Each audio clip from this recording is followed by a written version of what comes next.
"Angela, did you get my letter?" he asked. "The note you sent to the house last week."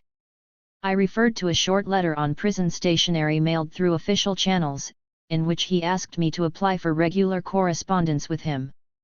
"No, I'm talking about a long letter on yellow legal paper." "You didn't get it yet?" "No, I haven't seen it." "Damn it! I wanted you to read it before you came in today." Obviously, there was something quite important about the letter. I wondered what it was. "H probably has the letter. Do you know her?" He spoke rapidly, now that our time was running out. I shook my head. "She's around here somewhere.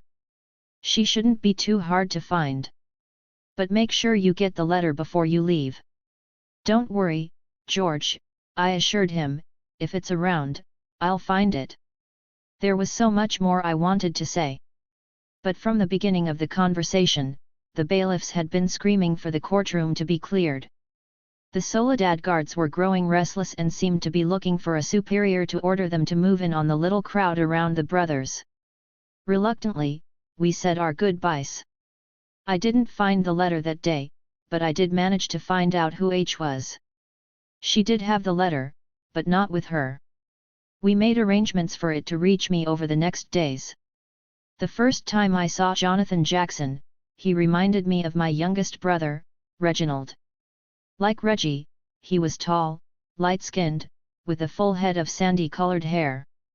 I had been invited to speak at the annual conference of the L.A. Committee to Defend the Bill of Rights. The organizers of the conference had selected the prison struggle as its major theme and had asked the families of the three Soledad brothers to attend. Mrs. Jackson, Penny, and Jonathan, together with Inez Williams and some of John Clutchett's relatives, participated in the workshop on prisons and political prisoners. Sometime after the May 16 hearing, Georgia and Penny Jackson asked me to attend a meeting of the Democratic Club in Pasadena, which was headed by Don Wheeldon, a black man who had a long history of involvement in progressive causes. He wanted to raise the issue of the Soledad brothers' case before this meeting in order to appeal to the membership for financial and political support. A sister named Fanny, who was a student at UCLA and one of the leading activists in the Soledad Committee, had driven us there. Since we had to drop Georgia and Penny off when the meeting was over, they invited us to stop by the house for coffee. It was late when we arrived, and everyone in the Jackson home had already gone to bed. The four of us were sitting around the dining room table discussing the meeting we had just left and waiting for the coffee to brew, when Jonathan appeared in the doorway, in his bathrobe and rubbing the sleep from his eyes. With a faint smile, he mumbled, "What's all the noise about? Can't anyone get some sleep around here?" And he walked on in, took a seat at the table and joined in the conversation. This was the first time I had exchanged more than a few words of greeting with Jonathan. George had mentioned him in the letter, praising him for his intelligence and especially for his unshakable commitment to him. He had said that John was somewhat withdrawn and had asked me to try to get him interested in attending the Soledad meetings at Kendra and Franklin's. I decided to talk to him about the committee right then. Jonathan only wanted to talk about George. All of his interests, all of his activities were bound up in some way with his brother in Soledad. At 16, Jonathan was carrying a burden which most adults would refuse. The last time he had seen George on the free side of the walls, he was a 7-year-old. From that time to this, there had been the visits overseen by armed guards in Chino, Folsom, San Quintin, Soledad. And the letters.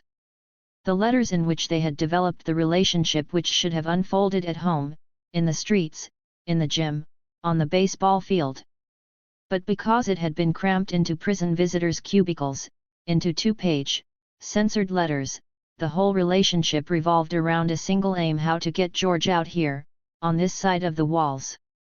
Jonathan was extremely proud of the relationship he had with his brother, proud of its maturity and of the trust George had in him. In the course of our conversation, he brought out a thick sheaf of letters he had received from the various prisons his brother had inhabited over the last 10 years. He wanted us to read George's descriptions of the brutal treatment he and the other brothers had received at the hands of the prison guards. Without ever having been involved in mass movements, he instinctively understood the need to get large numbers of people pushing for the freedom of his brother.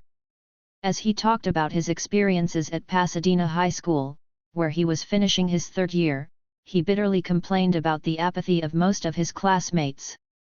They didn't know what struggle was all about, he said, particularly the white students, who were in the majority at the school. He showed Fanny and me an article which he had written in the school newspaper, running down the facts of the Soledad brothers' case and criticizing the students for not being involved in issues such as this. The article was brilliantly written.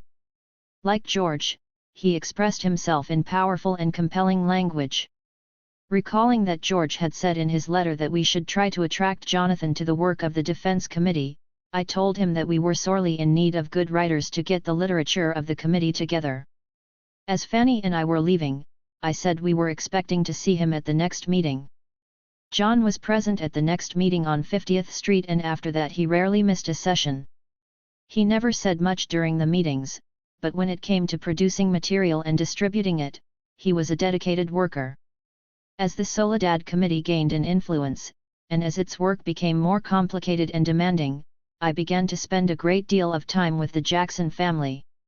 Francis, Penny, or Georgia and I frequently had joint speaking engagements in order to publicize the activities of the committee. More often than not, Jonathan accompanied us. We grew closer, and I came to look upon him not only as a brother in struggle, but as something like a blood brother as well. My communications with George became more regular. We too grew closer. As we agreed and disagreed with each other on political questions, a personal intimacy also began to develop between us. In his letters, which dealt for the most part with subjects such as the need to popularize communist ideas among the black masses, the need to develop the prison movement, the role of women in the movement, etc., George also talked about himself, his past life, his own personal desires and aspirations, his fantasies about women, his feelings about me. "I've been thinking about women a lot lately," he once wrote. "Is there anything sentimental or otherwise wrong with that? That couldn't be. It's never bothered me too much before, the sex thing. I would do my exercise and the hundreds of katas, stay busy with something." I came to know George not only through the letters we exchanged, but also through the people who were close to him, through John and the rest of the Jackson family, through John Thorne, who, as his lawyer, saw him regularly. The closer I felt to George, the more I found myself revealing to those who knew George a side of me I usually kept hidden except from the most intimate of friends. In the letters I managed to get to him, I responded not only to the political questions he posed, I also told him that my feelings for him had grown deeper than a political commitment to struggle for his freedom. I felt a personal commitment as well. George knew about the tons of hate mail which poured into my office at UCLA demanding that I be expelled from the university. He knew about the many threats which had been made on my life and was concerned for my safety. George was aware that whenever I appeared in a public situation, sisters and brothers from the Che Lumumba Club did security duty. Yet, he didn't think this was enough. From his own experience behind walls, he was convinced one could never be too vigilant. Besides, the sisters and brothers from Che Lumumba were necessarily abstract for him. He had never seen them and knew them only through my letters. He knew and trusted Jonathan much more than anyone else on this side of the walls. He wrote me that he wanted John to stay with me as much as possible. John also received a message from his brother asking him to make sure that I was secure from the racists and reactionaries who might try to make me a martyr. When George's book Soledad Brother was being prepared for publication, he asked me to read over the manuscript and make suggestions for improvements. The evening I received it, I thought I would skim through a few of the letters, saving the bulk of the book for another time. But once I got started, it was impossible to put the manuscript down until I had seen every word from the first letter to the last. I was astounded. The formidable magnetism of the letters came not only from their content, not only from the way they traced George's personal and political evolution over the last 5 years, but even more from the way they articulated so clearly, so vividly, the condition of our people inside prison walls and outside. And in several passages George stated so precisely, so naturally, the reasons our liberation could only be achieved through socialism. On June 15, one of the most important of all the pretrial motions in the Soledad case was scheduled to be heard in Salinas. The lawyers were going to move for a change of venue. I drove up with Mrs. Jackson, Francis, and Jonathan. 2 other carloads of our committee members had also been mobilized to attend the hearing. Fanny Houghton, my sister Fania, Mitsuo Takahashi, Jamila and several others were there to represent the LA movement. We had expected a fierce courtroom battle, but we had not expected the judge to be so audacious as to ban the brothers themselves from the scene of the hearing. Apparently the Salinas officials had been frightened by the sight of large numbers of people from all parts of the state who had come to attend the hearing. The judge had issued an order prohibiting the Soledad guards from bringing the brothers to the courthouse. When the lawyers and the spectators learned about this ploy, pandemonium broke loose. The lawyers were screaming at the judge and the audience joined in. In the midst of all this, Faye Stender shouted that we were all there only to assure that the trial was moved to a place where the brothers would stand a better chance of being fairly judged. By now, the judge was in a state of total confusion. He simply did not know how to cope with the supporters in the courtroom. Answering Faye, he screamed something like, "All right, you can have your change of venue. Where do you want the trial to take place?" "San Francisco," she immediately responded, thinking, as she later told us, that there was not the slightest possibility that he would accept her suggestion. "All right," the judge said now, almost in a state of panic, "I am ordering that the trial be moved to San Francisco." With this, and without even formally adjourning court, he left the bench and headed for his chambers.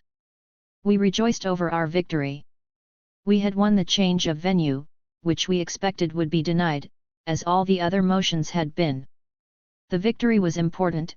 A trial in San Francisco would be far more public, it would require far less effort to fill the courtroom, and it would be far easier to mobilize demonstrators to stand vigilance each day. For the Soledad Brothers Defense Committee, the months of June and July were filled with spirited activity. All of us worked assiduously to publicize and expand the movement for the freedom of George, John, and Fleta. On June 19, our LA group sponsored a demonstration and rally outside the State Building, which houses the Department of Corrections and the Parole Board. Quite coincidentally, this happened to be the day when the regents were meeting to deliberate on the question of my position at UCLA. This was both a boon and a disadvantage. On the one hand, it meant that we would receive far more publicity than we had hoped for, since all the reporters seeking my response to the regents' decision would find their way to the demonstration.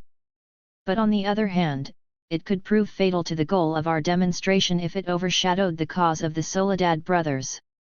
Before we went down to the State Building that morning, I decided that whatever the decision of the regents, and regardless of the number of reporters around, I would forestall all comment on that situation until we had completed our actions around the Soledad brothers.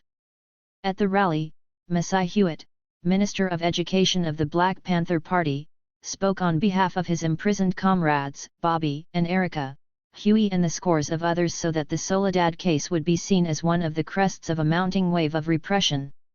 Since Joseph had done time in Soledad, we asked him to describe his experiences behind the walls in order to give people an understanding of the forces which had led to the frame-up of the Soledad brothers. Jane Fonda, who had eagerly agreed to participate in the rally, was on hand to make the appeal for funds.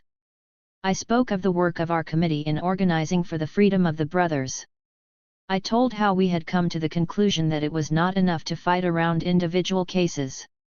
We had to do that and much more. A movement was burgeoning behind the walls, and sisters and brothers needed our support and solidarity. The demands we were going to present to the adult authority reflected our resolve to expand our movement. They were demands on behalf of all prisoners. With my speech, the rally was over. We fell into formation and marched across the street to the building housing the California Adult Authority, the Prison Parole Board. There were hundreds in our ranks as we poured into the building, into the elevators, and streamed several flights up the stairs until we reached the offices of the Adult Authority. For the occasion we had printed posters demanding the freedom of the Soledad brothers, Bobby and Erica, and all political prisoners enlisting our demands to the Department of Corrections and the Adult Authority. All along our route, we had pasted the posters on the walls. The crowd was beautiful in its varied composition, black, Chicano, Asian and white. There were young people, many over 30 and some much older. Workers, students, and professionals were in our ranks. A fairly good representation from UCLA included the chairman of the philosophy department, Donald Kalish, who could always be called upon to lend his support to progressive causes. I was extremely happy to see that the two young black women who were clerical workers in the department, Connie and Betty, had come out to participate. Some passers-by had also joined in the demonstration.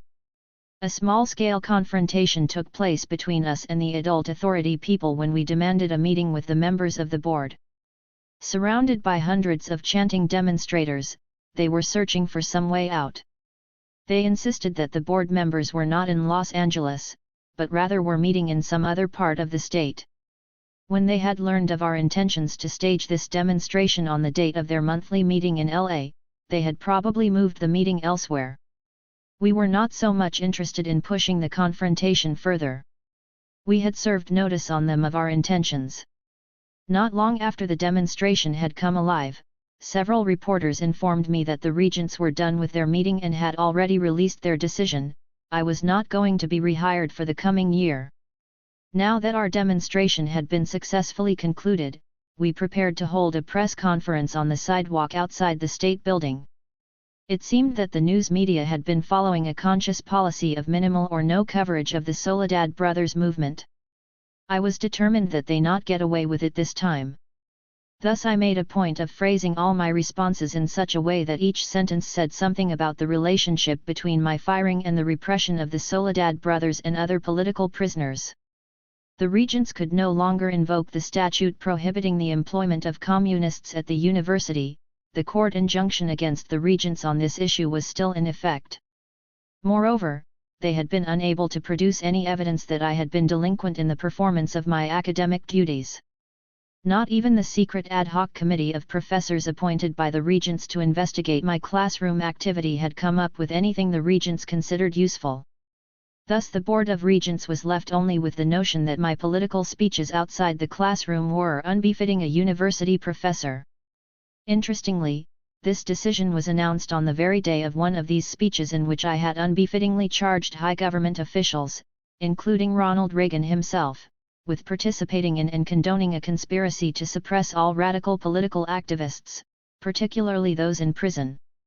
Members of our defense committee were all pleased to learn that the photograph accompanying the story about my firing had been snapped while we were walking the picket line. It carried the message of our fight through the international wire services to people all over the world. I was carrying a sign reading "Save the Soledad Brothers from Legal Lynching," and Jonathan, walking close behind me, carried a sign reading "End Political Repression in Prisons."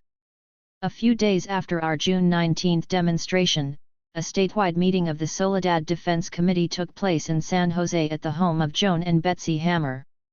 On the agenda was the question of strategy for the upcoming San Francisco trial. The committee in San Francisco was not nearly as strong as it should have been, especially in the black community. It was obvious that there had to be more grassroots work in San Francisco and Oakland in order to lay the groundwork for the large-scale participation in the events around the trial. I was asked whether I would consider spending some time in San Francisco during the summer to help with these tasks. I said I had to think it over very carefully. Back in Los Angeles, our committee held cocktail parties to raise funds. We sponsored a showing of a film on Vietnam, The Year of the Pig. There was quite a successful mass rally at the Unitarian Church on 8th Street. One of the Soledad Committee's most outstanding fundraisers was the art auction we pulled together. A number of artists, black and white, professional and amateur, agreed to donate their works. Two brothers who operated an art gallery in the Crenshaw area of LA readily agreed to let us use their place for the showing. We planned many more such events for the remainder of the summer and the fall. As all these activities unfolded, the academic part of my life was also demanding attention. Knowing that under ordinary circumstances, that is, if the UCLA affair had not exploded into an all-consuming aspect of my life, the dissertation would have already been done. I now wanted to get it behind me as quickly as possible. By the end of the summer, it absolutely had to be finished. This was the goal I set for myself. My work was going to be facilitated by the research grant I had received from the university for the months of July, August, and September. While there was no question of my ceasing to be active in the Soledad Committee, I did want to pare down my political involvements to a minimum. I began to make certain practical changes. In the apartment, I tried to re-establish my study, which had been taken over by the work of the committee. I moved the mimeograph machine and the other materials being used by the committee from my study into our adjacent dining room. I had thought that I would then be able to develop a work routine involving at least 8 hours of study a day. But by the summer our apartment on 45th had become a real center, an office, and a crash pad. People constantly dropped by to inform themselves about the work of the committee, and this was good, because it meant that we had created a movement which was attracting many people in the community. Tamu's husband, Malcolm, had been released from prison and was now living at the house, and a friend of theirs from Canada was sleeping on the couch. Baby Kendra had reached the age where she required a great deal of attention. Whenever she was around, I simply could not resist the temptation to play with her. All this added up to the fact that the only time I could accomplish serious work on my dissertation was after everyone in the house was asleep. Sometimes I worked from 1 or 2 a.m. until 6 or 7. But since I never slept during the day, it became impossible for me to keep up this pace. Feeling very frustrated about my work, I decided to look for a small, inexpensive apartment where I could hide away during the hours I wanted to work. The place I finally found was located on 35th Street, just 10 blocks away from the other apartment. The rent was only $75, which meant I could still pay half the rent at the other place and continue to stay there when I needed to. Remembering the experience of the phone on 45th ringing at all hours of the day and night, I decided to keep this apartment free of its incursions, receiving all my calls on 45th. Since I couldn't move in until the 1st of July, Georgia Jackson invited me to spend the intervening time out at their house in Pasadena so I'd have a quiet place to work. On the 1st, I moved my books and papers, my desk and typewriter and a bed into the new place. Over the next month, I allowed nothing to interrupt my studying, with the one exception of the Soledad Committee.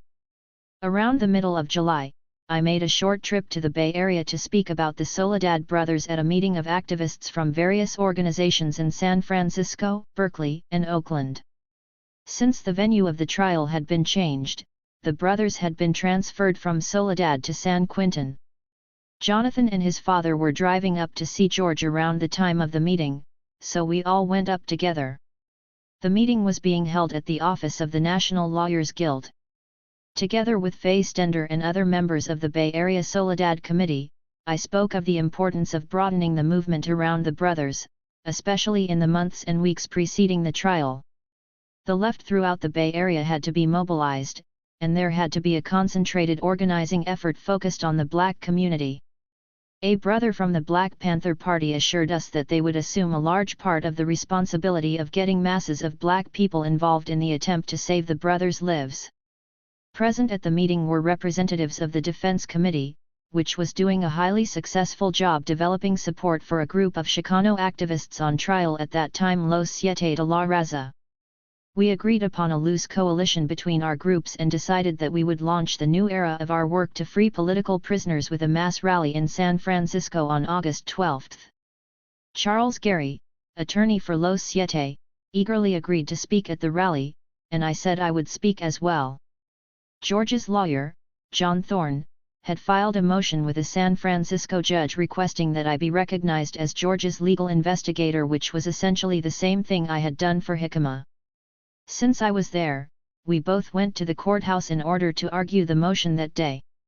On the same floor where John was arguing the motion, the trial of Los Siete was in session.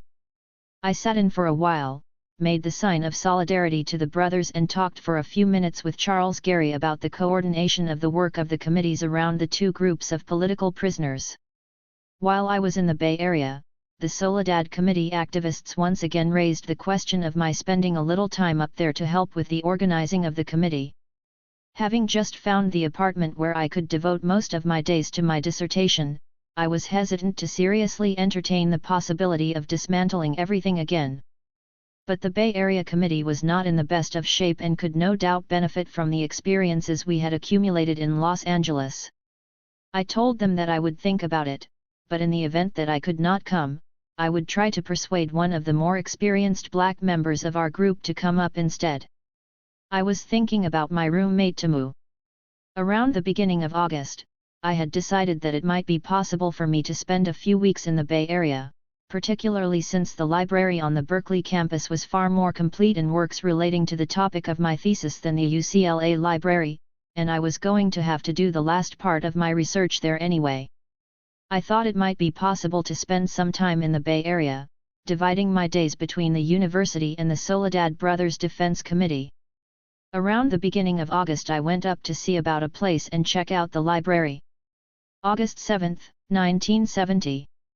Courtroom Number 1, presided over by Judge Harold Haley, was in session.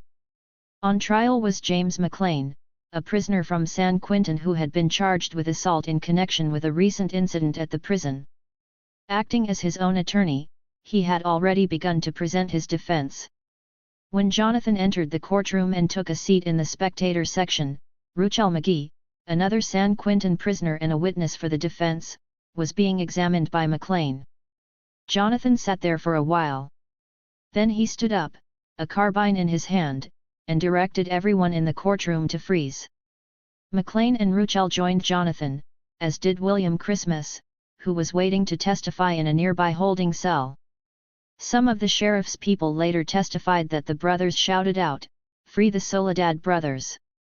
Others claimed they heard "Free our brothers" at Folsom. And yet others, "Free all political prisoners." The prosecutor maintained that the purpose of the revolt was to have the Soledad brothers released from prison. The judge, a shotgun taped to his neck, the district attorney prosecuting the case and several jurors were led by the brothers into a van parked in the lot outside. A San Quentin guard fired on the van. Then a barrage of shots tore into the van, and when the smoke had cleared, all except one inside had either been killed or wounded. Judge Haley was dead. D.A. Gary Thomas was wounded. A woman juror was wounded. McLean and Christmas were dead. Ruchel was wounded. And John. When I learned about the revolt later that evening, when I saw the Marin County scene on television, I kept repeating out loud, "There must be some mistake. That can't be Jonathan, not our John. It can't be. He was so alive, so strong." Jonathan had just turned 17. A few months earlier, George had written me, "John is a young brother and he is just a little withdrawn, but he is intelligent and loyal. He is at that dangerous age where confusion sets in and sends brothers either to the undertaker or to prison. He is a little better off than I was and than most brothers his age. He learns fast and can distinguish the real from the apparent, provided someone takes the time to present it. Tell the brothers never to mention his green eyes and his skin tone. He is very sensitive about it and he will either fight or withdraw. Do you understand? You know that some of us don't bother to be righteous with each other. He has had a great deal of trouble these last few years behind that issue. It isn't right. He is a loyal and beautiful black man-child. I love him." And John's feelings for George had overshadowed everything else in his life. John was still so young, yet I don't think he had ever really been a child. He had been robbed of his childhood by a society that had kept his brother behind bars for almost as long as he could remember. 7 is the age when most boys play with bright red plastic water guns.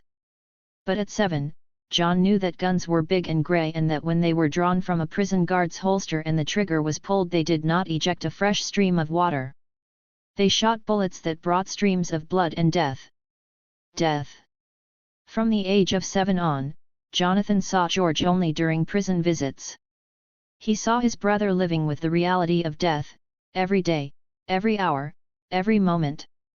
During the few months of our friendship, I don't think I realized how racked he must have been by that decade of accumulated frustrations, by that terrible sense of impotence before the walls, the bars, the guns, and those tidy courtrooms presided over by fastidious white judges.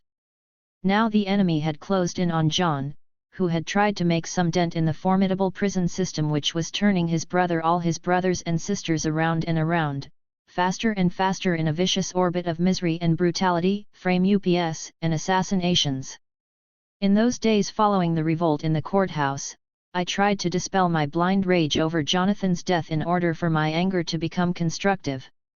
I knew that there was only one way to avenge John's death: through struggle, political struggle, through people in motion, fighting for all those behind the walls. Not to fight in this way was to leave Jonathan forever lying on the asphalt, lying there in his own blood as though that was where he belonged. Not to fight would be to forever deny him, all the young and unborn Jonathans, the beauty of lush green mountains instead of cold grey bars, the freshness of a trip to the seaside, instead of a dismal journey into a Soledad prison visiting room. A childhood full of smiles and nice toys and older brothers who are beautiful, strong and free. Part 5, Walls. The hand between the candle and the wall grows large on the wall. It must be that the hand has a will to grow larger on the wall, to grow larger and heavier than the wall. Wallace Stevens. December 22, 1970. When the plane landed in California after the 12-hour extradition trip across country, there were as many armed men waiting outside as there had been on the East Coast airfield to oversee my departure. The sheriff's deputies and policemen seemed to be lost among the hundreds of men wearing the uniforms of the United States Air Force. They were stationed throughout the area and lined both sides of the route taken by the caravan as it sped through the base. The trip lasted 10 or 15 minutes. Then the caravan turned into the Marin County Civic Center, which I recognized from newspaper photographs taken since the August 7 revolt. The car in which I was riding drove into a garage, and a steel gate immediately banged down. On the other side of the gate, a crowd had gathered, and when I got out of the car, they let out a clamorous "Free Angela Davis and all political prisoners." Still handcuffed, I made the sign of solidarity with a double fist. Although I hadn't recognized any of the people, their presence rejuvenated me, like the roars of support in New York on the day of my arrest. A few seconds after I had raised my fists, I was pushed into an elevator that opened into the booking area of the jail upstairs. And for the third time since I was arrested, I went through the same ritual: the forms, mug shots and fingerprints. The difference between the Marin County Jail and the Women's House of Detention in New York was stark. Seeing the House of D for the first time, I had been repelled by its consummate filth. The Marin County Jail, on the other hand, was strikingly, antiseptically clean. There were no mice scurrying about the shiny floors. There were no graffiti on the newly painted walls. Whereas the House of D had been dingy, dim, and dungeon-like, this jail was painfully bright. I was used to the 60-watt bulb in my New York cell, my eyes burned from the bright fluorescent lights here. During the booking I noticed a set system of small television screens behind the desk.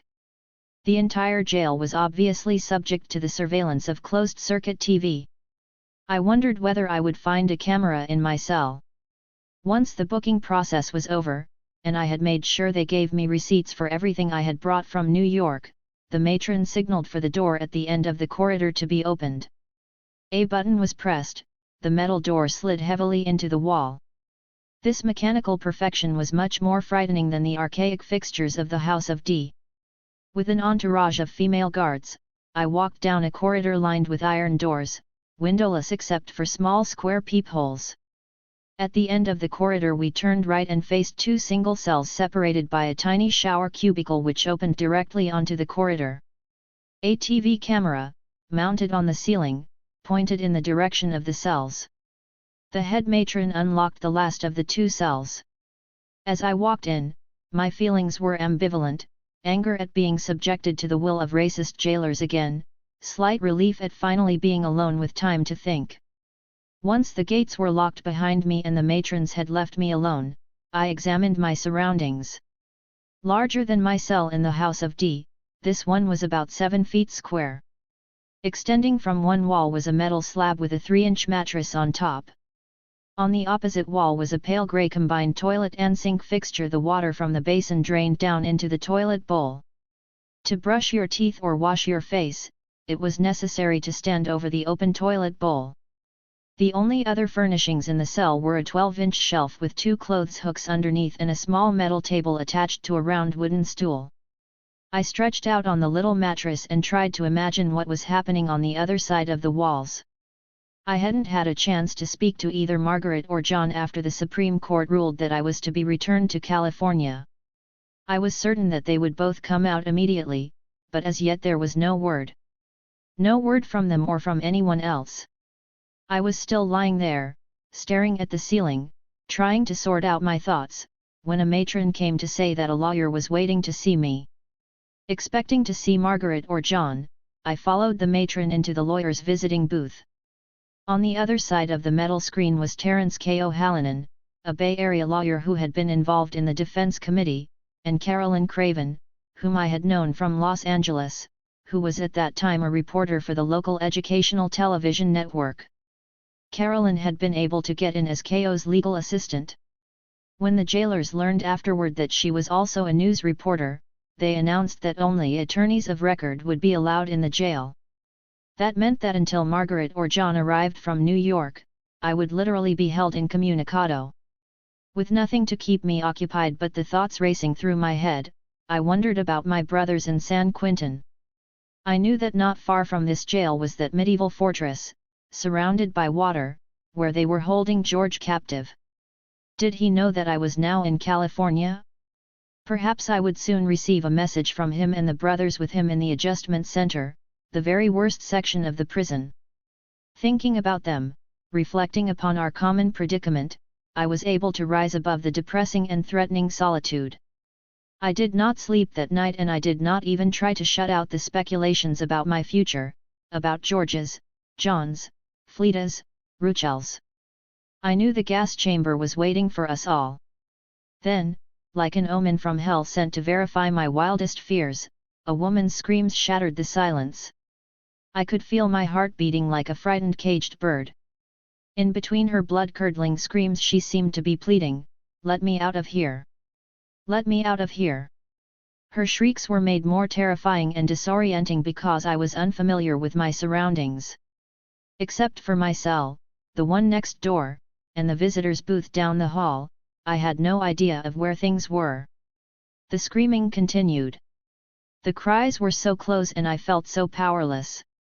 Darkness lay on me like a coffin lid, closing my first day at Marin County Jail. Early the next morning Margaret and John came in to see me. Shortly afterward I was led down the maze of underground corridors through which prisoners were taken from their cells to their court appearances. My arraignment on the charges of murder, kidnapping and conspiracy was scheduled for that morning.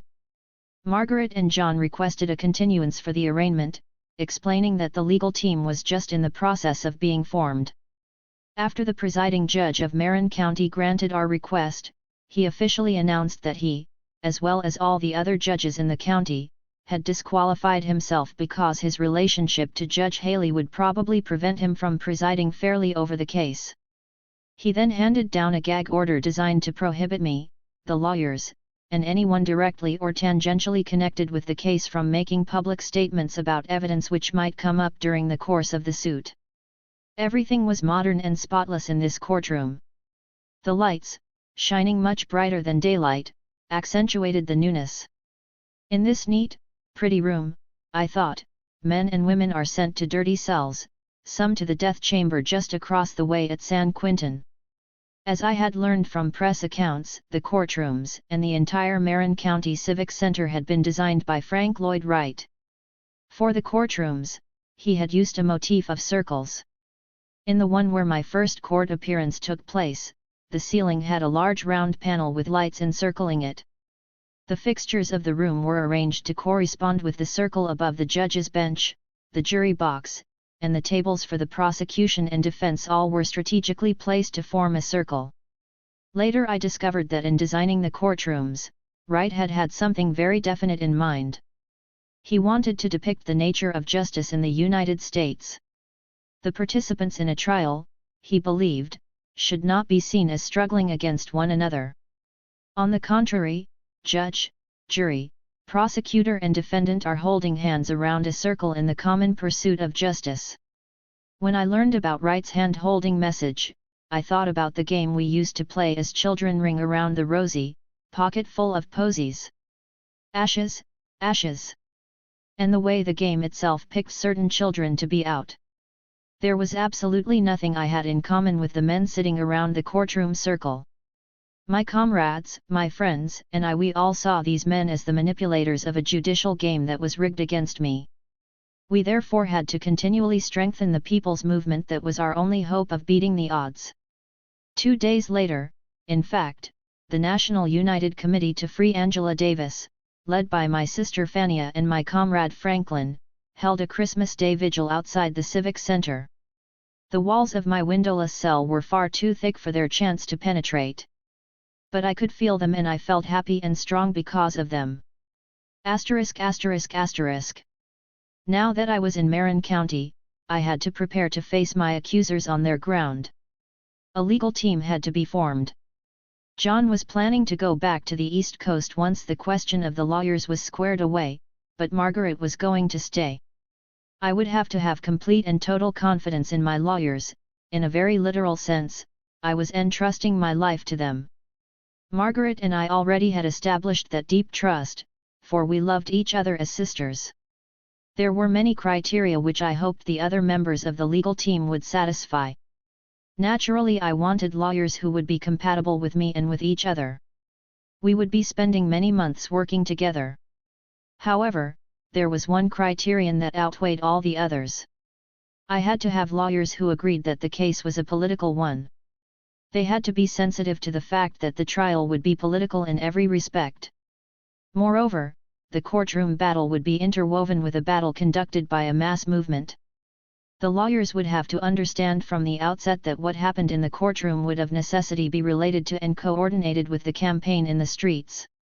Hayward Burns, the president of the National Conference of Black Lawyers, had put me in touch with Howard Moore.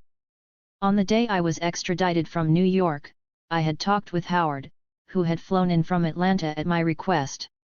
It was clear during our first conversation in the New York jail that in trying civil rights cases in the South, he saw his lawyer role as part of a larger effort to defend oppressed people who were fighting for their freedom. When Howard talked about the struggle, there was an intensity about him that convinced me that the most important thing in his life was the liberation of black people. He understood immediately why I thought it was important for me to participate directly in the defense. The evidence being mounted against me was political evidence, my speeches at rallies, my leadership in the mass movement to free the Soledad brothers, my membership in the Communist Party. My politics were at stake and it was up to me to defend them. Howard had agreed that one of the first motions we filed should call for my participation in the legal team. Aside from Howard's strong political commitment and his expertise as a lawyer, he was also a warm human being. I liked him. The decision was made. Margaret called his office to ask whether he would be willing to take on the major responsibility of the case. He agreed at once and Franklin left for Atlanta to finalize the agreement. The first hurdle had been surmounted. I felt tremendously relieved. Although Howard had agreed to shoulder the main burden of the trial, previous commitments in his Atlanta law practice prevented his coming to California permanently before the beginning of April. During the 3 intervening months, we needed lawyers to work on the pre-trial motions. And for the team that would eventually try the case, we needed 1 or 2 lawyers who had been admitted to practice, on a regular basis, before the California bar. We asked 3 lawyers to join the team for purposes of filing and arguing the pre-trial motions: Al Brodsky, who was a partner in Charles Gary's firm and whose office he put at the disposal of the other lawyers, Michael Auger, whom I had known while he taught in the law school at UCLA, and Dennis Roberts, a friend and colleague of Michael's. Later, Sheldon Otis, a well-known trial lawyer from Detroit, also joined the team. The physical arrangement of the jail seemed to be designed to utilize the minimum amount of space for everything. The little lawyer's booth in the women's section could accommodate one lawyer uncomfortably, two could squeeze in if they weren't too large, one sitting and the other standing behind the chair.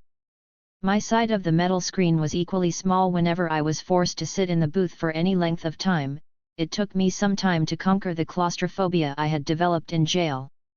At first I was thoroughly confused by the legal jargon with which the lawyers discussed the case. When I was sealed in the tiny booth, these mysterious terms would whirl around in my head. "One of our first motions has to be the 995, someone said. What did a 995 have to do with my life and the attempt to rescue it from the death chamber? I hadn't the slightest idea what it meant. The lack of space for lawyers' meetings was the cause of the first major skirmish with the jailers. The issue was as clear as the legitimacy of our complaint. If they did not furnish us with some opportunity to meet as a group, they would be denying me a basic, constitutional right, the right to counsel of my own choice. But the overseers of the jail made it clear that they did not feel compelled to respect my rights, and they were not going to yield an inch without a fierce struggle. Jails are thoughtless places. Thoughtless in the sense that no thinking is done by their administrations, no problem-solving or rational evaluation of any situation slightly different from the norm. The void created by this absence of thought is filled by rules and the fear of establishing a precedent. Before we could even approach the major battle for my life to create weapons to slay the monster, as it were, we had to spend endless energy fighting minnows. Because of the rules by which prisons survive, the only wellspring of passion left to their administrators is the proximity of pain and death.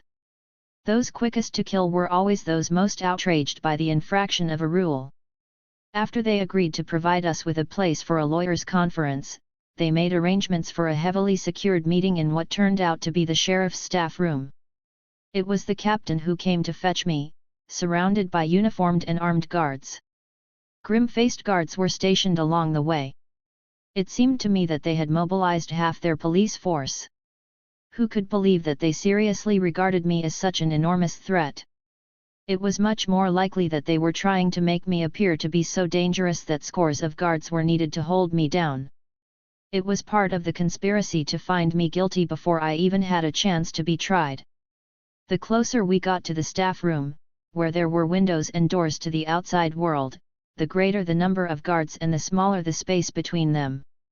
Just before entering the meeting room, I had to walk down a narrow aisle created by two shoulder-to-shoulder rows of deputies. Did they think I was going to run for it? It was McGuire Air Force Base all over again. But then it struck me that these men were probably even more dangerous than the ones at the base in New Jersey. They were the same men who had been disarmed and held at bay by Jonathan by a 17-year-old man-child. No doubt they were thinking about the August 7th revolt. No doubt their behavior was motivated by a combination of shame and embarrassment and an obsessive yearning for vengeance. January 5, 1971. At the push of a button, the iron door closing off the women's section slid open. I was on my way to the courtroom where I would be formally charged by the state of California with murder, kidnapping and conspiracy. After the long walk through the underground prisoners' corridors, I was directed into a holding cell just outside the courtroom. A few minutes later, Captain Teague, the chief of the detail, pulled out his keys from his gun belt, opened the door with a commanding gesture and said, "Miss Davis, you may enter now." When I walked into the courtroom, there was thunderous applause and my eyes were momentarily blinded by flash bulbs and bright lights. Looking straight into the spectator section, straining to see familiar faces, I raised my fist to acknowledge their reception. Some days later, looking at a photograph of that moment, I was struck by the glaring incongruity of the scene. There I was, my face adorned with a glowing smile, my unencumbered arm raised high.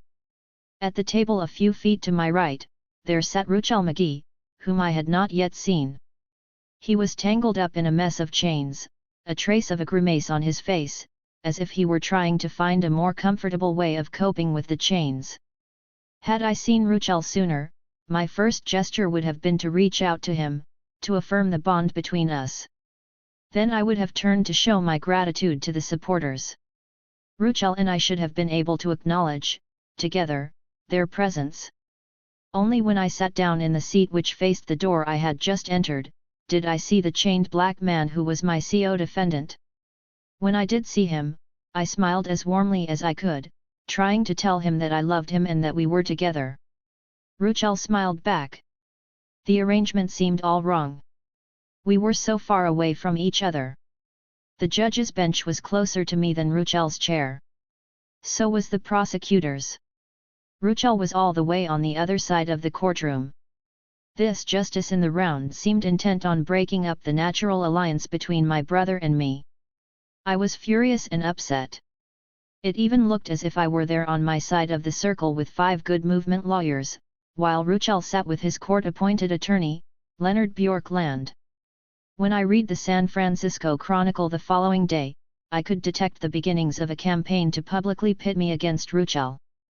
The article on the arraignment began, Angela Davis, accused of murder and kidnapping, strode confidently into a Marin County courtroom, raised a clenched fist, and later told the judge, "I am innocent of all charges."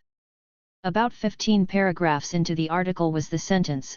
There was a gasp from courtroom spectators when Ruchel McGee, a San Quentin convict charged as a co-conspirator with Miss Davis, was brought into the circular room from an adjoining holding cell.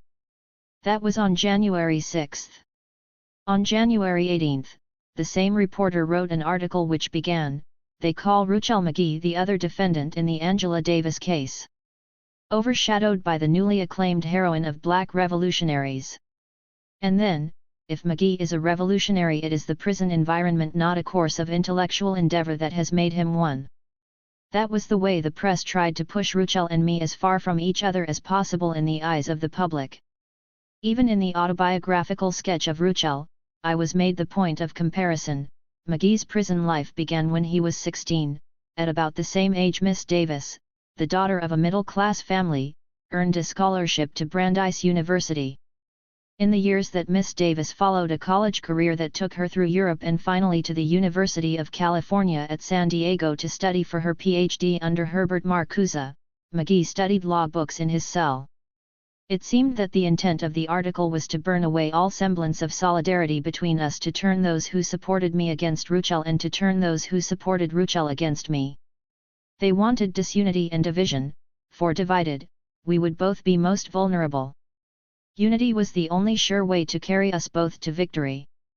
When the superficialities of our two lives were set aside, what they had in common could easily be seen. It all boiled down to the fact that we were black and in our own ways had tried to fight the forces that were strangling our people. I had always thought it was fortuitous that I was among those who had escaped the worst. One small twist of fate and I might have drowned in the muck of poverty and disease and illiteracy. That is why I never felt I had the right to look upon myself as being any different from my sisters and brothers who did all the suffering, for all of us. When I later learned how Ruchel had spent his 32 years, it became so clear that he was among them. Born in Louisiana, he had been convicted as a boy of 13 of the attempted rape of a white girl and had been locked up in Angola State Penitentiary. He grew to adulthood behind those walls, where just to live out another day was a constant fight. 8 years later, the authorities told him he could leave the prison, that is, if his mother agreed to take him to another state. They left for California. Ruchel was on the streets for just a little more than a year when the Los Angeles police picked him up for being involved in a trivial fight with another brother. With such a heavy record behind him, they did not bother to give him even the appearance of a fair trial. The system was poised against him, even to the extent that his court-appointed lawyer entered, over Ruchel's objection, a plea of not guilty for reasons of insanity. When the trial was over, Ruchel had been sentenced to life in prison, having been convicted of kidnapping. Ruchel was all of us, not only in the way he was made a scapegoat of racism, but also in his resiliency, in his refusal to concede defeat. The schools in Louisiana had not taught him to read and write. Behind walls in California, by using the Constitution of the United States as his reader, he conquered his illiteracy. He read law books and became sufficiently conversant with the law to write briefs on his own case, which he filed with the appropriate courts. With nothing to fall back on but his own sheer determination, he became such an efficient lawyer that an appellate court reversed his conviction on the basis of an argument he had made. But the second time around, his trial also led to a conviction, for they refused to recognize his right to defend himself. Again, he was sold out by a court-appointed lawyer. But even in face of this second conviction, Ruchel did not give up. He continued to file briefs with the courts, and not only for himself, but for other brothers as well. At the same time, he wrote to everyone on the outside whom he felt could assist him in exposing the injustice done to him. Ironically, I did not realize that I, too, had received one of those letters from Ruchel until it was presented in court, having been taken from my apartment by the FBI. It was one of the hundreds of letters I received each week during the affair at UCLA. Because I had no one to help me with my mail, it had remained buried under all the other unanswered letters. If I had only known then. The women's section of the Marin County Jail was obviously designed under the assumption that few female arrests would be made in this county, which ranks among the wealthiest in the country. The very small percentage of Black, Chicano and poor people bore a direct relationship to what the authorities felt their female jail needs would be. Counting the sick bay, the isolation cells and the juvenile tank, there were a mere 17 beds on the women's side. One would have thought that this small-scale jail would produce matrons with less impersonal, less brutal responses. And, in fact, my first impression of the female jailers was that they were amateurs groping around for the role they felt matrons should play.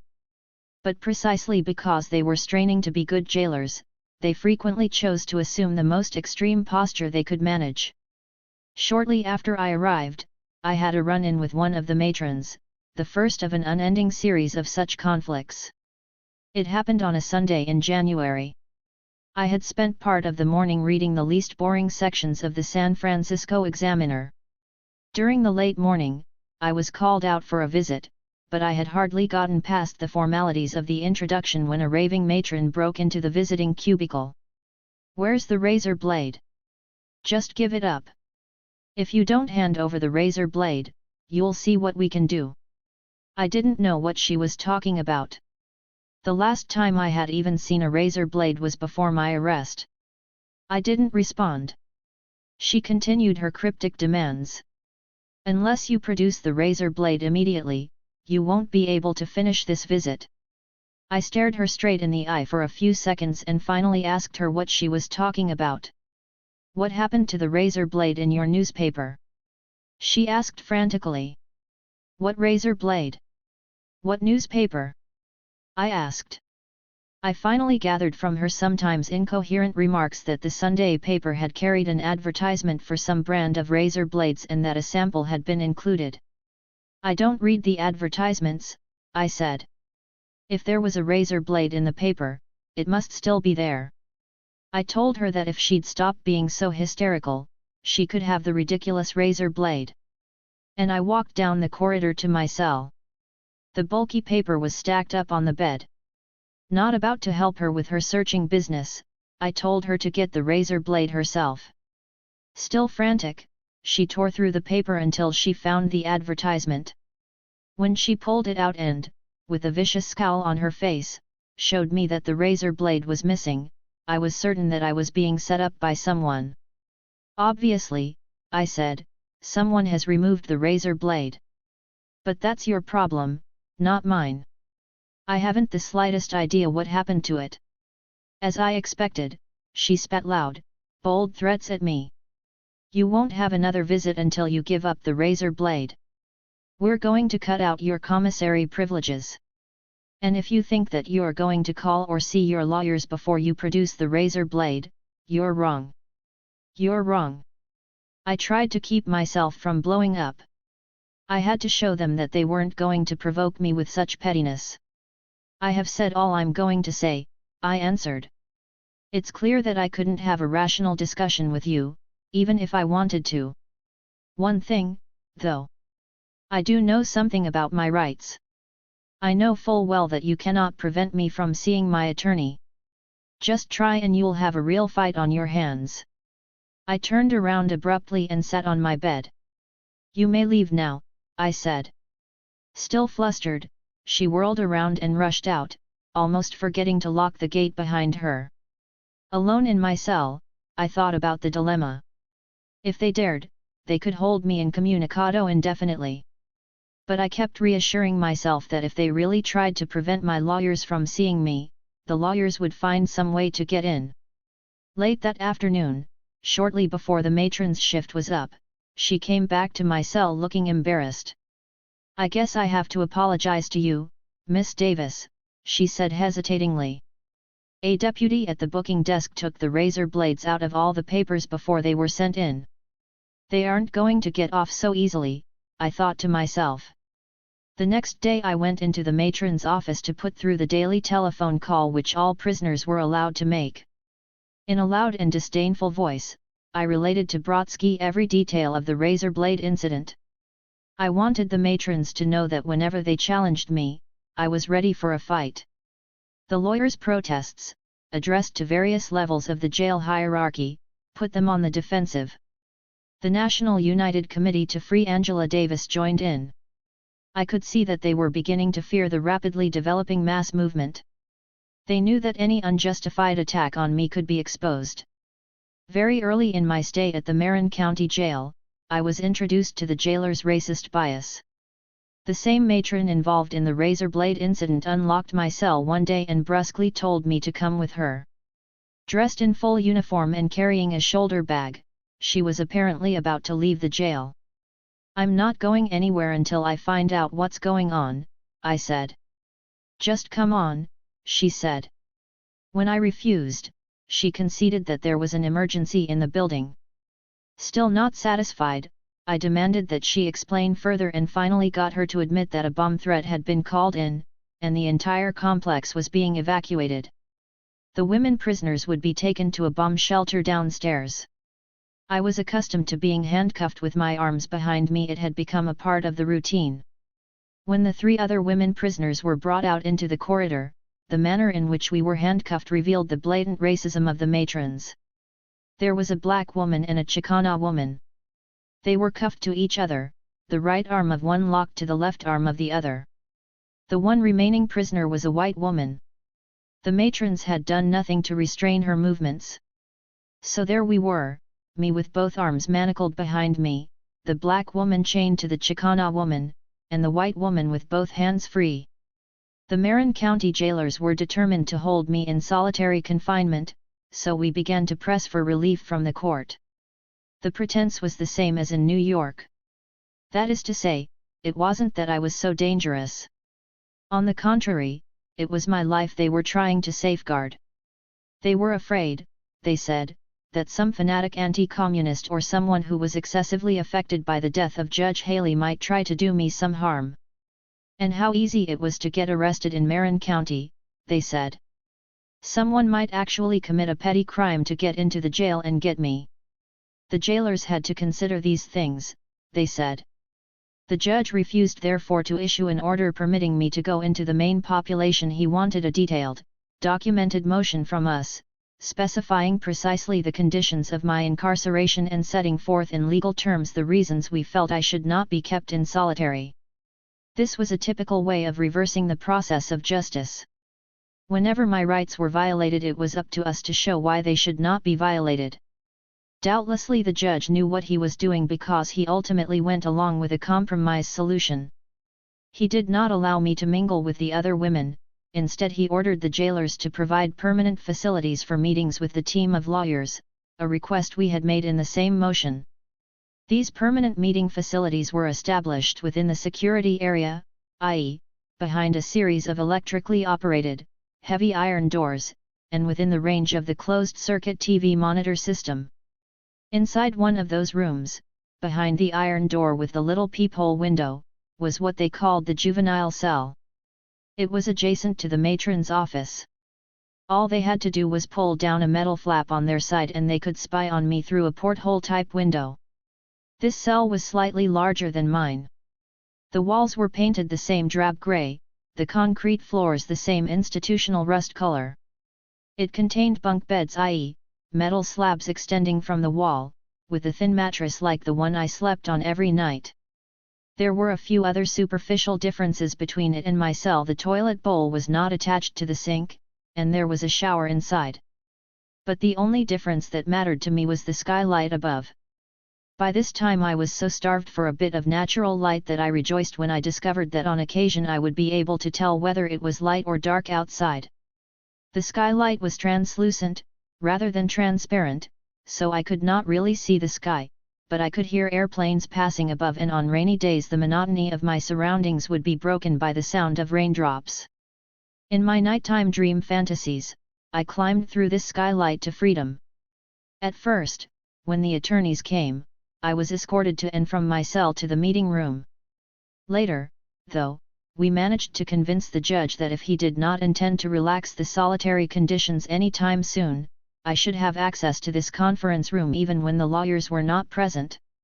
Emphasizing for his benefit the fact that I had already announced my intention to file a motion to act as one of the counsels in my case, we made the point that it was the responsibility of the jail to furnish adequate access to legal materials as well as facilities where they could be studied. He agreed, then, that I could use the conference room, the juvenile cell, as a work area between the hours of 8 in the morning and 10 in the evening. We had won a minor skirmish, which was the signal for the jailers to retaliate. Since they knew that they couldn't violate the judge's order to allow me access to the working quarters, they contrived as many annoying trivial rules as their little minds could discover. First, they declared that it was against the rules for me to take my meals in the work cell. The 2-second trip around the corner and a few yards down the corridor could only take place after they had brought breakfast to my sleeping quarters. Come lunchtime, they opened the door of the work cell and directed me back to my sleeping cell. After lunch the trip back, dinner, the same. The only time this routine could be broken was if one of the lawyers happened to be visiting me in the work area, then I could take my meals there. The fact that this cell was to be the area where I worked on my case, they pushed to absurdity. Because I was supposed to be working there, I could not also eat there, I could not do my daily exercises there. But they could do nothing to prevent me from doing calisthenics, katas, or headstands when I felt like it in the work cell. Often I exercised precisely at the moment when I knew they were peeping in on me. The work I managed to do in jail required far more than normal powers of concentration. In that state of almost continuous solitude, getting totally involved in my work was a fundamental condition of survival and sanity. The jailers knew this and were willing to resort to the paltriest acts, hoping to obstruct me in some small way. The head matron was especially good at this. I can't say I was able to dismiss everything they did. There were things which I found merely exasperating, and there were other things which really angered and frustrated me. Often lunch or dinner time would find me deeply immersed in work, reading or writing a statement, letter, or something I simply wanted to write for my own benefit. A matron would open the door for me to return to the sleeping/eating cell to take my meal. During my unsavory, solitary meal it hardly ever took me more than 10 minutes either to consume it or to decide that I wasn't going to eat it. I continued to think about the work I had been doing. Naturally, as soon as I was done with the food, I was eager to return to my work. A half hour would pass without my cell gate having been opened. 45 minutes, an hour. At these times I simply could not contain my frustration and would scream as loud as I could for them to come and unlock the gate. Inevitably, the more I screamed, the longer they would wait before they came with the key. Sometimes they tried to justify the delay by saying, for example, that a prisoner was being booked and fingerprinted in the corridor. No prisoner, at that point, was allowed to lay eyes on me. Other times, they snidely said that they were sorry that they could not eat as fast as I and they weren't going to let me disturb their leisurely meal. This situation became so unbearable that rather than put up with it, I decided to skip meals when my work might be disrupted. For months, this work cell was the center of a constantly raging battle between the head matron and me. She noticed, for instance, through her spy window that I would sometimes lie down on the bottom bunk in the work cell and read in that position. Within a short time, the mattresses were removed from the cell. Afterward, to show her that she had not disturbed my routine, I would lie down on the metal slab. The thin mattresses hadn't made the bed much more comfortable anyway.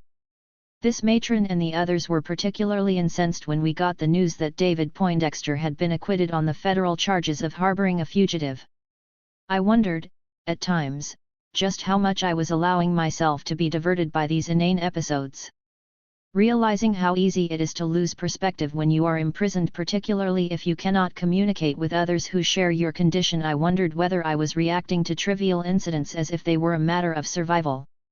I feared becoming obsessively wound up in these small things, because if I did, this in itself could be a way for the jailers to control my mind. There was a pill-taking ritual, for example, which seemed to hold a special importance for one particular matron. Her obnoxious personality was surpassed only by her stupidity. She actually believed that if she gave me an aspirin for a headache or for cramps, that I was going to follow her instructions and lift my tongue up so she could see whether I had swallowed it or whether I was hiding it until she left the cell. It was this same matron, in fact, who once tried to prohibit Margaret from bringing books into me. One Saturday morning Margaret had brought me some hardcover books and one paperback anthology on fascism. This matron believed all paperback books were novels. She allowed Margaret to bring in the hardbacks, but not the storybook, as she called the book on fascism. According to this dull-witted woman, I was not allowed to have storybooks, that is, fiction, in my work cell, and the nature of fascism was such a book.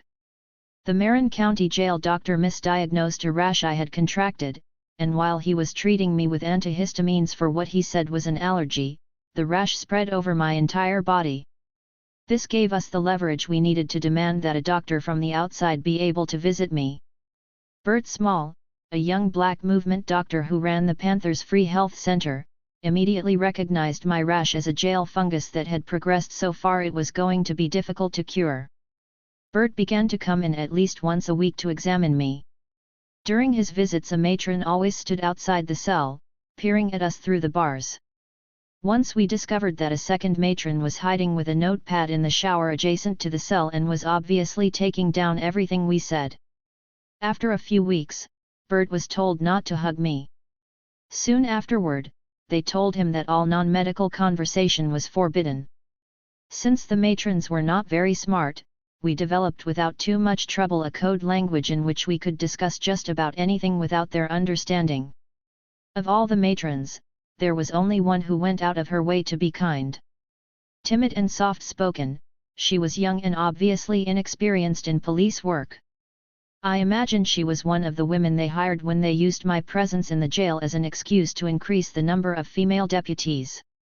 One night when this deputy was on duty alone, a sister in the main tank screamed out, just before lights went out, "Good night, Angela." As loudly as I could, I screamed back, "Good night." For several months this deputy continued to be silent while I carried on conversations and developed friendships with women prisoners whom I had never seen and whom I could never hope to see. On the day Erica Huggins and Bobby Seale were acquitted of murder charges in New Haven, we held a regular celebration.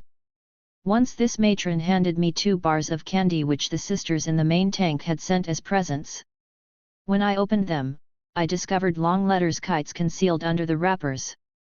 Thursdays and Sundays were women's visiting days in Marin County Jail. During the first 6 months, I received my visits only after all the other women had finished, since no contact between us was allowed. As long as the person had identification, anyone could come in to see me. Nook Fad arranged visits, more often than not, with people I had not yet met. Often the visits were strained, introductions rendered difficult by the glass and telephones separating me from the visitor.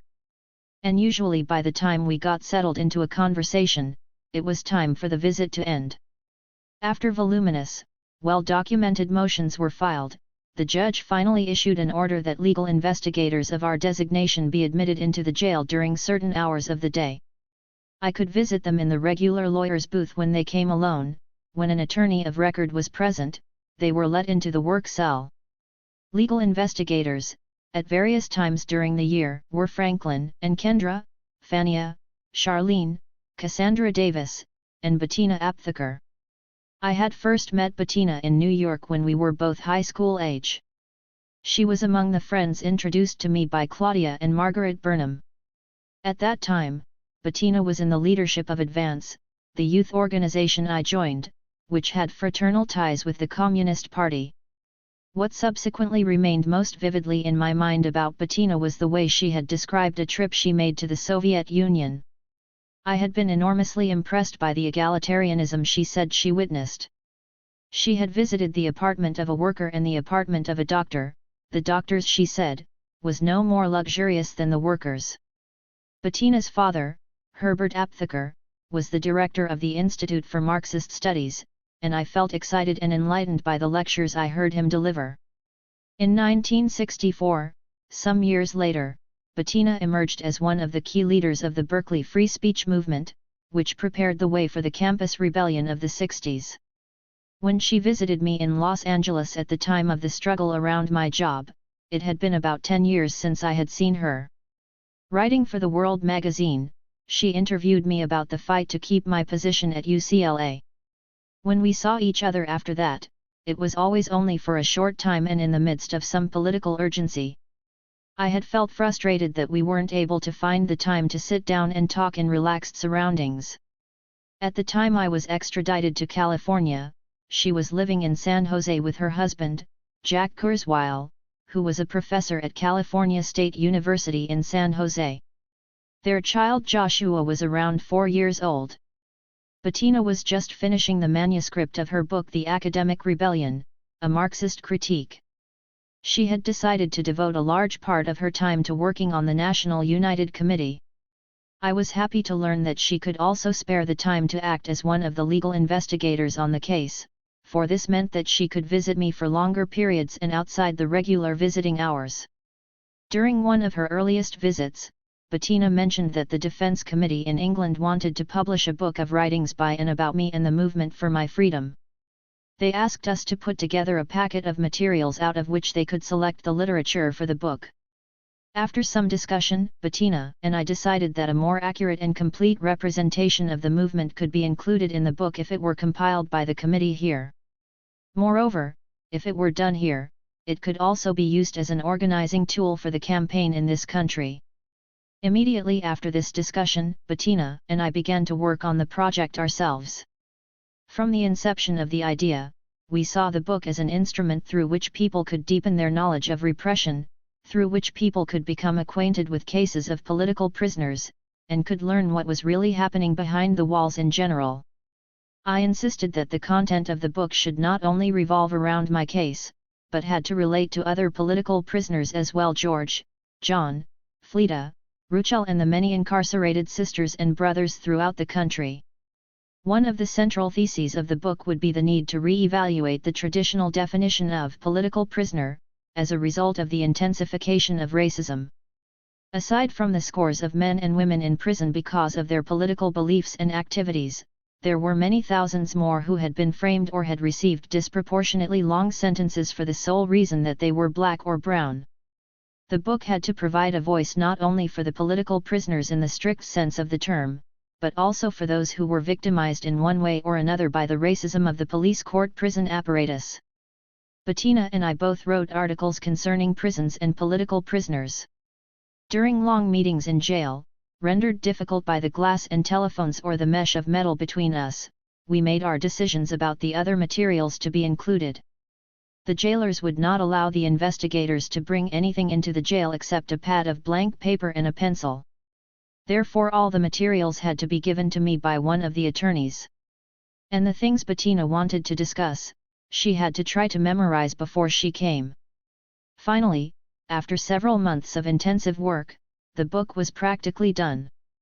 George, John, Fleda, and Ruchel, as well as Bobby and Erica, had contributed writings.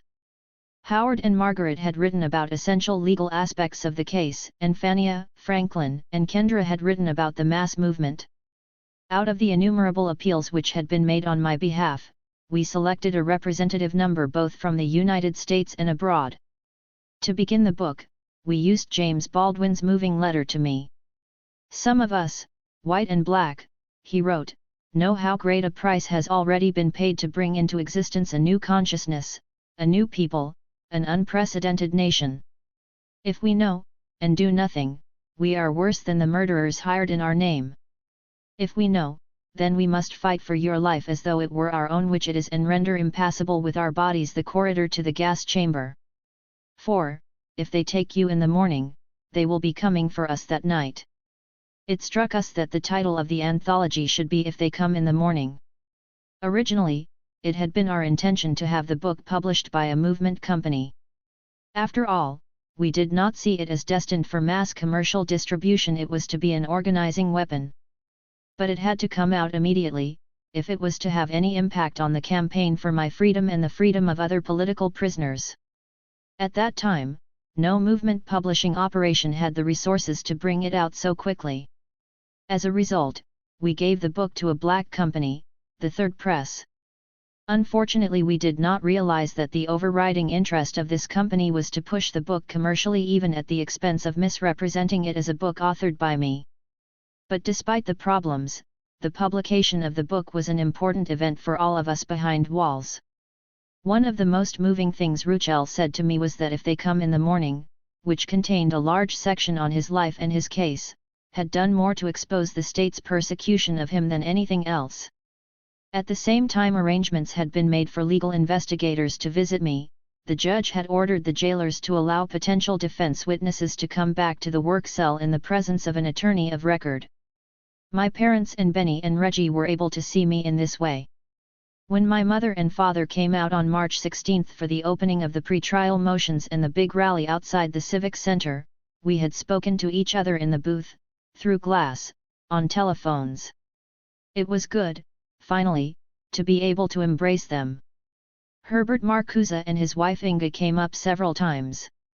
And our party leaders, Henry Winston, Jim Jackson, and William Patterson, came in together from New York.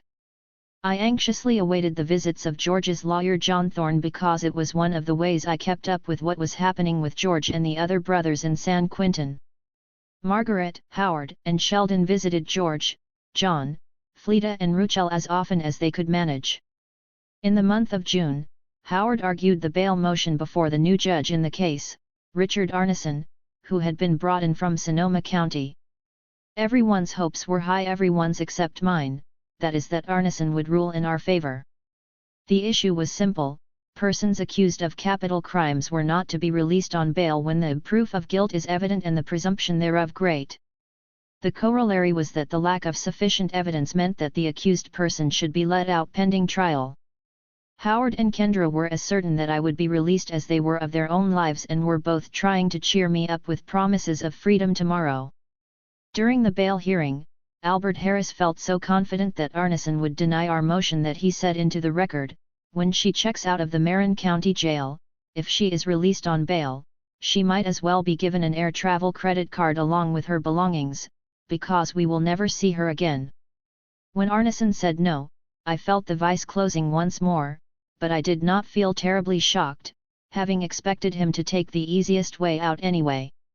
Kendra cried, and Howard was more depressed than I had ever known him to be. It appeared that the motions the judge did grant were an attempt to compensate for the terrible blow he had delivered in denying bail. Arneson said yes to our contention that I should be allowed to act as CO counsel in the case. And because bail had been denied, he agreed to order that more favorable conditions be established at once within my jail cell. He ordered that I be given access to a typewriter and that, like the other women, I be allowed to have a radio. He even ordered the matron to allow me to spend brief periods of time with the women in the main section. I discovered that things in the main tank in the corridor around the corner were not very different from what I had seen in the house of detention in New York. I rediscovered how vitally important it was to resist every destructive current of prison life. For jails and prisons are deadly places. There was the mesmerizing inanity of television, a few boring high school texts, some mysteries, and a lot of unbelievably bad fiction. The women could write if they wished, but the small note paper, which was seldom available, discouraged serious writing in favor of casual notes which would be censored anyway before they were mailed. Even getting hold of a pencil could be an extensive and complex undertaking. There were the well-worn cards and games, indispensable props for every jail, things to coat the fact of imprisonment with sugary innocuousness, fostering an imperceptible regression back to childhood. As I had noticed from the parlance at the House of D, in the jailer's eyes, whether we are 16 or 70, we are girls. They loved to watch over their child prisoners happily engrossed in harmless games. Any pastime that was intellectually demanding seemed suspect. The jailers in Marin County were extremely hostile to allowing a chess game in, and agreed to it only if it fit silly specifications. The one finally admitted to the day room was toy-like, a child's version of chess. One other jail outlet was overwhelmingly sexist. It was the stubborn presence of the washing machine, clothes dryer, and ironing paraphernalia which, discounting the metal tables and backless stools, were the sole furnishings of the day room. The reasoning behind this was presumably that women, because they are women, lack an essential part of their existence if they are separated from their domestic chores. The men's linens and jail clothes were sent elsewhere for laundering, the women were expected to tend to their own. If they did not volunteer to do the washing and ironing, a work schedule was imposed. This work system also proved to be racist. When, out of boredom, many women volunteered to do the washing, black women were consistently rejected. But when no one volunteered, black women were ordered to do it. In the midst of all this, sleep emerges as a kind of luxury. Just because it involves unconsciousness, the complete negation of an already empty existence, it becomes the least monotonous way to pass the time. The matrons encouraged us to think of sleep as a privilege by making the availability of a bed during the day a reward for good conduct. If, for instance, a woman was not up, fully dressed, with her blankets tidily tucked under the mattress, when breakfast arrived at 6:30 a.m., then all the women in that cell would lose their bed privileges for that day. They were all locked in the adjacent day room, where the only resting places were stools. They are serious people, jailers, thoroughly caught up in the glitter of their badges. When challenged, this seriousness shows its true face. A young black woman prisoner was told that since she was occasionally let out of the jail on a work furlough program, she could not join the other prisoners in the television day room. TV was not very important to her, but this reprisal made her furious. She told the matron that her badge didn't give her the right to punish her so.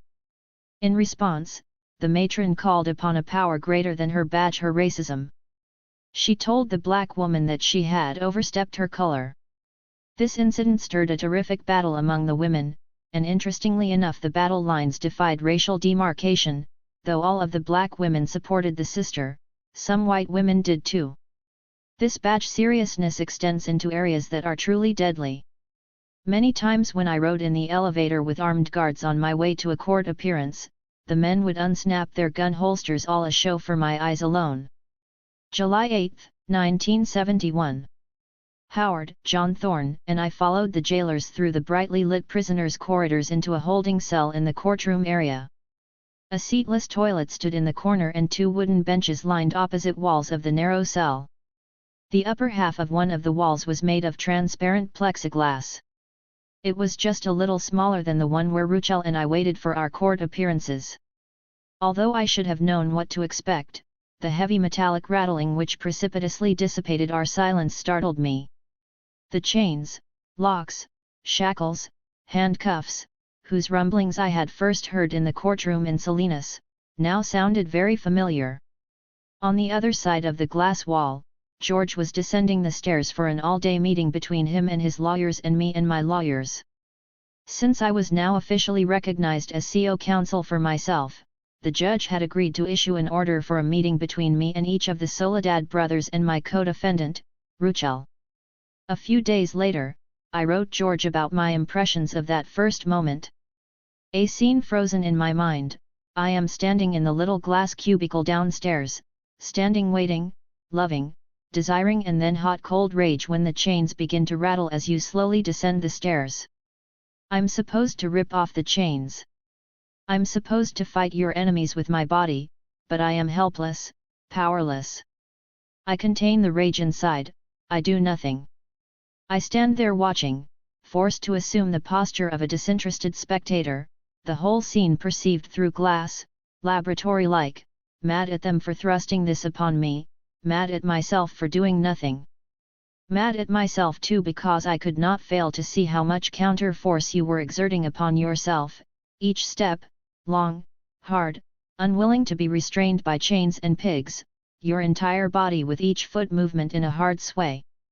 As soon as he came into the cell and saw that we were there, the disdain on his face immediately dissolved into the smile I remembered so well from Salinas.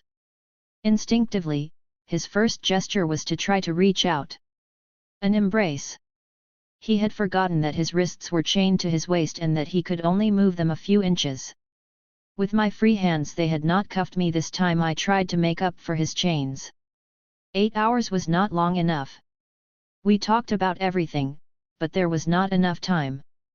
We discussed our strategy for the defense and talked about the possibility of George's testifying during the trial. He was certain that we would beat the case. I told him that our victory would have to be a victory together. All of us. Subsequently there was an all-day meeting with Ruchel. It came at a critical time. Though we were both solidly united on our political approach to the case, we did not entirely agree on the way it should be attacked from a legal standpoint. Ruchel wanted the trial transferred from the jurisdiction of the state of California to the federal court system. Based on his years of experience with the California courts, he was convinced that they wanted his life. He felt that the chances of minimizing the repressive and racist treatment both of us were receiving would be greater if we could agree upon this strategy of removal. I had studied this strategy, I had reflected upon it, and had held long discussions with Margaret and Howard about the viability of Ruchel's position. Finally, I had decided that it would be best for us to fight it out on the state court level. Among the many reasons for my decision, one pertained in a very practical way to our ability to get the best possible jury. In federal court, it was the judge who questioned potential jurors and made all decisions concerning the presence or lack of biases in them. In state court, on the other hand, we, the defense, could demand the right to conduct an extensive voir dire of potential jurors, probing into areas such as racism and anti-communism. Huey Newton's case had already established the precedent as the result of Charles Gary's work in picking the jury. It would not be possible to conduct this kind of courtroom investigation into the jurors' backgrounds if we litigated the case in federal court. During the many months of the pre-trial period, Ruchel and I held brief discussions about this in the holding cell where we waited in the mornings for court to be convened and during recesses. We corresponded with each other about our differences. Margaret, Sheldon, and Howard visited Ruchel in San Quentin, arguing out all the pros and cons of removal. It was important to me that we reach agreement on this, because my position from the very beginning had been that he and I should go to trial together. There had been much pressure, from many quarters, including from the judge himself, to sever the cases. But the position of our defense team had always been that all such efforts to separate us had to be resisted. So long as the situation regarding removal was in abeyance, we had not been able to proceed with many of our pre-trial motions. Proceedings at the state court level might possibly jeopardize Ruchel's fight for removal. It was a difficult predicament. When the time came to throw aside all indecisiveness in order to begin serious litigation of the case, Ruchel and I were still at odds on our respective legal positions. This is where we were, at the beginning of the 8-hour jail meeting. Lawyers mine and Ruchel's were present, as were members of our committees. At times, the arguments became rather heated. But even with all this, there was no breach of the solidarity which bound us together. Ruchel made a point of letting it be understood that this was a technical disagreement on legal strategy and not a fundamental rupture between us. When it appeared that this gap between our legal positions was not going to close before the end of the meeting, I felt compelled, for the sake of unity, to make a concession. I proposed that in conjunction with Ruchel's efforts, I file a motion for removal, but only under the condition that if the motion were denied in federal court, Ruchel would agree to jointly fight the case in state court. He gave his approval to my proposal. Later, I could see that our agreement was defective from the outset, more a result of our desperation than a real attempt to solve our differences. For Ruchel was certain beyond a doubt that the judge would grant the removal motion, and didn't earnestly consider the possibility of a denial. I was equally certain beyond a doubt that the motion would in fact be denied, so I never earnestly considered the possibility of fighting the case in federal court. The motion was denied. Rather than begin litigation in state court, Ruchel decided he wanted to pursue the removal strategy further. I knew how passionately he was committed to his position, so I could not really blame him for what he did. But, now, the impasse we had hoped we would elude stubbornly imposed itself. If we wanted to get on with our respective defenses, there was only one way to confront the impasse, and both of us understood this. Severance now was the only way out. Severance was a word I hadn't wanted to hear, but since we were both wedded with equal conviction to our own particular strategies, we had to move for the separation. Immediately afterward, our committee issued a statement to the press. On Monday, July 19, Judge Richard Arneson granted a motion to sever the case brought against Angela Davis and Ruchel Magee by the state of California. From the inception of the frame-up, the general mass media, joined in by dubious left friends, have attempted to drive a wedge between Angela and Ruchel. The devices have ranged from phony and racist comparisons between Angela and Ruchel all the way to the establishment of a hierarchy of political prisoners. Angela and Ruchel have devoted many hours to the coordination of legal strategies. During the first 7 months of pre-trial hearings, they made continuous attempts at developing complementary legal strategies. However, unable to coordinate their strategies, the final result was a severance motion agreed upon by both defendants.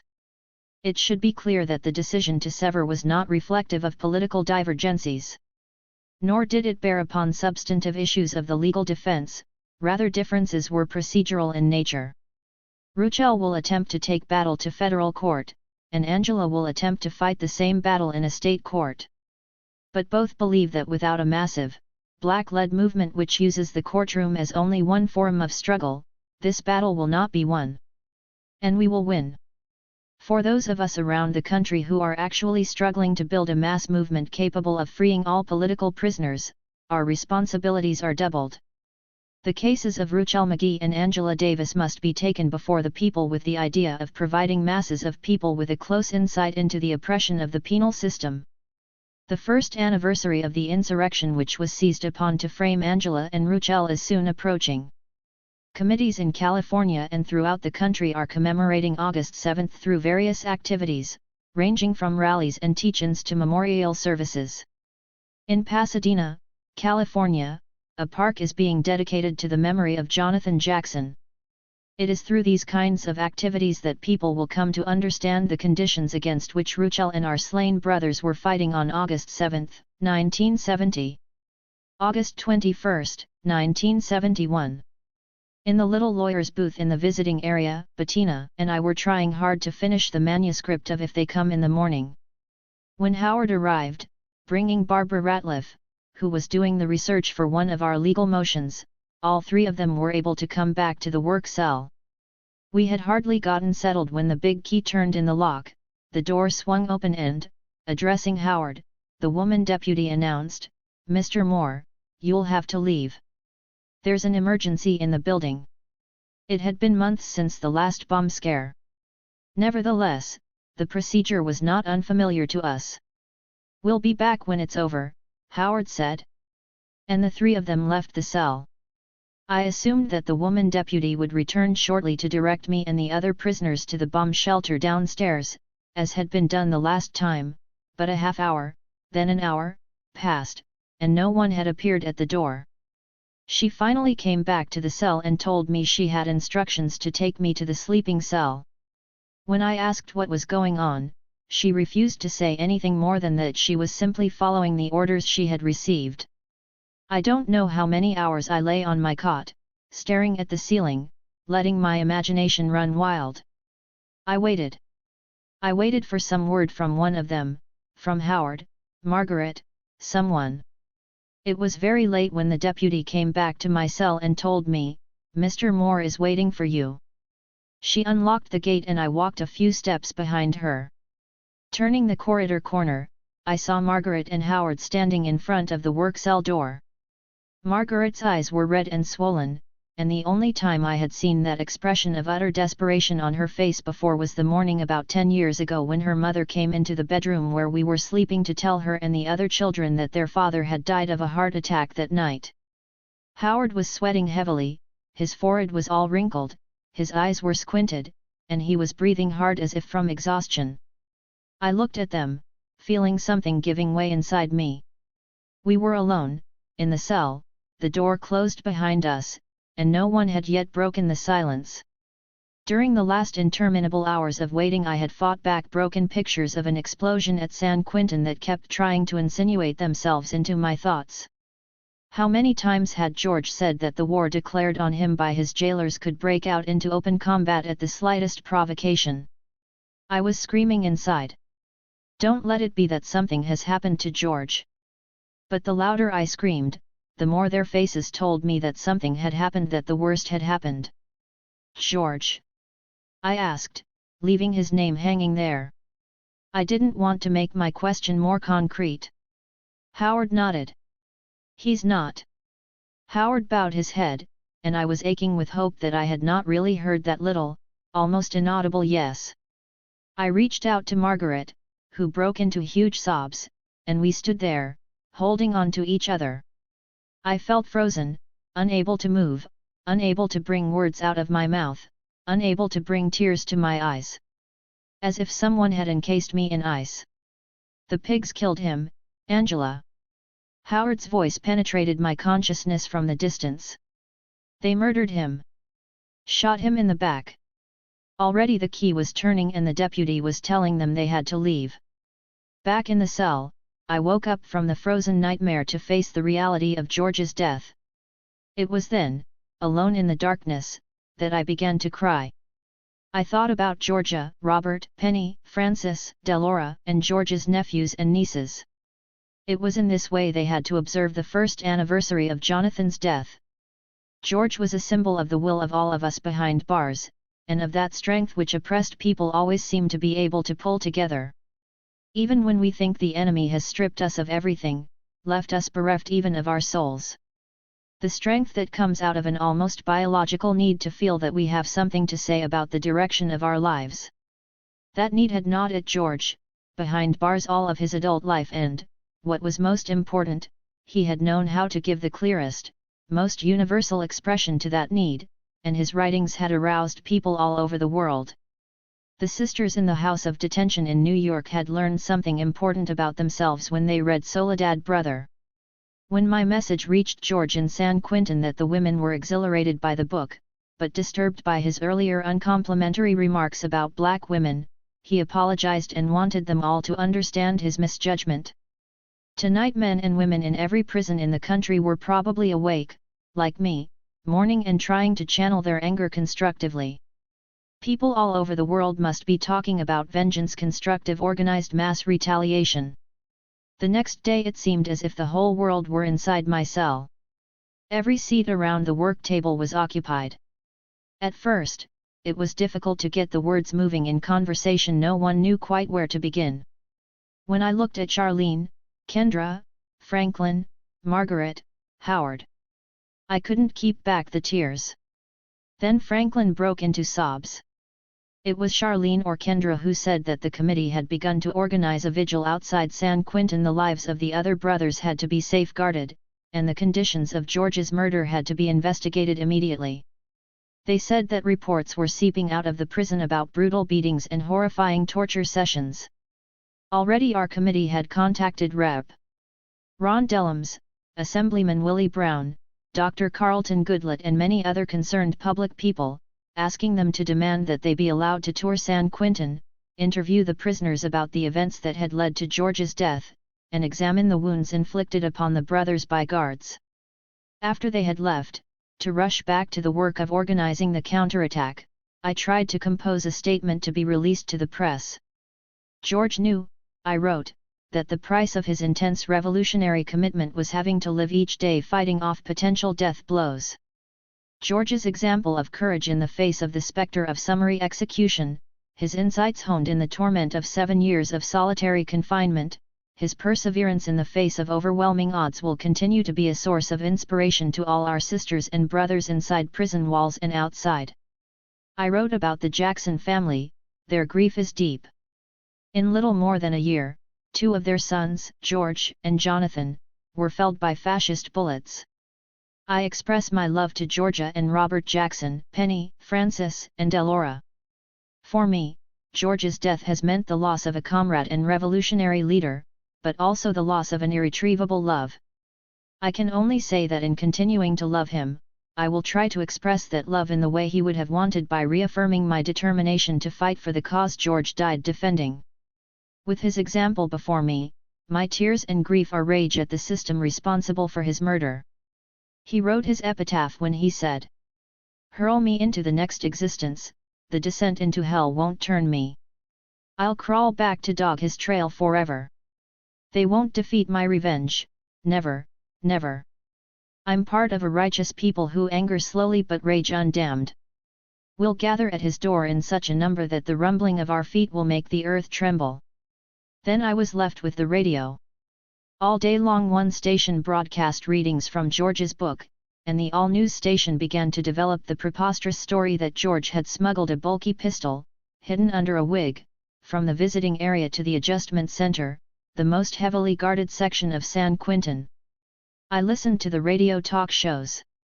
The majority of the people who called into the shows suspected that something was very wrong inside San Quentin, that whatever was askew was not the fault of the prisoners, but of the prison hierarchy. The most consistent aspect of these responses was the belief that the prison administration had taken them for fools. Over and over again, people commented on the contempt the administration had shown by not even constructing a sensible story. Who on earth would believe that the tale about the wig justified all the violence unleashed on the prisoners? George was dead, and the deeply personal pain I felt would have strangled me had I not turned it into a proper and properly placed rage. I could not dwell on my own loss.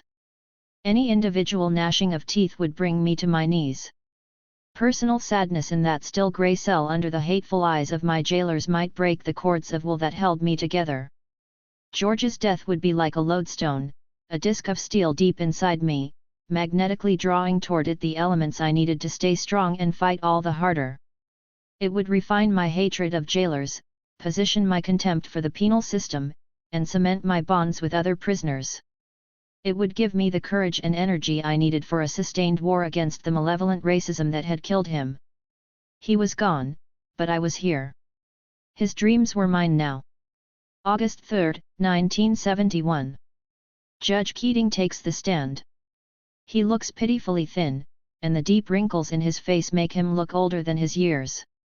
Something about him reminds me of the racists who peopled my childhood. I feel confident and eager as I rise to question him about his judgment in selecting the Marin County Grand Jury. This time I am launching the attack. Our position was that the indictment against me had been returned by a grand jury that was racist and non-representative. A hearing was granted us to determine whether the judges' selection of the grand jury was based on their own race and class prejudices. We believed that the judges were unacquainted with the black community, the working class community, and the youth community, and therefore could not have picked representative jurors. We were well into the examination when I produced a photograph which Margaret had given me. Approaching the witness stand, I handed him the picture and asked him whether it was a true representation of his house. Surprised and annoyed by the fact that we had photographed his home, he mumbled, under his breath, but loud enough for the court reporter to hear, "Judges don't have any civil rights or privacy, hey? The people that enforce the civil rights don't have any." Yes, that's my house. I might say it might be dangerous to do that again. We don't take kindly to burglars up there. When I asked Keating whether he would consider recommending a member of the Black Panther Party to serve on the grand jury, he said, "They are the blatant racists outside Adolf Hitler." And he went on to insist that they are advocates of hatred, violence, and murder. They spew hatred and violence and murder all over. He added that this also held true for the Communist Party. I was speechless, shocked not so much that these were his sentiments as by the fact that a superior court judge had shouted these statements into a permanent court record. A survey we conducted confirmed the deep-seated racist and anti-communist prejudices of the average resident of the county. Judge Keating was a typical Marin County resident. How could my trial take place in the Civic Center, next door to Judge Haley's courtroom? We prepared to argue our motion for a change in the venue of the trial. 4. A trial here would be a ceremonial slaughter, a sure prelude to San Quintin's gas chamber. All the superior court judges in the county had confessed that they could not fairly preside over my trial. That grand gesture disengaging themselves was to me another way of saying that they were hopelessly convinced of my guilt. Our survey demonstrated that the majority of the people in Marin County, who were both white and wealthy, believed me guilty of kidnapping, murder and conspiracy. But even more telling, they believed that I was guilty of something worse, of being a communist, of being a black woman. Many of them felt outraged that I had been allowed to teach the children of decent white Californians. If they could vote on the matter, they would banish me forever from the universities in California. Since that survey had been conducted, George had been murdered by San Quintin guards. The hysteria whipped up around these events designed to turn the victims into the criminals was pervasive. Public opinion in this wealthy white county considered anyone who spoke out on behalf of San Quintin prisoners as guilty as they presumed the prisoners to be. Our motion for a change of venue was thorough and well documented. Judge Arneson, the presiding judge called in from another county, had no choice but to grant it. But we didn't want just any change of location for the trial. Any black person knows that there are only a few places in the state of California where even the semblance of a fair trial could take place. If there was to be a trial, we wanted it to take place in San Francisco, where we could hope to pull some black people from the jury panel. But those who determined the locality of the trial didn't want to go to San Francisco, sprawled on the other side of the bridge, with its multicolored people of many social opinions and political persuasions. San Francisco was too unpredictable, the potential of a large local movement rising up to be vigilant over the trial was much too strong. They wanted a more tranquil place, a place where controversies were smothered by soft-spoken civilities. A place where black people did not live in large numbers, but where there were enough leading black figures in the community to veil the existence of racism. They wanted a place with substantial geographical stature, but without political color, and especially without a tradition of progressive political struggles. That place, we discovered, was to be San Jose. Marin County jailers and sheriffs accepted this change of venue as a personal defeat. Their faces wore expressions of deep regret that they could not preside over the slaughter themselves. With undisguised pleasure, they refused to give us the smallest hint about the date or hour of the move. Howard and Margaret warned me that I should be prepared to leave at a moment's notice, and had brought me cardboard boxes to pack my things, books, papers, letters that I had accumulated over the last year in that jail. Their warnings served me well. One morning around 3 or 4 a.m. the chief matron woke me, screeching that I had better be ready in a few minutes. I was prepared. There was nothing to do but wash and brush my teeth. December 2, 1971. The trip to San Jose was much longer than I had expected. Even though I didn't know much about the geography of Northern California, I could tell that they were taking a roundabout route for what they called security reasons. I had been hoping to see San Francisco or Berkeley, or some place with normal scenes of human activity. But when I arrived at the jail in Palo Alto, I had no pleasant memories to bring in with me. The trip had been freeway all the way, the caravan traveling far above the speed limit. And until we began the approach to Palo Alto, it had been pitch dark. A slight, pale man was riding in the car with me. At the time I didn't know that he was the under-sheriff of Santa Clara County. He did not have the usual manner of a law enforcement officer. He seemed unsure of himself. He tried to console me, to assure me that the stint I was going to do in the jail there would be much more tolerable than the year of horrors I had just left in Marin County. But jail was jail. Unless you had resigned yourself to the fact of being locked up, there were no degrees of better or worse. As with the FBI, as with the New York House of D, as with the Marin County Jail, now with the Santa Clara Jail, the ritual, name, address, age, birthplace, previous arrests, etc., etc., etc. Mug shots, fingerprints. Would there ever come a time when I would finally be booked out? I had learned that each time a prisoner is booked she has a right to 2 phone calls. I called my lawyers first so they would know I had arrived, and then my parents.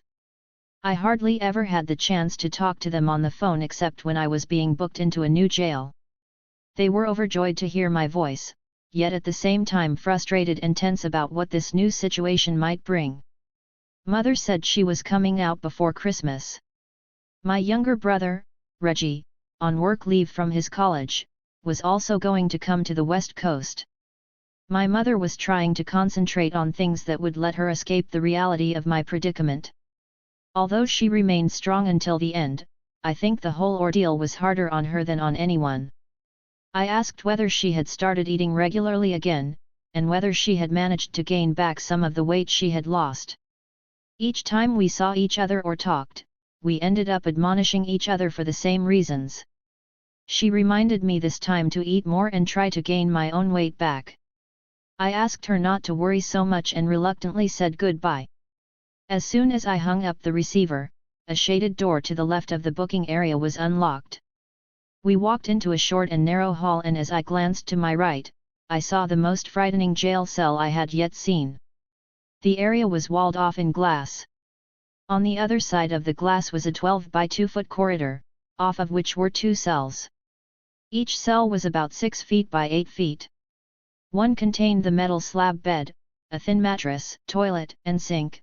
The other was a padded cell completely lined with a heavy tufted fabric painted a silvery gray.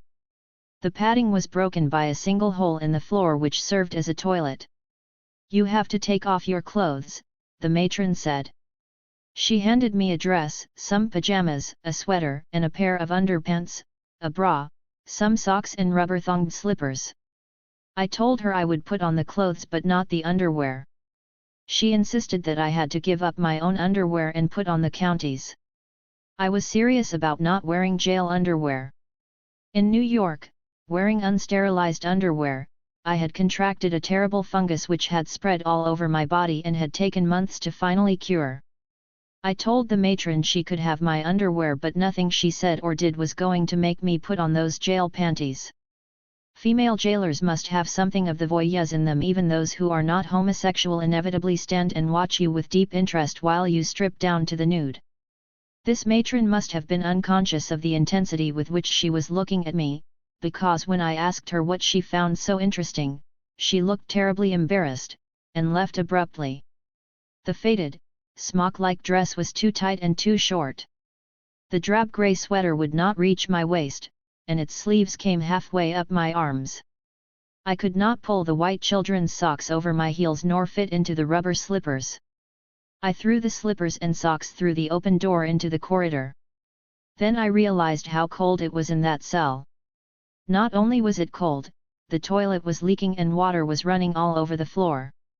I stepped out into the cell corridor to shout a complaint, but no one was in sight, and the door to the larger corridor was locked. I told myself that Margaret and Howard would be there soon, and we could begin to fight these subhuman conditions. In the tight childish smock, without underwear, and barefoot, I was freezing, so I put the pajama bottoms on under the dress, the tiny sweater over it, and the pajama top over the sweater. I imagine I looked absurd.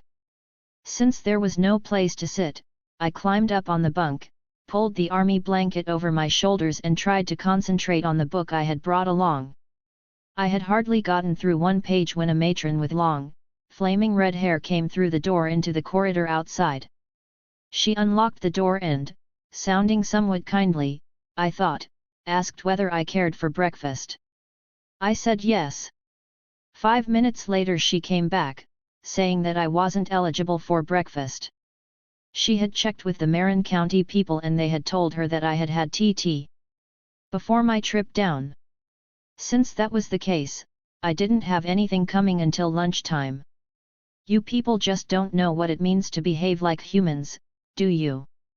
I blurted out. Quickly but silently she darted out of the cell. I scolded myself for having said yes in the first place to her nice offer and tried to get back into my book. Later, when Margaret came, and saw me all huddled up in the blanket, freezing above a waterlogged floor, her mouth fell open. "They must be kidding," she said. "I've been inside a lot of jails, but this beats them all." Her outrage made me feel a little better. For a while, I had been wondering whether I was overreacting. And then I thought of the descriptions George had given of the many dungeons they had thrown him into over the last decade. This place couldn't be as bad as a wing in Soledad or the adjustment center in San Quentin or solitary in Folsom or any of the other cells where they had tried to squeeze the will and determination out of George. "This place isn't even a jail," I told Margaret. "It's what they call a holding facility, a place to keep prisoners for a few hours or maybe overnight. But they want to keep me here for months. I can't believe it," I went on. "There isn't enough room in here to do exercises, even the ones where you stand in place." We decided to draw a scale sketch of the cell, with an accompanying description. We wanted the committee to use it in their press release and propaganda about the conditions of my confinement. Margaret left to give the drawing to the committee. "Hold on," she said, "there will be some big changes around here very soon." I smiled at her. "Margaret, you know I'll be okay." A little later the matron led a young, very desolate-looking white woman past my cell. I heard a gate being unlocked next door. She must be in on a drug bust, I figured. Not feeling like talking to someone I couldn't see, I said nothing to her but went back to the inner cell, got back on the top bunk and continued to read the female eunuch until Margaret and Howard came. They brought news that the committee was already putting wheels into motion. All over the country and even in other countries people were receiving communications about the conditions under which I was being held. In a matter of hours telegrams and telephone calls began to pour into the sheriff's office. Sheriff James Geary, who regarded himself as a man of liberal persuasions, responded to this massive protest and ordered some changes. In an interview that appeared in the San Jose Mercury, he lamented the fact that people all over the country thought he had shoved me into the most wretched of dungeons. One woman, he said, had protested my being kept in a heatless hole, barefoot, wading in water up to her ankles. Not only were there physical changes such as heat, clothing, and shoes, but the manner of the jailers changed. Some of them had become almost kind. "Miss Davis, is there anything you need? Are you sure everything is all right? How was your dinner? Do you have any complaints? Would you like anything in particular tomorrow?"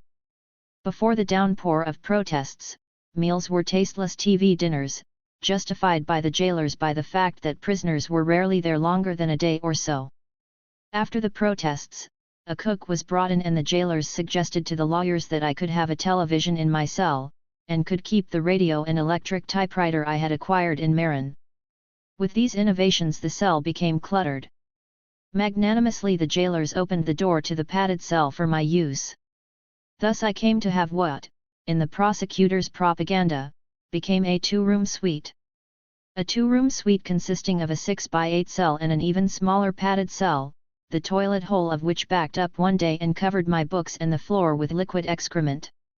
Just as the two-room suite was a farce, so was my own private television of which the prosecutor constantly spoke. My television was private only because they insisted on keeping me in solitary confinement. The prosecutor never mentioned that in the regular women's jail a color television was available for the prisoners. Nor that when I got mine I insisted on one for the prisoner next door, and that when the jailers refused, the committee purchased a TV for her as well. During those days, as the conditions of my imprisonment improved, I felt a profound sadness welling up within me. What had been done for me had, so far, been done only for me. But I was haunted by the specters of all those sisters and brothers whose lives were eroding in other jails. Ruchel, Fleta, John, Luis, Johnny Spain, David Johnson, Hugo Pinnell, Willie Tate, Earl Gibson, Larry Justice, Lee Otis Johnson, Martin Soster, Marie Hill, the Attica brothers. The names kept tolling in my ears.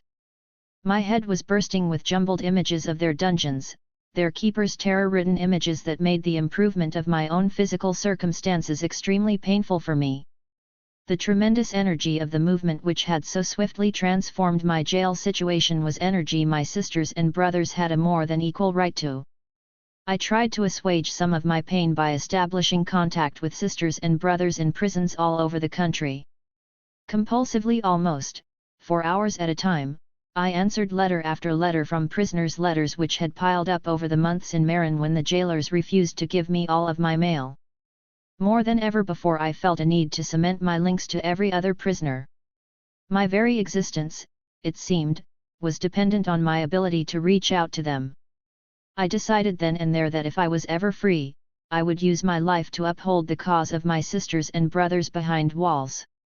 Shortly before the change of venue, Sheldon had had to leave the case for personal reasons.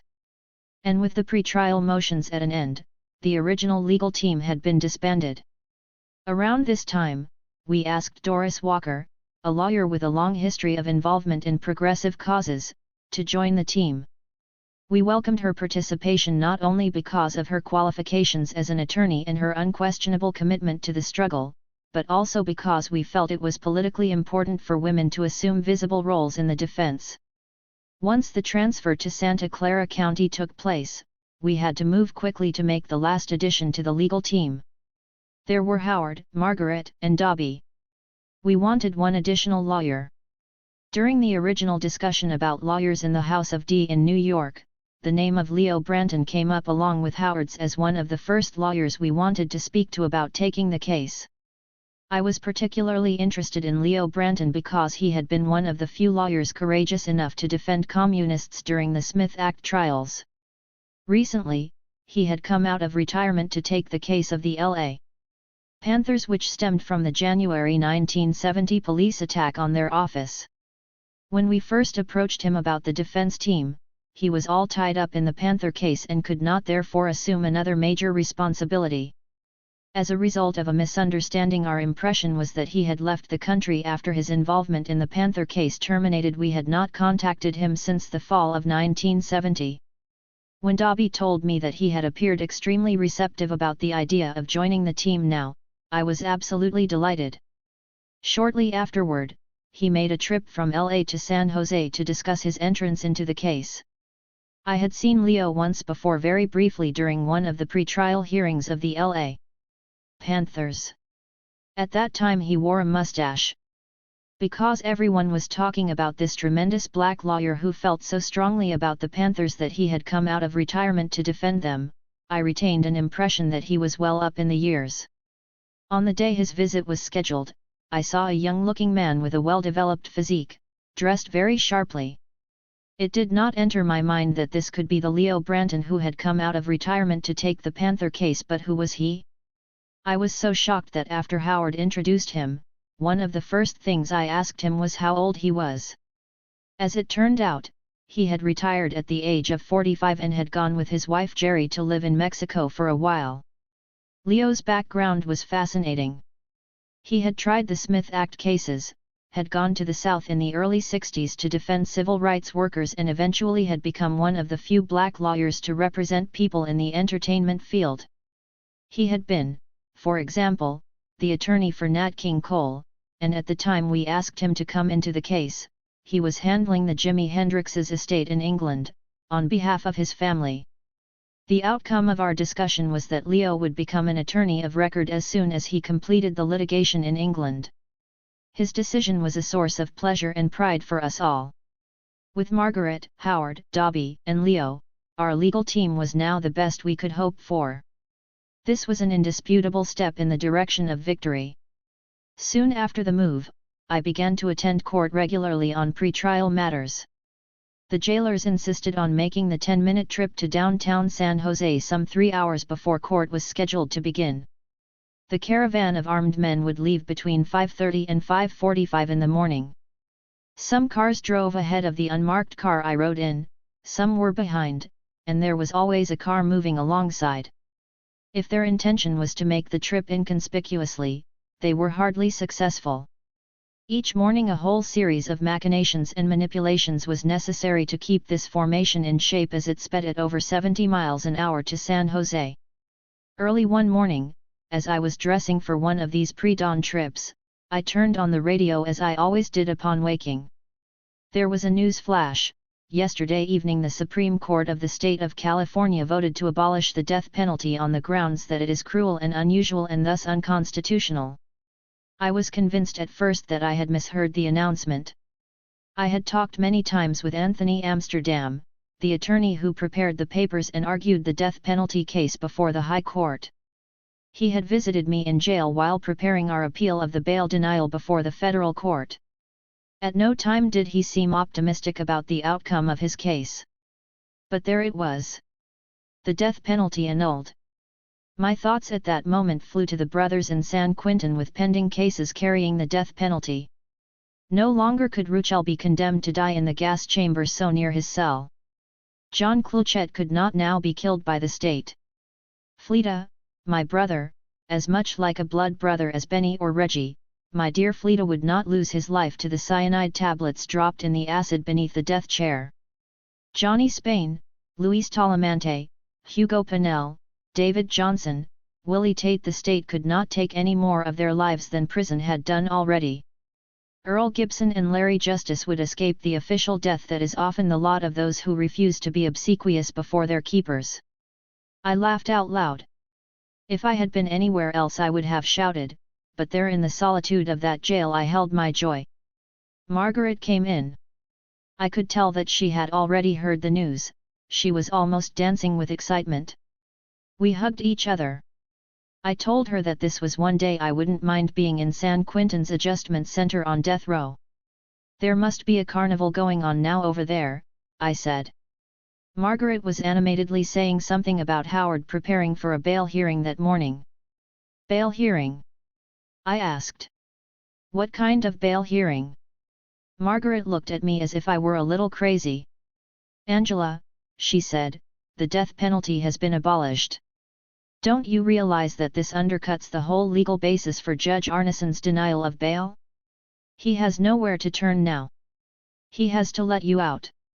Of course. In his original decision denying me bail, Arneson had emphatically stated that if not for the fact that I was accused of a capital crime, he would be more than willing to set me free on bail. Now there were no capital crimes. Arneson's words were on the record. The argument he had invoked when he rejected our bail motion no longer held water. According to the judge's own argument, I was now legally eligible for bail. In my joy that Fleta, the other brothers, and I could not be condemned to death, I had forgotten all about bail. We howled then. It was the first time I had laughed freely and deeply in 16 months. We called Judge Arneson early this morning, Margaret said, and he's already agreed to hold a bail hearing today. Howard and Dobby are trying to get copies of the Supreme Court decision now. They should be here in a few minutes. And Franklin, Kendra, and the rest of the committee are frantically trying to raise the bail money. I had been close to euphoria when Margaret said that I would certainly be out on bail soon. But the more concrete she became, the more she began to talk about the facts and specifics, the more my euphoria dwindled away into an overwhelming pessimism. This judge isn't going to let me out on bail, I said, not after all these months, not now, right on the eve of the trial. Just wait. He'll find a loophole somehow. I didn't want to dampen Margaret's enthusiasm, but I remembered only too vividly our experience when the bail motion had been argued the last time. Virtually everyone in the committee had been positive that we would win. I think that I was the only one, the lawyers included, who had profound reservations about the possibility of being released. So when Arneson announced that he could not legally release me, it was such a terrible letdown for everyone, creating such an all-pervasive climate of gloom that it was hard to pick up the pieces and start the movement rolling again. I felt that another enormous defeat would be disastrous for the movement. There was also the psychological damage such a defeat would have on me. I had to husband my strength in order to survive. I could not allow myself to build up my hopes for release, which would only be shattered by the arbitrary words of a white man in the black robes of the judiciary. Certainly, there was a remote possibility that I might be released on bail, but in the opinion I was forming now, it was precisely that, a remote possibility. Moreover, I was certain that Arneson would not make the decision alone. The real decision, I thought, would be made on levels of government much higher than that of a superior court judge. We entered chambers for the preliminary bail hearing. I had already plotted out the scenario in my mind. Arneson, in his efforts to be the fairest judge possible, would agree to reconsider his ruling and, in fact, would hold a new bail hearing. But between now and the time he held the substantive hearing, he would have pried into each one of his logbooks, read the Supreme Court decision 1,000 times for a loophole, and would announce on the day of the hearing that he was terribly distressed, but the law prohibited him from releasing me on bail. When the 3 lawyers and I moved into the judicial chambers, we came face to face with a despondent-looking prosecutor, Albert Harris. Howard presented our extremely simple argument for bail. 1. The previous denial of bail was based entirely on the capital nature of the charges against me. 2. Only hours ago, the Supreme Court had abolished the death penalty. There was no such thing as a capital crime. 3. Ergo, I should be granted bail immediately. So convinced were Howard and Dobby of the infallibility of their argument that they had a bondsman waiting at the back door of the court. But my pessimistic appraisal was correct. The judge set a date for yet another hearing. He said he needed time to review the Supreme Court decision, and that the prosecutor needed time to prepare his answer to our argument. February 23. The bail hearing was set for Wednesday in chambers. The judge responded to Howard's vigorous resistance to a closed hearing by saying that if we wanted to have the proceedings in open court, he would be only too happy to accommodate us, but he would have to postpone the date of the hearing for quite a while. We well understood the significance of this. In my state of mind, I regarded it as a very broad hint that the motion would once more be denied. If not, why would he shy away from holding the hearing before the public? Kendra, Franklin, and Margaret kept trying to persuade me that this time the judge had no way out. In Margaret's professional opinion, she kept reminding me, the law could not supply him with a loophole. Not this time. All of us, however, understood Howard's reticence on the subject. The last time he had been so sure and had suffered so much for me when the denial came down. Almost everyone else was telling me to pack everything, to be on the alert so that when the decision was rendered, I could walk through the gates without a second's delay. But I refused to pack, to make any gesture that might lead someone, particularly the jailers, to believe that I really thought I was going to get out. I recalled only too vividly, and with a great deal of depression, the arrogant deportment of the Marin County matrons and sheriff's deputies after the judge had said denied to our bail motion in June the year before. Finally, quivering with nervousness, I had to submit to the handcuffs and be led through the steel doors for the court appearance. I was hyper-conscious of every gesture I had to make, how to hold my manacled hands outward, turn my back to the car, sit down on the edge of the seat and slide myself to the middle. I never accepted the help of a jailer, no matter how difficult it was to get into the car. So many times before, I had strained to absorb every little detail along the route from the jail to the courthouse. On some of these trips I had enjoyed the sight of children playing in the street, on others I examined with sadness the faces of black maids on their way to work for the Palo Alto rich. But always there was the stark and obscene Moffett airfield, the coven from which planes were sent to kill Laotians, Vietnamese and Cambodians. Now I might be seeing these scenes through the window of a police car for the last time, yet I could not persuade myself that there was even a remote possibility that it might be true.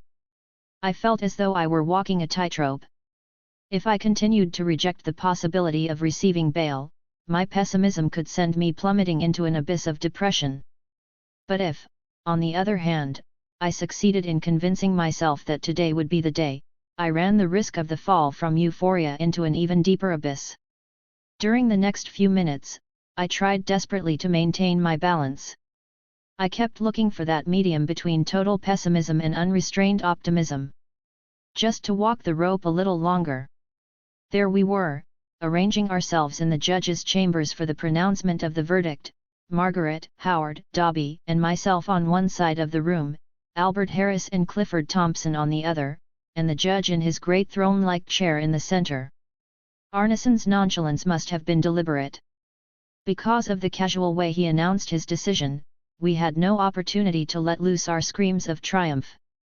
16 months of imprisonment were coming to a close. Just like that. The lawyers discussed conditions of bail with the judge. Without yet feeling the impact of my impending freedom, I wondered why he had finally decided to set me free. It was certainly not because he personally wanted to release me before trial. If that had been the case, he could have let me out months ago. He would not have had to wait for the abolition of the death penalty. Neither was it only because of the new court decision that Arneson had granted our motion. He could have very easily accepted the prosecutor's proposition that the Supreme Court decision would not be final for 90 days yet, therefore, he should wait out those 3 months and release me then, assuming no revisions were made in the decision. It was not the judge. It was not the law. Only one other explanation remained. That very morning, the judge himself had given me a glimpse into what had motivated him to grant bail. He spoke about the mail I've received in the last 2 days and the telephone calls, none of which I have personally taken, but which my staff has taken, from a tremendous number of states and telegrams from foreign countries. It is a case of amazing interest. The real reason he felt compelled to hand down a decision in our favor had to do with the mushrooming defense campaign. Arneson did not mean to imply that he was yielding to public pressure. Yet it was clear that the tremendous agitation of millions of people had affected him. This realization brought to mind the many heated arguments we had had around the bail movement, arguments which usually found me alone on one side and Fania, Kendra, Franklin, and the other committee leaders on the other. It had been about a year since the bail campaign was launched. I had profound reservations about devoting so much of the energy of the campaign to the single question of bail. In the first place, I had been certain that there would not be the flimsiest chance of victory. In the second place, I thought the political content of the bail issue too weak. It did not permit people to express their resistance to the system of repression, which was not only behind my own imprisonment but was why so many others were languishing in prison. Only after many months had passed did I begin to understand my own misjudgment. True, the demand for bail was not a revolutionary demand. True, it did not of itself expose the rotten core of the capitalist system. But precisely because a bail demand was something which could appeal to anyone who wanted to side with justice, it allowed the campaign to reach out to many thousands of people who at that time could not have been stimulated to call for my complete freedom.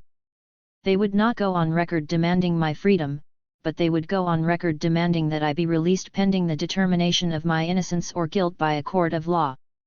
The participation of so many people had been in itself phenomenal, but what impressed me most and what convinced me of the correctness of the bail fight was the way in which the people who waged the fight began to evolve politically. Many of them began to involve themselves in other areas of the campaign. Once they had been exposed to the realities of the prison and judicial systems, they were forced to give serious consideration to the political repression we spoke about. In learning about my case, they learned about the Soledad brothers, about the subhuman conditions of the jails, about the indeterminate sentence law, under which George had been given a term of from 1 year to life for something which, had he been white and well off, would have resulted in probation at worst. They learned about racism and how it pervaded every corner of the prison system. And they learned about the dynamic which makes racism an essential ingredient of the political persecution of revolutionaries and progressives. Many who began, reluctantly, demanding bail, ended up as strong and effective leaders of the campaign. Arneson told us that the defense and the prosecution had to agree on the conditions of bail before he could formally set the bond, which he said would be $102,500, of which $2,500 had to be paid directly to the court in cash. The prosecution, of course, tried to see that, once on the outside, I would be imprisoned within so many restrictions that I might as well be in jail. The battle raged on. Harris used the opportunity to lash out against the committee. He insisted I was not to attend or participate in anything that was organized by or had anything whatever to do with the National United Committee to Free Angela Davis. If he had had his way, I would not have been able to associate with my own sister, because she was one of the national coordinators of the defense campaign. Harris seemed to see as his main enemy not me, but rather this multitudinous movement which had risen up to jam his apparatus of persecution. It seemed as if many hours had gone by when we had finally reached the point of agreement, or rather of truce. Outside, a large assembly of sisters and brothers had gathered to wait out the hearing and receive news of the decision firsthand. What we knew from the opening moments of the hearing, they knew not at all. When Howard and Dobby had to get legal papers from the office, the judge instructed them to keep silent about his decision, to speak to no news person, to go directly to the office and come directly back. Margaret and I went into the jury deliberation room to wait. We hoped that Howard would ignore just a little the judge's instructions. Suddenly a huge roar was heard in the courthouse. Cheers, screams, laughter. The message had gotten to the people. And it was their own victory they were claiming. It was at that moment that the emotions I had had to contain during that long hearing were suddenly unleashed. It was right that it should be so, that my own happiness should emerge and merge with the emotions of those who had created it. Howard and Dobby returned shortly. I told Howard that I knew he would not be able to keep the bail a secret when he went out. But I didn't say anything, Howard insisted. I walked out with as straight a face as possible. I could see how tense and upset Franklin and Kendra and the others were. Still, I kept walking. Then Franklin ran up to me, and all I did was smile. I was smiling all over, I couldn't help it. Franklin didn't need anything else. He hugged me, Kendra, and then all pandemonium broke loose. Now we had to get down to the concrete. Where was the money and property for the bond coming from? There were problems with the bondsman, Howard said. The one they had expected to use had apparently gotten cold feet at the last moment and begun talking about the way Eldridge Cleaver had split the country. This bondsman had proved himself such a racist, Howard said, that even if he changed his mind, we couldn't use him on principle. In situations where bad news had to be broken, Howard had a way of assuming a fatherly air. There in the jury room, he told me very tenderly that I should expect to have to hole up for a few days while the bond was raised and a bondsman was found. There had been Aretha Franklin's public promise some months before to put up the money for the bond. Now she was out of the country, but when my mother reached her, she said she was still willing to go bail for me. The problem was that she had to remain abroad for a while longer, and the money could not be released without her personal signature. The committee kept on looking. They quickly raised $2,500 to be handed over to the court and $10,000 to be kept on hand for the 10% bail bondsman's fee when the $100,000 in property was found. This time, when I rode back to jail, my hands cuffed, in the caravan of armed men, I felt strong. What had just unfolded was incontrovertible proof of the power of the people. Back in my cell, I lay down feeling a profound sadness. Why me and not the others? I could not get rid of a sense of guilt. But I knew that my freedom would be significant only if I used it to push on for the freedom of those whose condition I had shared. All of a sudden people were coming back to my cell. Franklin said that I would be getting out right away. What did he mean? Stephanie came in with this same cryptic news. Then Howard explained that they had found someone who was willing to put up his property as bond. Someone who had simply appeared, attracted to us by the magnetism of the movement. A white farmer from Fresno County, who had inherited a large stretch of land from his father, and who was a sympathizer with our movement. Soon there was news of another possibility. The bondsman whose office was downstairs from our legal offices in San Jose had decided to take over the operation. Negotiations were being conducted right outside the jail. Finally Howard came in with the joltingly exciting news, the bond had definitely been raised, all that remained was the paperwork. I wanted to scream with joy. But the sluggish jail bureaucracy hindered the natural flow of my emotions. Every second of waiting now was like the months and seasons I had spent waiting behind bars. I could not shed the ugly jail clothes fast enough and pull on the purple pants. Kendra had brought pants too small for her and certainly too tight for me. My hands were trembling so I could hardly dress. Yet, seconds later, I was out front at the booking desk waiting for the jailers to push the buttons which would fling open the gates. The first gate was sliding open at its own maddeningly slow pace.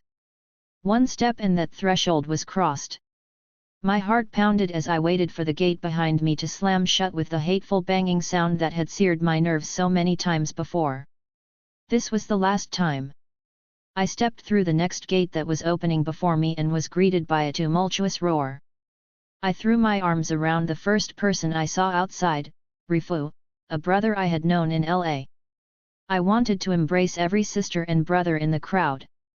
Jail, imprisonment, sheriffs, chains, all that was far behind. For security reasons we had to leave the jail grounds quickly. Rifu gently reminded me that I would have time to see all the people in safer surroundings.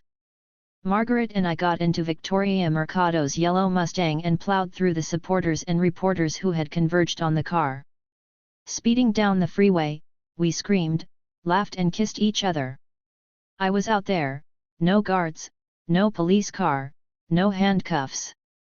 Everyone's meeting over at Bettina and Jack's, someone said. When we walked into the house, my face was hurting from smiling and laughing so much. Margaret's 6-year-old son, Hollis, and Bettina and Jack's 4-year-old, Joshua, were both there. With the special tenderness that young children can show, Joshua asked me, "Angela, are you really free?" And Hollis was so ecstatic he flung his arms around my neck. There were the members of the national staff, the leaders and activists from the San Jose Committee, and committees from throughout the Bay Area, all gathered under one roof. I thought back on all the difficulties we had confronted trying to organize the Soledad Brothers Defense Committee. My admiration for the leaders of my committee was limitless. I was meeting many of them for the first time, all these beautiful sisters and brothers who had snatched my life from the pale hands of racist persecution. I met in a back room with the leaders of the Chicano Defense Organization. El Comité para la Defensa de los Presos Políticos had given special attention to my case. Their support was critical in Santa Clara County, where the Chicano population outnumbered the blacks. Victoria Mercado, a Chicana sister who had joined the national staff of the committee very early, had spent many months working in San Jose with El Comité. Throughout the evening an unbroken stream of people came in. In the midst of all that, I picked up the telephone and dialed Birmingham. Mother and Daddy. Knowing the deep personal pain they had suffered, and their complete devotion to the fight, I felt happier for their sake than I did for my own. Our emotions were so high that the telephone seemed more a barrier than a medium of communication. Then I had to call my brother Benny and his wife Sylvia. Their commitment was both personal and political, and we had come to love each other even more. Then the New York calls. I had to reach Charlene, who had tackled the formidable job of handling the national campaign. Afterward I called Winnie. Henry Winston, chairman of our party, and Gus Hall, our general secretary, had together carried the message of the campaign to the world. Then a problem insinuated itself. Franklin ran it down. Hundreds had assembled at Solidarity Center, the office of the San Jose Committee, to celebrate. They were waiting impatiently for me to drop by. Since the bail order included a prohibition on my speaking to or being present at any large gathering organized by the committee, the suggestion was that I not go. What should I do? The first violation of my bail condition could be seized upon as a reason for putting me back in jail. Should I play it safe and follow the judge's order to the T? For some selfish concern for this little bit of freedom, should I ignore the sisters and brothers who had given so much? Court order or no court order, I was accountable only to those who had fought with and for me. If in fulfilling my obligations to them, I was risking my freedom, then so be it. If I stayed with the people, I would never be alone. As we entered the Solidarity Center, the crowd broke into a long, thunderous ovation, an ovation that almost made up for my last 18 months in clandestinity and prison. Asterisk asterisk asterisk. We had already decided that I would move in with Margaret. Bob and Barbara Lindsay, friends of ours in San Jose, had lent her a house for the duration of the case. For 16 months Margaret had visited me in jails New York, Marin County, Santa Clara. Now it was strange to know that we could go to sleep and wake up under the same roof. Like many years ago, when she spent the summer in our house in Birmingham, or when I stayed with her family in New York. It was futile to even try to fall asleep, so I spent these first hours of silence and darkness in thought. It was frightening to think about the profound impact jail had had on me. My responses were still geared to the sparseness of jail surroundings, to the thick hostility pervading the whole environment.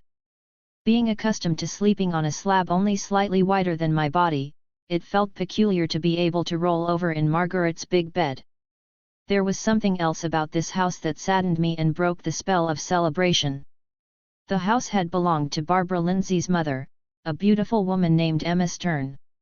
I had come to know her as the white-haired old lady, lines deeply etched in her face, who had written the first pamphlet on the Soledad brothers. Over 70 years old, she had been one of the most active leaders of the Soledad Defense Committee. In the summer of 1971 she fell ill.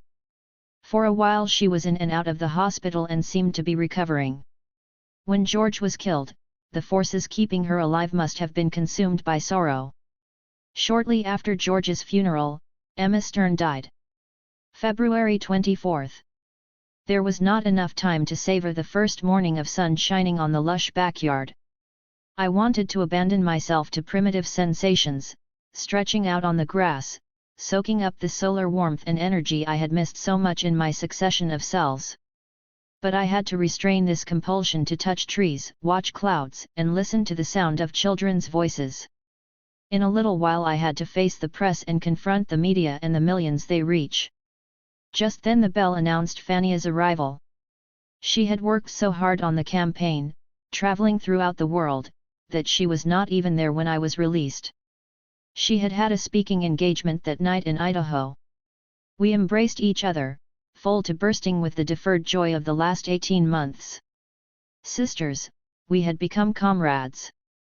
After the press conference, we made our way to Bettina and Jack's, where Gus Hall was waiting to see me. Gus understood better than anyone what I was feeling. He had spent some 8 years in Leavenworth Federal Penitentiary. He described the moment when they first learned that the judge had granted him bail. The news arrived in the midst of a session of the party Congress. They were torn, he said, between the impulse to make the announcement immediately and the knowledge that the news would hopelessly disrupt the remainder of the meeting. They risked disruption, and the rest of the day's business gave way. Accompanying Gus on this trip was Luis Figueroa, a leader of the Communist Party and senator from Chile. Short, with a huge mustache falling over his lips, he was like a benevolent uncle. In his warm, down-to-earth manner, Gus asked me whether I'd like to have dinner with a few comrades from the area. I accepted, and someone reminded me that we must hurry to meet my mother's plane. I had suffered through such painful prison visits with my mother. She was such a sensitive person, especially about her children. I could only begin to sense the anguish my imprisonment caused her. If there was a single overriding personal reason why I wanted to be free, it was for my mother's sake. As she stepped off the jet that afternoon, there was a radiance about her which I had never seen before. Esau, my young niece, was in her arms. In an instant, we were entangled in hugs. No jailers to sully the privacy of this meeting. After dinner, when I had finished one glass of champagne, all I dared to drink, I toasted practically everyone who was present. Spontaneously we began to sing the Internationale, Arise Ye Prisoners of Starvation. And immediately afterward the Negro National Anthem. My mother's voice sang loud and clear, lift every voice and sing till earth and heaven ring. Even the black waiters joined in. February 25. The burly white policeman in charge was evidently jarred by my appearance. His voice quivered with rage as he told me to step behind the white line over there. How many mug shots did this make? Like the other cops lining the walls, he was wearing a dark blue jumpsuit with a matching baseball cap. One could have easily mistaken him for a parking lot attendant, a television repairman or an auto mechanic.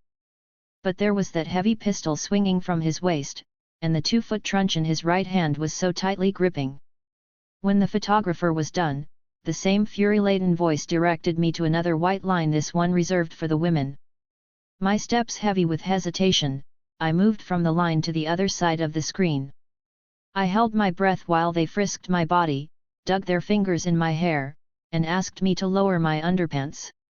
Kendra, Victoria, Franklin, and Rodney were already acquainted with the special routine in the San Francisco County Courthouse for those attending the Soledad brothers' trial. But Mother, Sylvia, and Benny were incredulous, outraged and horrified by this degrading prelude to the court session. It was frightening to realize the regular trial-goers had to submit themselves to these humiliating searches day after day.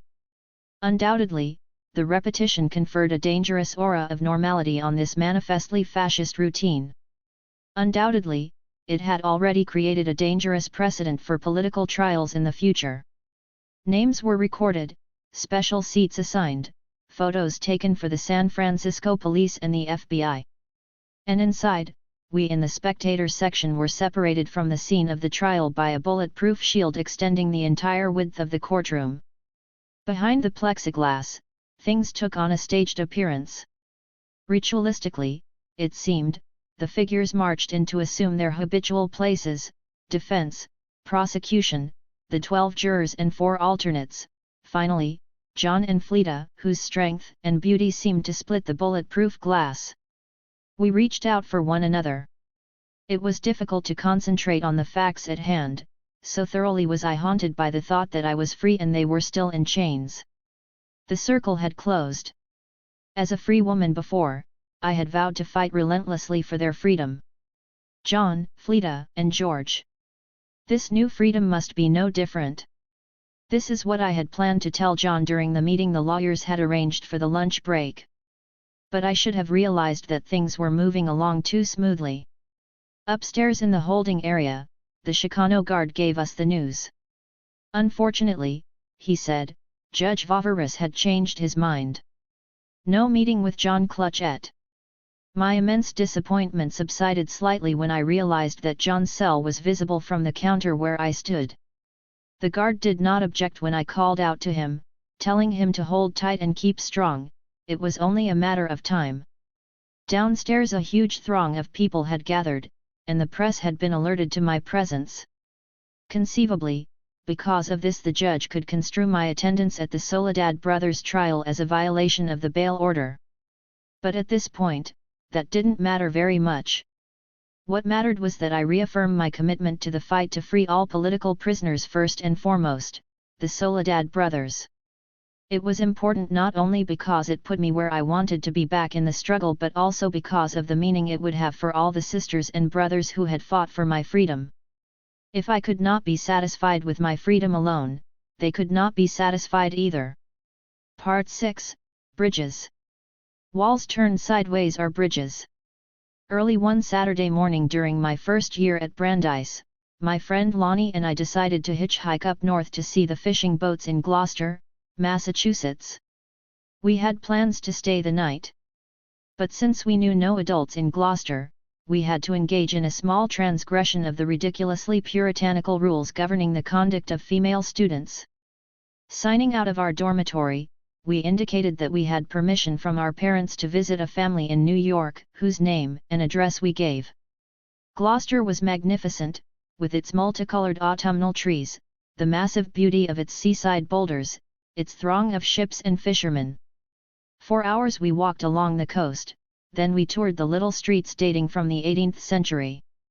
Though we were practically moneyless, a nice man in a little restaurant gave us as much food as we could eat and wouldn't hear of letting us work off our meal.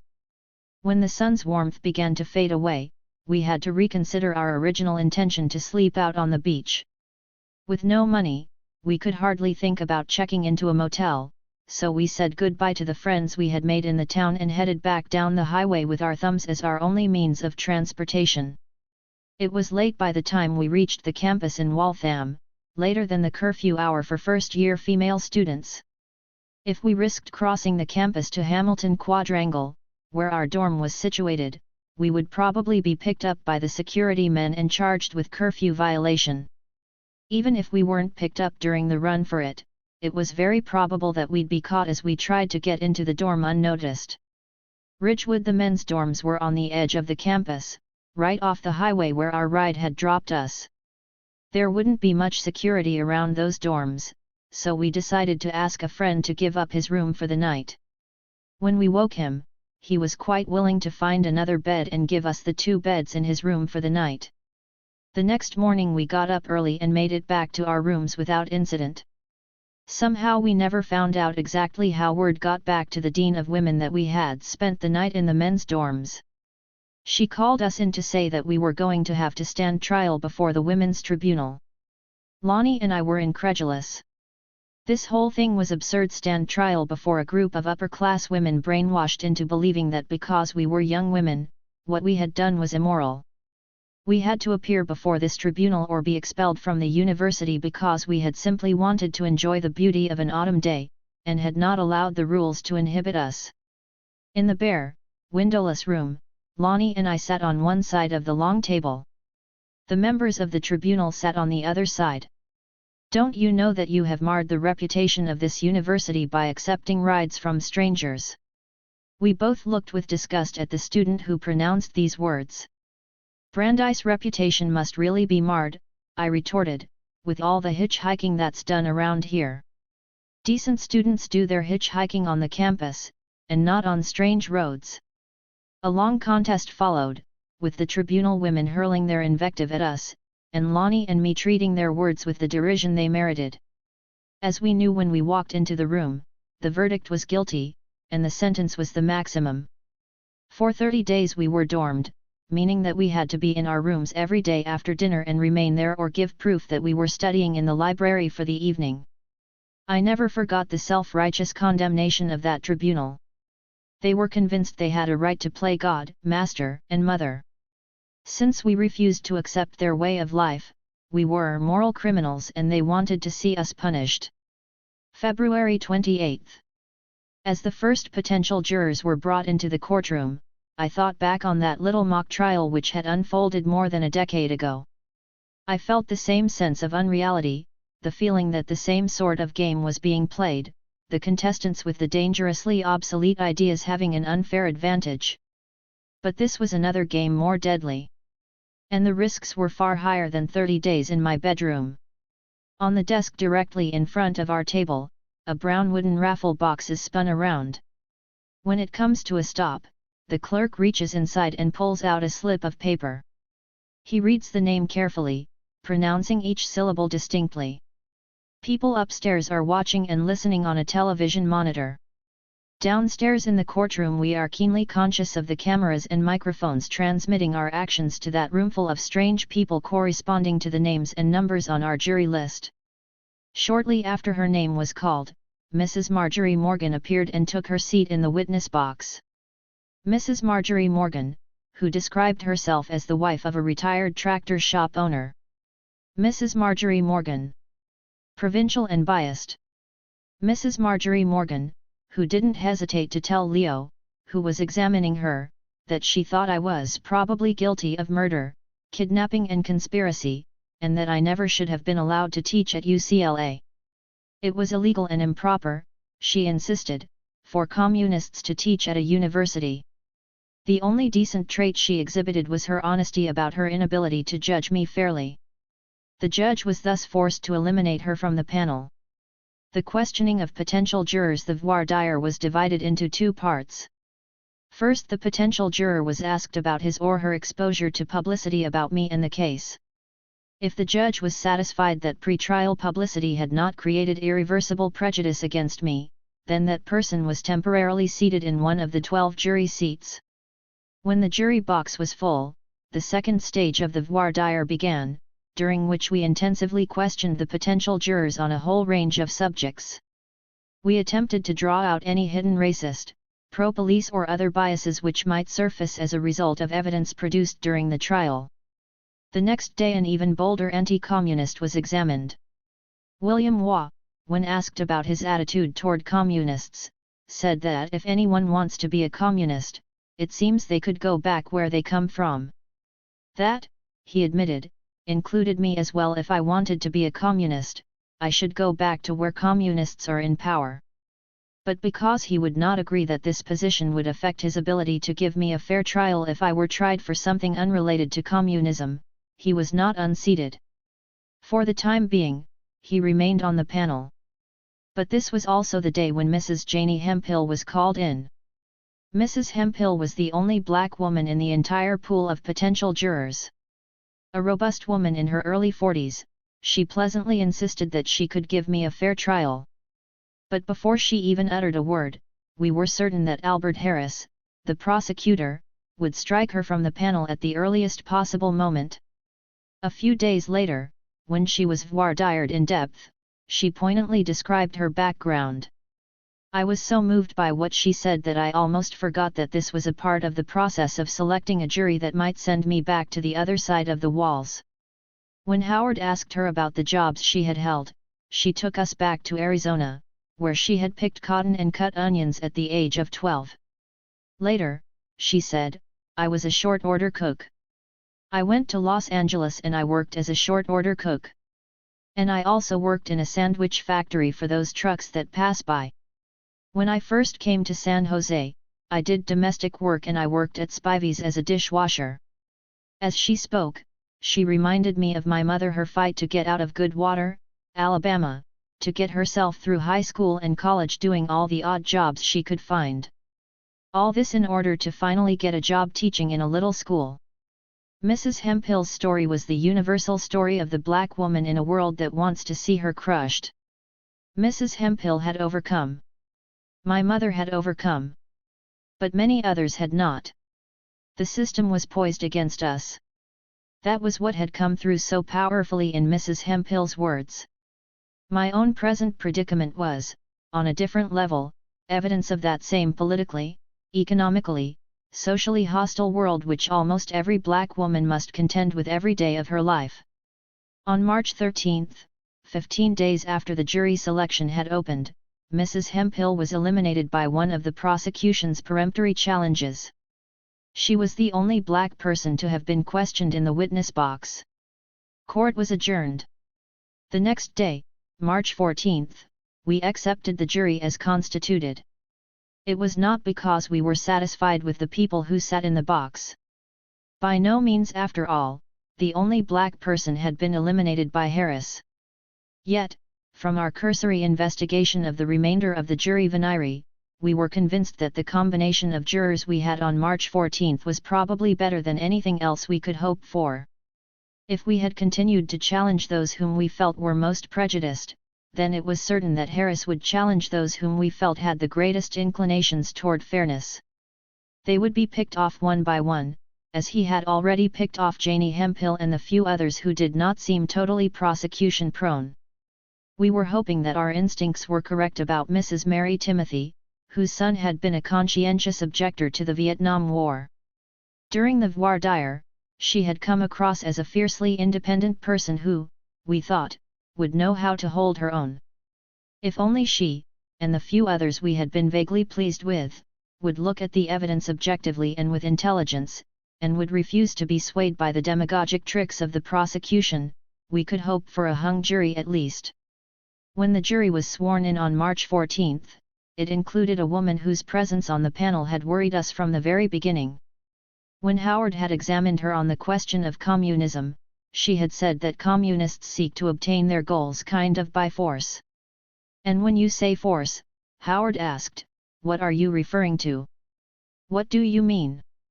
Subversive, the woman answered. This type of thing. I really don't know. Now, you say a subversive type of thing. Could you tell us what a subversive type of thing is, in your opinion? I can reduce it, she said, to terms of my 11-year-old, and that would be sneaky. When Howard asked her how she would define sneaky, she tried to explain her use of that word by saying, I kind of reduced it to an oversimplification. I am just not that well educated. You read and hear about their activities, that they try to promote riots. I don't know this to be a fact. This is what we read in the paper. Howard was convinced that she was putting on a show every time she tried to appear naively unaware of things and thus capable of being a fair juror. After all, she was the daughter of a retired sheriff's captain, a man who had spent over 25 years of his life in what Mrs. Titcomb termed police work. During the voir dire, Howard had asked her whether she had black friends. She answered, "Oh, we had some very dear black friends many years ago that moved away from this area. There is a family behind us that we are friends with." Asked when she last had blacks in her home as social guests, she responded, "Blacks in my home as social guests. My children have them in almost daily." On March 14, she was sworn in, along with 11 other jurors. But, a few days after the swearing of the jury, she was relieved of her responsibilities. The spectators and the press were told that she was leaving because of personal reasons. Few people ever heard the real story. Perhaps if the transcript had not been kept sealed, the media would not have been so quick to praise the U.S. court system for its guaranteed fairness to everyone. It all started when the sketch and description of the jury appeared in the papers on the day following our acceptance of it. Judge Arneson's clerk said that a call came into his office that day from a person who identified herself as the juror's daughter. The clerk described her voice as hysterical. "All she could say was, 'If my mother remains on the jury, God help Angela Davis.'" The defense team and the prosecution had been urgently called into the judge's chambers to hear the account of this incident. What did we suggest be done? We insisted that the daughter be brought into chambers so that she could elaborate on her fears that her mother was out to get me. She was pale, of slight build, and appeared to be much younger than her 18 years. It was apparent that she was not accustomed to such official surroundings. She seemed timid and a bit frightened. I wanted to ask her what it was that impelled her to take this great risk. Had she been reached in some way by the movement for my freedom? It could only have been this movement that had compelled her to become aware of her own individual political responsibility, even if it entailed an attack on her mother. I could not help feeling sorry for her as she stared apprehensively at all the strange people sitting around the walls of the judge's chambers. Even the judge felt moved, and in a fatherly gesture, he walked over to her, placed his arm around her shoulder and told her gently that there was nothing to be frightened about. When some of the terrible tension subsided, we were able to get down to the business of the session. Yes, she was certain that her mother would vote for a conviction, regardless of the evidence that was presented. Her mother had never liked black people, and had told her daughter not to make friends with black children. The one black girlfriend the daughter had had as a child could not visit her at her house, not only because her mother would not allow it, but also because the girl's parents would not let her be subjected to a woman who was known in the community for her anti-black feelings. The daughter had cried on one of her birthdays because her friend could not attend. After we had waded our way through the facts of this episode, the daughter began to relate, with not a small amount of confusion, a story about a black boyfriend of hers, on whom her mother had spewed her vitriolic racism. The second stage of this encounter involved a meeting with the juror where we confronted her with the accusations her daughter had made. Of course, she insisted that everything her daughter had said was a lie. She said that she and the daughter had never been able to get along. Of all her children, this was the one she liked least.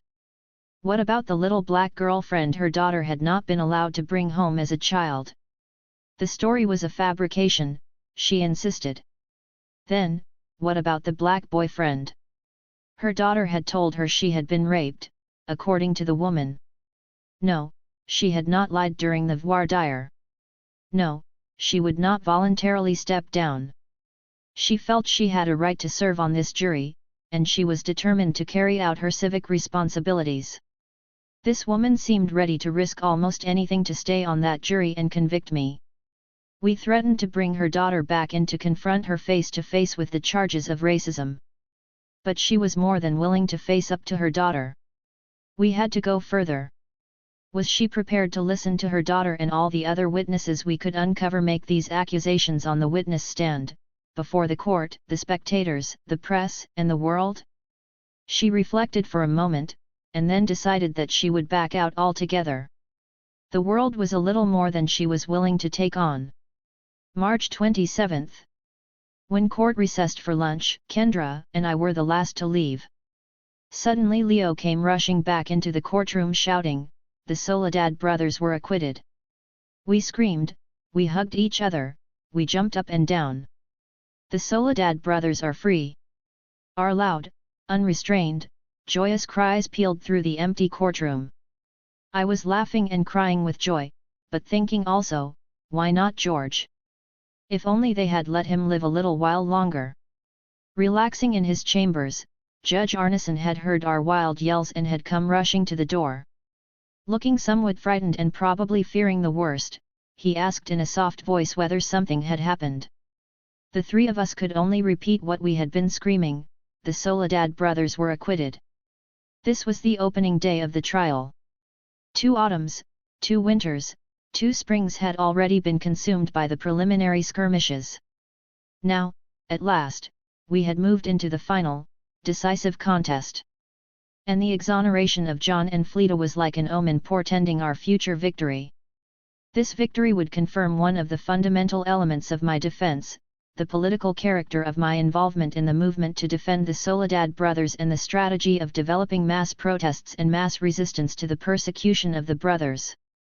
Harris had attempted to work up the jury with an absurd theory of my having been impelled to commit murder, kidnapping and conspiracy by my boundless and all-consuming passion for George. By purging his case of the original political accusations, the prosecutor thought he was being shrewd. In the indictment, the first overt act of the conspiracy had been my participation in a rally on June 19, 1970, for the immediate freedom of the Soledad brothers. Policemen had testified before the grand jury that I had advocated the release of the Soledad brothers, at this rally, as well as in other meetings and assemblies. Now, because so many people accepted the idea that I was a political prisoner, the prosecution was on the defensive. Harris was undoubtedly afraid to use the key evidence he had initially relied upon. This was the impact of the mass campaign, the central theme of which was the repressive, political character of the prosecution. There will be no evidence offered by the prosecution over the next few weeks, he insisted before the jury, of the exercise by the defendant of her right of free speech and assembly under the First Amendment, except for certain letters that she wrote. You will be satisfied that the case of the prosecution does not rest in any degree whatever upon the nature of the political views of the defendant, whatever they may be. The evidence will show that the claim of political persecution, the claim that the defendant is a political prisoner, the claim that the defendant is the subject of prosecution because of her political beliefs, all of these claims are false and without foundation. But if he weeded out the political evidence, the prosecutor had to build another framework for the case. This new framework was based on the motive of passion. I simply wanted to liberate, he said, a man whom I loved. Throughout his opening statement, although he was diligently trying to make political considerations seem totally irrelevant to the case, politics kept creeping back in. This morning, he said, you heard of evidence through her books that this teacher of philosophy is a student of violence. Other evidence that we will present will show the defendant does not live only in the world of books and ideas, but that she is committed to action, that she is committed to violence. But then, he tried to backtrack, her own words will reveal that beneath the cool academic veneer is a woman fully capable of being moved to violence by passion. The evidence will show that her basic motive was not to free political prisoners, but to free the one prisoner that she loved. The basic motive for the crime was the same motive underlying hundreds of criminal cases across the United States every day. That motive was not abstract. It was not founded basically on any need, real or imagined, for prison reform. It was not founded on a desire for social justice. It was founded simply on the passion that she felt for George Jackson. On the second day of the trial we had our chance to attack the prosecution's case. Since we had decided a few days before that I would deliver the opening statement to the jury, I had spent every moment of the last days discussing it with the lawyers and preparing my notes. Now I felt certain that we could tear the prosecution's case to pieces. Our weapons were together. Our legal team was in good shape: Howard, Margaret, Leo, Dobby, and myself. The mass movement had unprecedented global strength. Fania, Franklin, Charlene, Kendra, Rob, Victoria, Phyllis, Stephanie, Bettina, and the others on the staff were accomplished organizers. They were preparing to steer the movement across the finish line. Besides, this new twist, this new theory of passion that Harris had propounded, left the state's case even shoddier, if that were possible, than it had been in the beginning. This was a last-ditch approach to the trial, developed and elaborated when it became clear that the political case would simply not be accepted. On this second day of the trial, as Victoria and Rodney Barnett, who were in charge of my personal security, drove with me through the unfamiliar San Jose streets, my thoughts were totally absorbed by the task I thought I would soon be carrying out. As we neared the Santa Clara Civic Center, we noticed an unusually large crowd milling around the building. Armed sheriff's deputies were running around the yard. Others were posted atop the roofs of the Civic Center buildings. Ignorant of what the commotion was all about, I thought that whatever it was that was going down, it must be a part of the larger conspiracy to send me to prison for life. Every day, people entering the courtroom, spectators, press people, we ourselves, and even the jurors had to submit to metal detectors, humiliating frisks, and for the audience and the press, cameras which took mug shots of them. Now the whole area was occupied by deputies toting shotguns, rifles, and machine guns. Looking around the yard, I saw some of the jurors sitting on the municipal court steps, and others on the benches on the opposite side of the yard. Someone said there was an escape attempt in progress, involving prisoners in the men's county jail located in the same complex of buildings as the courthouse. The sheriff's deputy guarding the back entrance, where the lawyers entered the courtroom, refused to let me through. The building was under emergency security measures, he said, and no one could leave or enter. We discovered later that the press people had been locked in the press room, the spectators had been locked in the corridor outside the courtroom, and a few jurors who had already entered the building were locked up in the jury room. When the judge rescinded the security measures for the participants in the trial, and we all gathered in the courtroom, he announced that the trial would be adjourned until the next morning and immediately dismissed the jurors for the day. Apparently 3 men being held in the county jail while they waited to be transferred to various prison facilities had decided to make a run for freedom. They had taken hostages and had attempted to negotiate their release. But, as if they were following the example of the San Quentin guards, the sheriff's deputies moved at the first clear moment to shoot their way out of the negotiations. The person who had been considered the leader of the effort was killed, and the other 2 were captured. The evening papers carried headlines like "Jail Escape Try at Angela Trial Site." And a number of articles contained lengthy comparisons between this incident and the August 7th revolt. Whether it was planned this way or not, the suggestion planted in the minds of many who read the accounts was that we had something to do with the escape attempt. This episode, which came before we had even had a chance to present our case to the jury, raised some very difficult questions for us. On the one hand, the only way to ensure that I would not be judged by a jury with prejudices grown sharper from their experience of the escape attempt would be to move at once for a mistrial. But on the other hand, if we did move for and were granted a mistrial, then the jury selection process would start from scratch again. Since we felt we had already picked the very best jury Santa Clara could offer, a new jury could only be worse. The defense team and the campaign organizers met throughout the evening before we finally agreed upon a definitive position, a brief voir dire of the jurors to determine whether they had become more biased against me as a result of the escape attempt they had witnessed. The next day, at the conclusion of the individual examinations of the jurors, we decided that the damage was not irreparable. We would move on with the trial. The podium was behind the prosecutor's table and slightly to the left. Arranging my notes, preparing to begin our statement, I could see Harris squirming in his seat. "The prosecutor," I said to them, "has introduced you to a very long and complicated path down which he hopes his evidence will lead you in the course of this trial.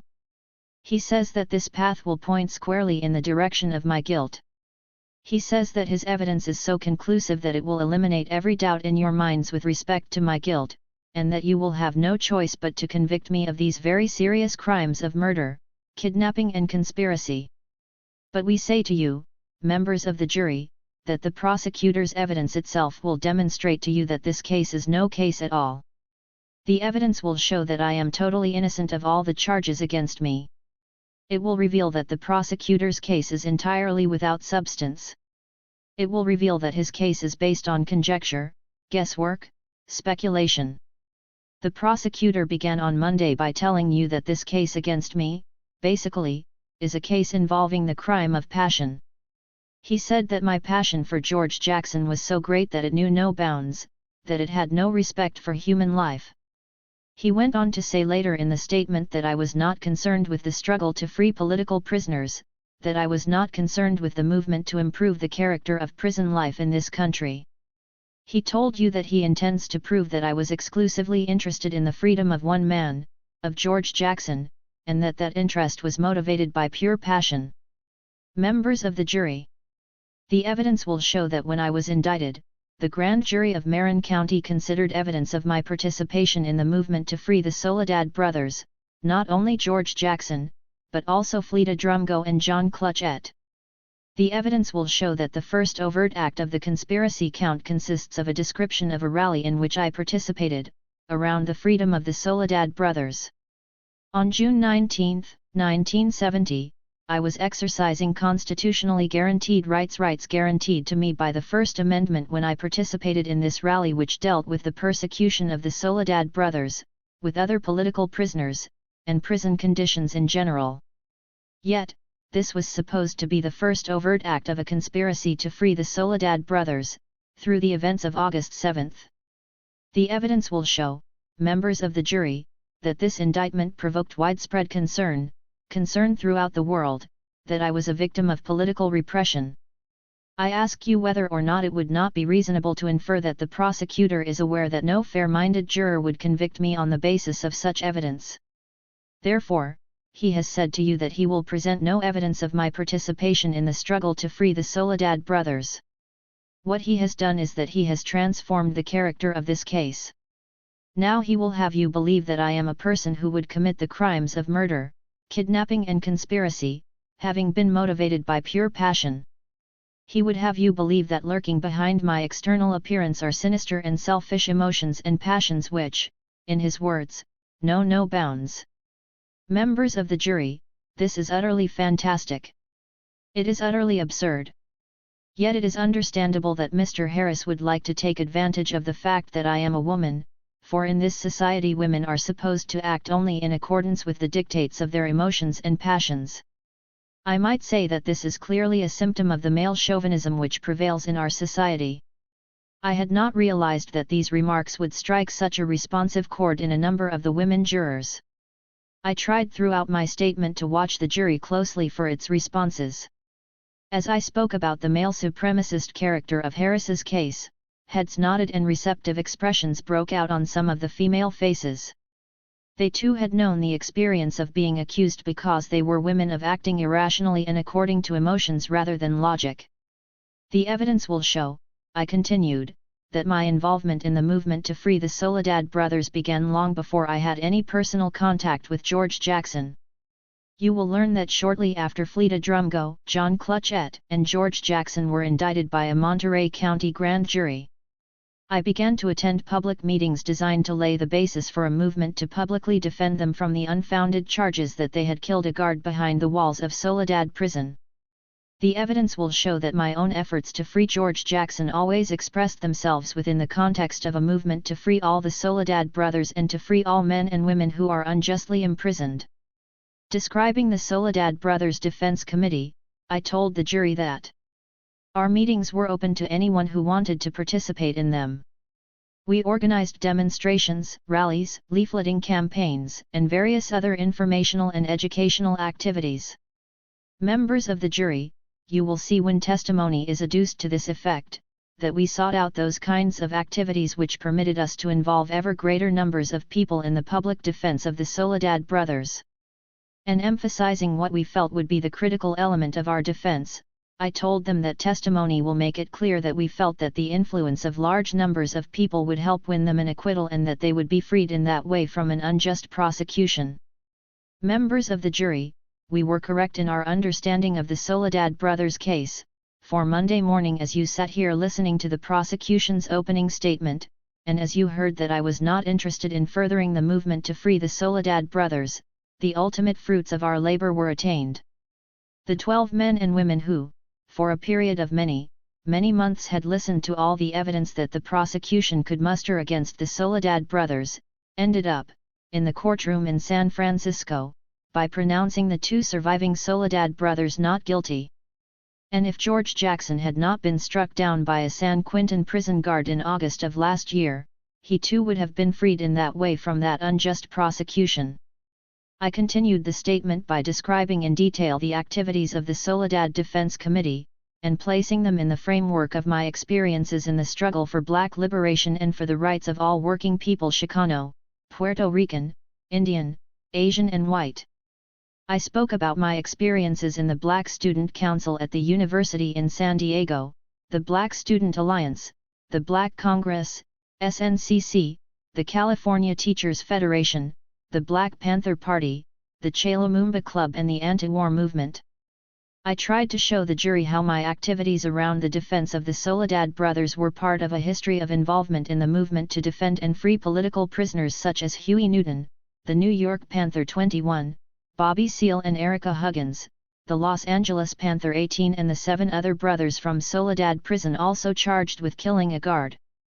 The evidence will show, I told them, that I corresponded with the Soledad 7, and that I expressed to them my love and my compassion and my solidarity with their struggle.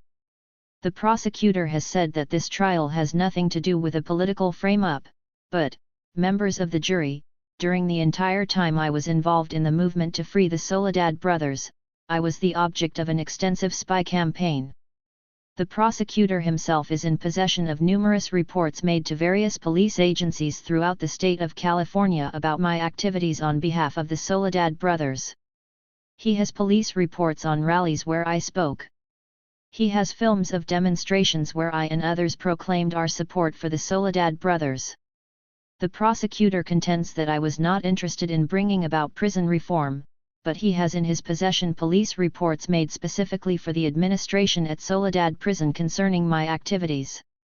The prosecutor contends that, during the period prior to August 7, I was a mere creature of passion, that I was not genuinely striving toward the elimination of repression in the prisons, but he has evidence that will refute his own contentions, evidence gathered by an entire network of police spies and spies from the Department of Corrections on the content of my political efforts to free George Jackson, Fleta Drumgo, and John Clutchett. But, members of the jury, he has told you that you will not see this evidence. He will present no evidence of that sort. He will present no such evidence because, if he did, it would show you the process whereby an innocent person can be set up and accused of outrageous crimes. No, he will not bring this evidence to you. He will continue to tell you that I am not the person you see standing before you, but rather an evil, sinister creature pushed to the brink of disaster by ungovernable emotions and passions. When the time came to deal with my relationship with Jonathan, I placed it within the context of the relationships I had developed with the families of all 3 brothers. Referring to the Soledad Brothers Defense Committee, I told the jury that Jonathan Jackson was a unique part of our group, for he brought with him the angry frustrations and concerns of a young man who had no memories of his older brother except those which had been obscured by prison bars. Jonathan was a child of 7 when his brother was first taken to prison, and for 10 long years he accompanied various members of his family to various prisons throughout the state of California to visit with his brother. These visits must have left an indelible impression on him about what a prisoner's life was like, and I know, though he was only 17 years old, he must have been extremely and intimately sensitive to the plight, the frustrations, the feelings of depression and futility that men like James McLean, Ruchell Magee, and William Christmas must have felt. And I might say that now, in retrospect, I understand the frustration, the very deep frustration and the very deep desperation that Jonathan must have been experiencing. Next I moved on to the question of the guns and the other physical evidence which Harris was using to try to prove that I was guilty. I touched upon the facts which we did not contest. This is a sick kind of game which the prosecutor has been playing. He has invented a scheme, a diagram, a conspiracy, and then he fits his conspirator, his criminal into that picture. There is a crime scene, a plan. And he seeks ways of pulling me into it so that it still appears plausible. But since I committed no crimes and since all my activities were open and above board, the prosecutor is left with only one alternative. He must shape his circumstantial case out of the ordinary circumstances of everyday life. And he leaves it to you, members of the jury, to supply the missing link which converts ordinary activity into criminal conduct. After 2 hours of explaining the outlines of our defense to the jury, I felt confident enough to tell them. We have reached the conclusion of our opening statement, and we ask you to think toward the conclusion of this trial, when you will have sat patiently, almost to the point of exhaustion, and will have heard all sides of the heated contest which is to unfold in this courtroom, when you will have sat in calm reflection and deliberation. We have the utmost confidence that your verdict will be a just verdict. We have the utmost confidence that your verdict will be the only verdict that the evidence and justice demand in this case. We are confident that the case will terminate with your pronouncement of 2 words not guilty. Of course, we were not nearly so certain as I had made it appear, for we knew that some of the jurors were probably more prosecution-prone than objective judges of fact. The legal team had observed them meticulously during both the state's presentation and our own. A couple of them seemed far more engrossed in the story the prosecution had concocted than in the defense I had presented. Yet at the same time, we thought that a number of them, such as Ralph Delange, the maintenance electrician, and Mary Timothy, had listened very carefully to the analysis I had proposed. At the end of my statement, I was exhausted and kept wondering whether I had said the right things in the right way. The outline I had given them was going to have to serve as the background against which they would judge months of prosecution testimony. Had I put it forcefully enough for them to retain our analysis of the facts, or would they remember only the neat little scheme the prosecutor had provided? There would be no more argument until the very end of the trial, and the conclusion was so far away. Coolly and calmly, Judge Arneson assumed control over the courtroom. "Thank you, Miss Davis. Before we proceed with the calling of the first witness, we will take a recess at this time, and this will hopefully be the regular recess of the afternoon, so we will give you a little break time." "Thank you." Testimony began. The prosecution called to the stand several women who, on August 7, 1970, had been listening to Ruchell McGee testify on behalf of James McLean when Jonathan came into the courtroom. Harris was visibly stunned when one of the women described McLean's manner as almost gentle. Harris presented to the jury horrifying, bloody photographs, in poster-sized enlargements. It was only because of Judge Arneson's sense of propriety that the prosecutor did not succeed in entering into evidence the pictures of Judge Haley with half his head blown off by a shotgun blast.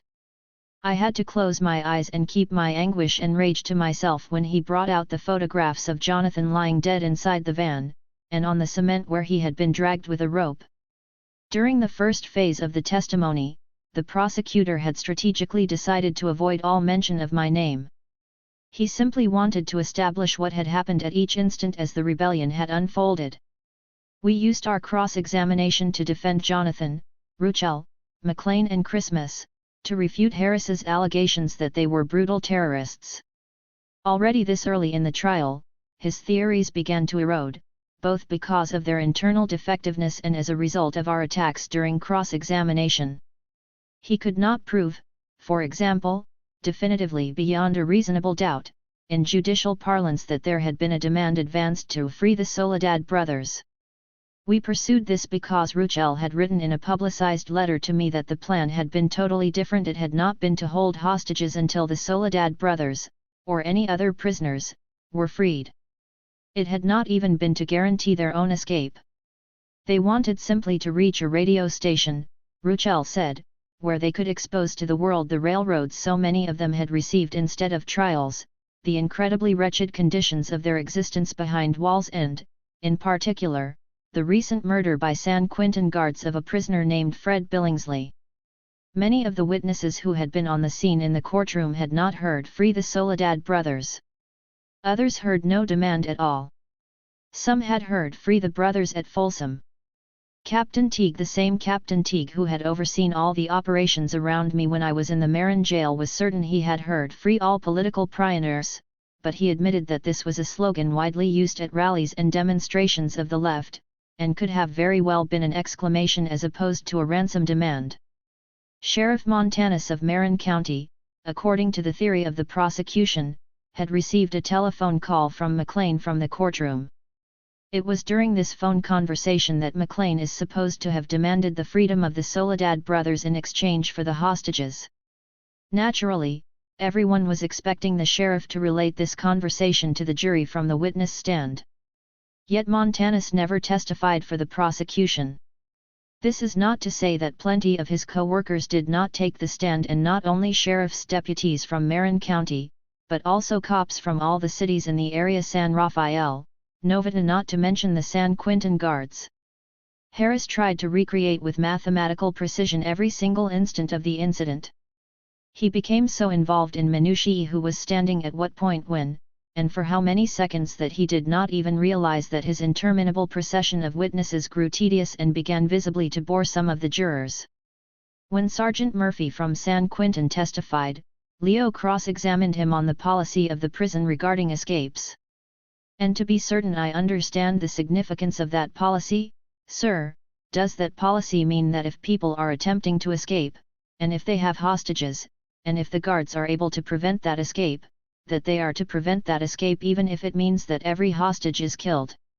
Sergeant Murphy's emotionless answer: "That is correct. And that means, whether they are holding one judge or 5 judges, or 1 woman or 20 women or 1 child or 20 children, that the policy of the San Quintin guards is that, at all costs, they must prevent the escape. Is that right? That also includes the officers that work in the institution, sir?" "All right. Even if they are holding other officers who work at the institution, that should not deter the San Quintin correctional officers from preventing an escape at all costs. Is that right?" "That is correct. In other words, it is more important to prevent the escape than to save human life. Is that correct?" "Yes, sir." The courtroom was on tenterhooks. Jurors, press, and spectators waited anxiously, intensely, for the prosecutor to reach the critical passage in my letter to George. But he went on and on, his monotonic words falling flatly on the otherwise unbroken silence of the hall. To choose between various paths of survival means the objective availability of alternatives. I hope you don't take this as an apologetic stance. I'm only trying to understand the forces that have led us, black women, to where we are now. Why did your mother offer you reprimands instead of the flaming sword? Which is equivalent to posing the same question about every other black woman, and not only with respect to the sons, but the daughters, too. In Cuba last summer I saw some very beautiful Vietnamese warriors, all female. And we know that the Algerian War for national liberation would have been doomed to defeat from the very beginning without the active participation of Algerian women. In Cuba, I saw women patrolling the streets with rifles on their backs defending the revolution. But also young compañeras educating their husbands and lovers, demythologizing machismo. After all, if women can fight, manage factories, then men ought to be able to help with the house, children. But returning to the question, we have learned from our revolutionary ancestors that no individual act or response can seize the scepter of the enemy. The slave lashes out against his immediate master, subdues him, escapes, but he has done nothing more than take the first step in the long spiral upwards towards liberation. I could see the beads of perspiration rolling down Albert Harris's face as he struggled to read my letter to George before the jury. Often, his reading reminded me of that of a child who knows how to pronounce the syllables, but is unaware of the sense of what he is reading. And often that individual escape is an evasion of the real problem. Harris read the last sentence as if he were noticing it for the first time. As if he were realizing that my words offered no proof whatever of my participation in the August 7th rebellion, that, on the contrary, they tended to exonerate me from the crimes he had charged me with. Although it appeared as if he wanted to be done with it and throw the whole bunch of letters away, he could not stop. He continued, monotonously, falteringly. "It is only when all the slaves are aroused from their slumber, articulate their goals, choose their leaders, make an unwavering commitment to destroy every single obstacle which might prevent them from transcribing their visions of a new world onto the soil of the earth, into the flesh and blood of men. A mother cannot help but cry out for the survival of her own flesh and blood. Harris read this as if he were a foreign student of English repeating a sentence uttered by the teacher. I looked into the jury box. A few of the women, particularly Mrs. Timothy, seemed to be straining to understand his motive in reading these passages. We have been forbidden to reach out for the truth about survival, that it is a collective enterprise and must be offensive, rather than defensive for us. The principle of survival dictates the annihilation of all that compels us to order our lives around that principle. He pronounced annihilation with extra emphasis, as was the case with every word which he thought had something to do with violence. Anxieties, frustrations engendered by the specter of a child dead of starvation focus our minds and bodies on the most immediate necessities of life. The job harangue, the make yourself something harangue. Exhortations grounded in fear, a fear brought into being and sustained by a system which could not subsist without the poor, the reserve army of unemployed, the scapegoat. Survival instincts perverted and misdirected by a structure which coerces me to kick my jobless man out of the house so the social worker doesn't stop those welfare checks which I need to feed my hungry child. He rushed through this sentence in order to make it as unobtrusive as possible. A labyrinthine network of murderous institutions in order to allow my man no flexibility, no room, lets me receive the checks, lets me in the back door to scrub floors, and has the audacity to consider that a favor in return for which I must submit to the white rapist and slash or subjugate my black man. The principle of just exchange is omnipotent. Harris pulled out his wrinkled white handkerchief and wiped the sweat from his face. This pause was obviously deliberate. He was about to read the section he felt was most incriminating of all. It was as if by setting this passage off with a pause, he could make the jury forget all the other ideas expressed in the letter and focus their attention and their memories exclusively on these things. Frustrations, aggressions cannot be repressed indefinitely. Eventual explosion must be expected. But if the revolutionary path is buried beneath an avalanche of containment mechanisms, we, black women, aim our bullets in the wrong direction, and moreover, we don't even understand the weapon. For the black female, the solution is not to become less aggressive, not to lay down the gun, but to learn how to set the sights correctly, aim accurately, squeeze rather than jerk, and not be overcome by the damage. We have to learn how to rejoice when pig's blood is spilled. Harris had spoken slowly, with all the determination and drama he could muster. I hoped that the jury was not as unintelligent as he counted on their being. Some of them must have heard of metaphor. Harris reverted to his previous monotone. But all this presupposes that the black male will have purged himself of the myth that his mother, his woman, must be subdued before he can wage war on the enemy. Liberation is a dialectical movement. The black man cannot free himself as a black man unless the black woman can liberate herself from all this muck, and it works the other way around. And this is only the beginning. Is it coincidental that Leroy Jones and Ron Karenga and the whole lot of cowardly cultural nationalists demand the total submission of the black female as rectification for the century-long wrongs she has done the black male? Like you said, George, there are certain obvious criteria for measuring the extent to which counter-revolution is being nourished by those who call themselves our companions in struggle. Their attitude toward whites is one criterion. Their attitude toward women, another. I thought that Harris wanted to steer the jury's attention away from my criticism of the indiscriminately anti-white nationalists in the movement. He was depending on them to instinctively associate me with the anti-white wing of the black liberation movement, and thus to be reinforced in their already existing political biases. Women's liberation in the revolution is inseparable from the liberation of the male. He read this last sentence as if it had no apparent meaning. I have rambled. I hope I have not been talking in tautologies. Here, he had recourse to the same intentional pause as before. The last part of the letter was what he wanted to read most dramatically, most emphatically. This is what he wanted them to retain. John and I have made a truce. As long as I try to combat my tendencies to remind him of his youth, he will try to combat his male chauvinism. Don't come down on me before you understand. I never said John was too young for anything. I just mentioned how incredible it is that in spite of Catholic school, etc., he refused to allow society to entrap him in adolescence. But still, he doesn't dig any mention of age. The words had rung out strangely when Harris had tried to project his voice. I never said John was too young for anything. This phrase, which I had casually scratched down on paper, this phrase, with which I meant to tell George that I knew how much he loved and respected his brother, this phrase, Harris wanted to utilize as a virtual confirmation of his conspiracy theory. But he had just started, there was still more. The night after I saw you in court, for the first time in months, I dreamt we were together, fighting pigs, winning. We were learning to know each other. It was as if Harris wanted the jury to think that I was so wrapped up in this so-called conspiracy that I conspired even in my dreams. I love you. Revolutionary greetings from Che Lumumba and the Soledad Brothers Defense Committee. Angela. When Harris reached the end of the letter, he inhaled deeply and allowed a tremendous sigh to escape.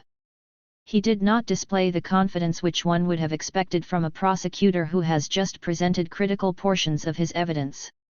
On the contrary, his demeanor seemed to bespeak a profound sense of defeat.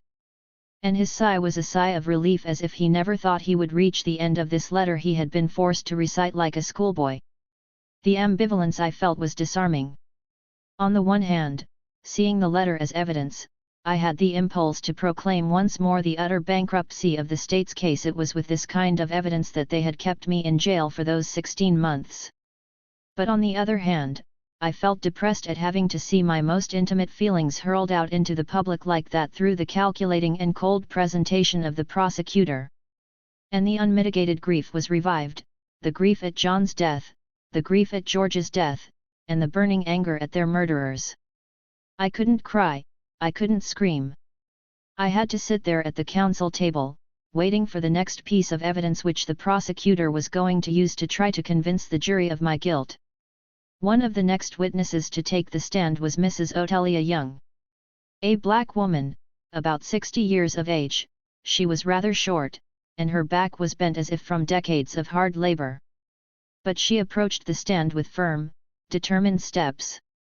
Her face, although not quite in a frown, revealed an almost angry seriousness.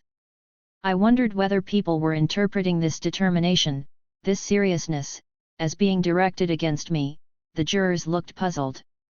Mrs. Young had lived in the flat downstairs from me in the house on 35th Place.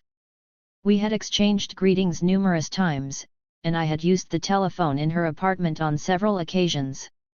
I had liked her a lot. There was a vitality about her that was obviously the secret of her survival. The sparkle in her eyes and her pleasantly caustic sense of humor had made me want to pursue a more than casual friendship with her. But there had been no time. She had seen Jonathan at the house a few times, and they had hit it off quite well, both of them enjoying the subdued game of dozens they played. With unmistakable affection, John would say, "How are you doing, you old hag?" And before he had a chance to catch his breath, she would retaliate with, "What have you been up to, you crazy yellow-haired brat?" And they would go on. Now she was being asked by the state to testify against me. Harris was trying to set the stage for his conspiracy theory.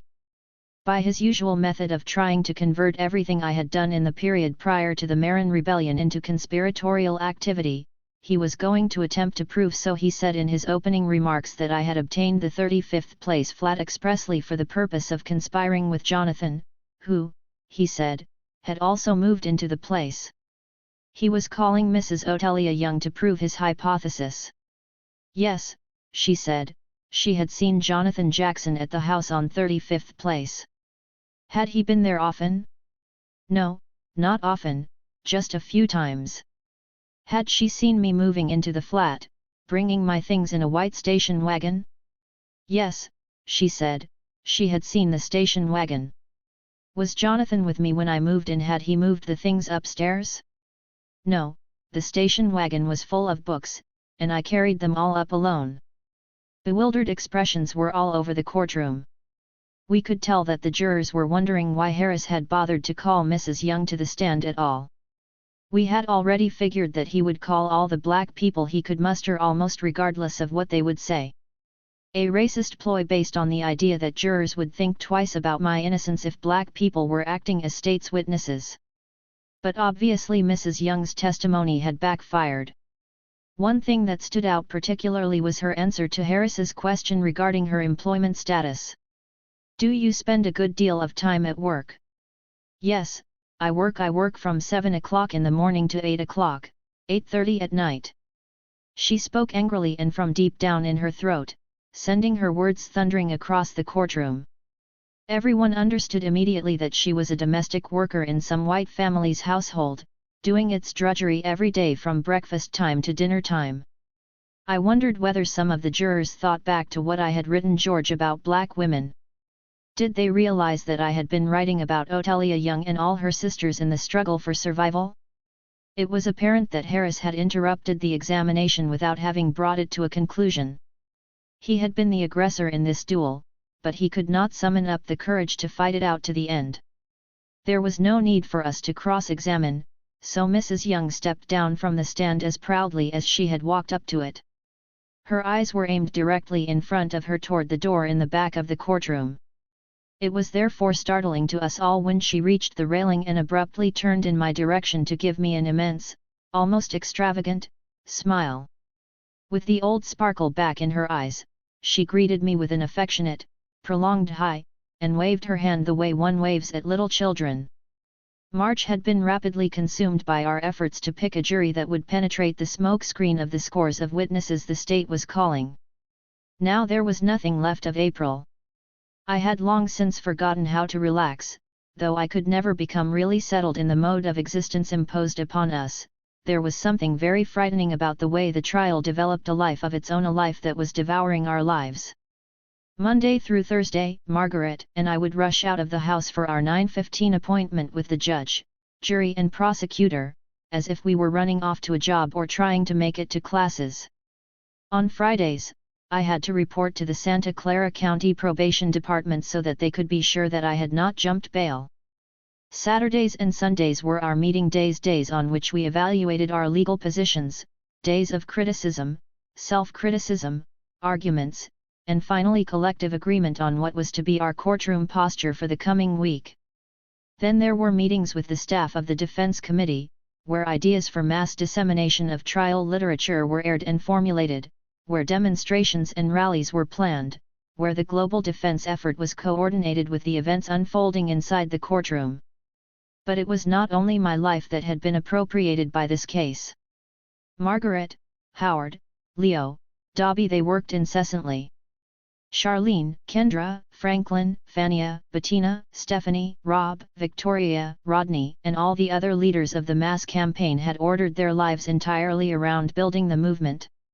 Even on the day Fania's baby was born, she had spent a few hours at the jail discussing the campaign with me. Several months later, she asked Mother to keep Esau with her in Birmingham so that all her time could be devoted to organizing. When Mother traveled around the country and through Canada, appealing to people to support me and all political prisoners, she carried Esau around with her in her arms. On May 4, one of the prosecution's star witnesses told the story the prosecution hoped would convince the jury, definitively, of my guilt. Alden Fleming, a plump, pink-complexioned man whose clothes sort of hung off him, was the owner of a service station situated at the foot of one of the entrances to the Marin County Civic Center. He testified that he had seen me with Jonathan at his service station on August 6, the day before the revolt.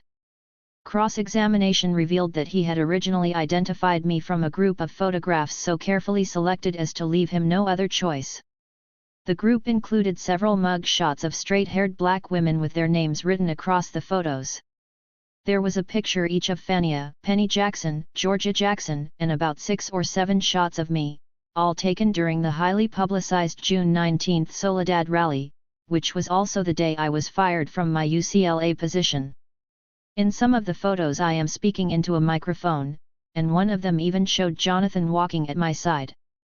No one could have failed to miss the point. Fleming was being asked to identify Angela Davis. In court, he not only identified all of my pictures in the group, he pointed to my sister Fania as well and said he wasn't quite sure, but he thought that the picture of Penny Jackson might also be me. When Leo asked him about his experiences in relating to black people, he hastily informed us that 20% of his customers were black, which seemed incredible in a county whose population was barely 3% black. Do you have any experience in having seen black women with afro hairstyles? Leo asked. Yes. Have you seen them many times in your life? Since it has been popular. All right, and how long would you say that the afro hairstyle has been a popular hairstyle for black women? Oh, maybe 7 years. And I take it that during that period of time you have seen many black women wearing afro hairstyles? Would that be a fair statement? 20% of the people that come into my station. You mean all of the people that come into your station wear afro hairstyles? I would say 15 of the 20%. So you have seen an awful lot of black women with afro hairstyles. Right. Then Leo pursued another line. How many light-complexioned black people have you had the experience of seeing in your lifetime? As fair as this lady is, I would say not more than 10. Is that one of the things that helped you identify her? Yes. Anything else? Her features. And when Leo asked him to be more specific in describing what it was that was outstanding about my features, he said, well, she has, I would say, large eyes. The cheekbones are higher. I wouldn't say she has as strong a face, as heavy a face as what colored people have. Then Leo asked the inevitable question, mockingly, pronouncing colored people with Fleming's own accent. Is there a certain kind of face that colored people, in your opinion, usually have? After stammering a bit, Fleming finally said, well, I would say the ones I have dealt with, their faces are flatter. Faces are flatter. Yes. And Miss Davis' face was not flat, and that made her unusual. Is that right?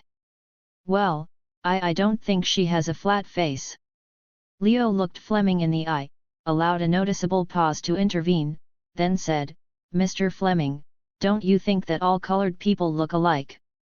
And, as if he were definitively proving his veracity before the jury, he answered without hesitation, not in Miss Davis' case. It was clear that this man's attitudes were so permeated with racism that he would be unable to make an honest identification of a black person even if his life depended on it. The results of our cross-examination were never published in the established press. What received all the publicity was the direct examination by Harris, the scenario of which, we believed, had been perfected and rehearsed beforehand. The jury appeared to be impressed by a bit of Perry Mason dramatics that Howard came up with. Unbeknownst to me, he had asked Kendra a week before to drive him out to Marin, where they stopped in the Fleming service station. As he was permitted to do with any of the prosecutor's witnesses, he questioned Fleming about the content of the statement he had given the Attorney General. Before they left, however, Kendra got out of the car, asked Fleming to check the oil, and, making herself as obvious as she could, she engaged him in a bit of casual conversation. It came as a surprise to me when Leo asked Fleming whether he had ever seen the black woman sitting next to me behind the counsel table. I assumed he was merely trying to confuse the witness.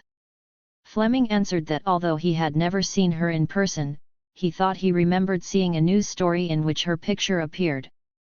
As it turned out, although he had insisted that he had seen no more than 10 black women as light-skinned as I, he had absolutely no recollection of having talked to Kendra in his service station.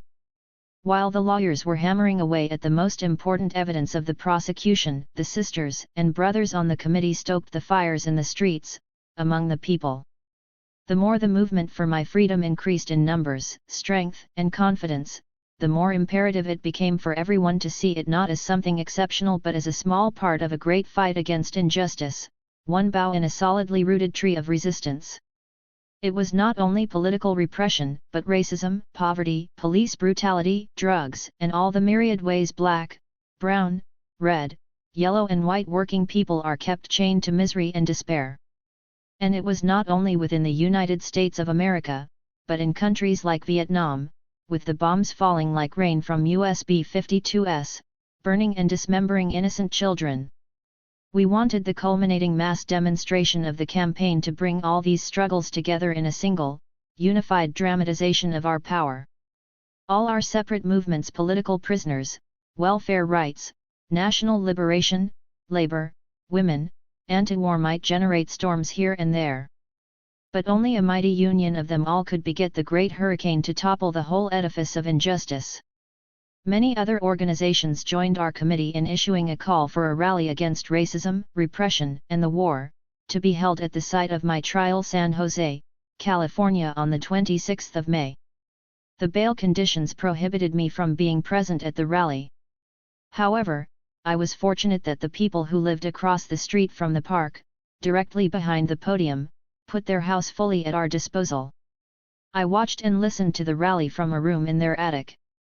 The crowd was not only impressive in its numbers, thousands came from throughout the state, but, more important, because of its composition, which was evenly divided between black, Chicano, and white. And it wasn't the usual crowd of demonstration-going politicos, particularly since so many of them came from San Jose, which knew no long tradition of radical political protest. One could sense the pulsating freshness and enthusiasm of those who felt impelled, for the first time in their lives, to add their voices to this united demand for justice. The speakers included Richard Hatcher, the black mayor of Gary, Indiana, Sister Mary McAllister, one of the defendants in the Harrisburg 8 trial, Philip de la Cruz from the United Farm Workers, Raul Ruiz representing La Raza Unida Party, Pat Sumi, who spoke on the relation between the women's movement and repression, and Franklin Alexander, speaking on behalf of our committee. When the speeches were over and the multicolored crowd was hoarse from screaming its approval, no one could deny that at least a spiritual victory had been won. All that was necessary now was to carefully plot our next moves and skillfully execute them, both inside the courtroom and out in the streets. Over the last months, the lawyers, particularly Dobby and Margaret, had put together an impressive assembly of defense witnesses. We had known from the outset that we had to worry not so much about contesting the facts of the case, since there was no clear-cut factual case against me, as about the politics implied in the prosecutor's presentation.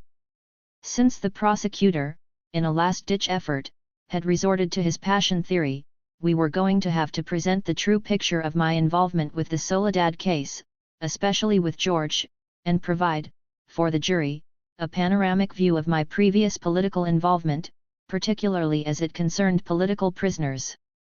We were in a dilemma because, while we wanted to present our witnesses, the emptiness of the prosecutor's case was so obvious that a defense was not really necessary to crack it. Harris had not proved me guilty beyond a reasonable doubt. Thus we were under no obligation whatever to prove that I was innocent. We had several long, rather heated meetings on what the nature of the defense should be. Among the legal team and campaign leaders close to the legal situation, some felt that the prosecution was so flimsy that to present a defense would be to confer upon it a legitimacy and credibility that it could not claim on its own. I felt, at first, that we should go on with the full-blown defense we had planned, not so much because a defense was legally necessary to my particular case as because I saw it as a tremendously effective way to expose the government's repressive methods of silencing all its opponents. Perhaps the firmness with which I defended this position also had something to do with my subjective unwillingness to throw months of preparation out the window. Margaret, Dobby, and I had been working together for ages, it seemed, on my testimony and the political evidence which would be presented through other witnesses. The advocates of the no defense posture reminded us that throughout the trial we had been exposing these methods of repression, and there was yet the final argument in which it would all be summed up. And redirecting our attention to the trial itself, they pointed out that we had told the jury throughout that the burden of proof lay with the prosecutor, not with the defense. If the prosecutor could not prove his case beyond a reasonable doubt, then we were not required to utter a word of defense. If we presented a defense which spanned weeks and months, the jurors might think we were afraid of something they themselves had missed during the presentation of the state's case. But on the other hand, if there were no defense at all, the jury might think we were silent because we had nothing to say in response. After the arguments were over and the tempers had subsided, in the end we all agreed upon a third approach to the defense: a short line of witnesses with testimony that was succinct both in the factual and the political points. The end was near. After Leo had argued the motion for a directed verdict, which Arneson predictably denied, we put on our 2.5-day defense. Several comrades, a friend, and a lawyer whom I had seen in San Francisco during the days prior to the revolt, testified about my reasons for being in the Bay Area at that time.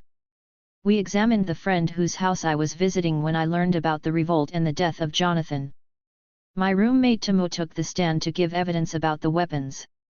She explained that the guns and ammunition were used by members of the Che Lumumba Club for target practice, and that the place where they were kept in the house on 45th was easily accessible to a whole number of sisters and brothers. Our final witness was Dr. Robert Buckout, an expert on eyewitness testimony. He described experiments and showed slides which demonstrated that people have a natural tendency to fill in details themselves about individuals and events they cannot fully remember. One experiment which seemed to impress the jury involved a white college student who walked around on a campus with a black bag on his head. As it turned out, large numbers of those who were later questioned about him were certain they had seen a black man. We closed our defense. Harris put several rebuttal witnesses on the stand and then made his closing argument before the jury. His confidence had eroded considerably since the opening day of the trial, and I had the feeling he just wanted to get the whole thing over with.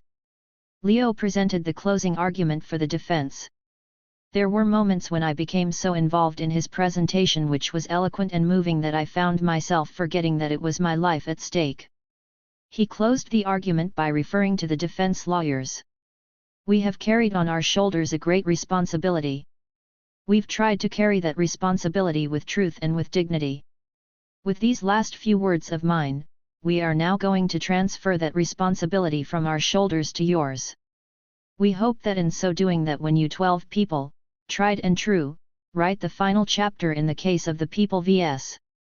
Angela Davis, you will be able to say that you were chosen, you served, you considered, and you brought back the only verdict that could comport with justice in this case. And that is a verdict of not guilty. I'm sure you will. That Friday morning, shortly before noon, the jury retired to the hidden room upstairs. Courtroom spectators, movement activists, press people, gathered on the grass in front of the courthouse to participate in or observe the vigil organized by the committee.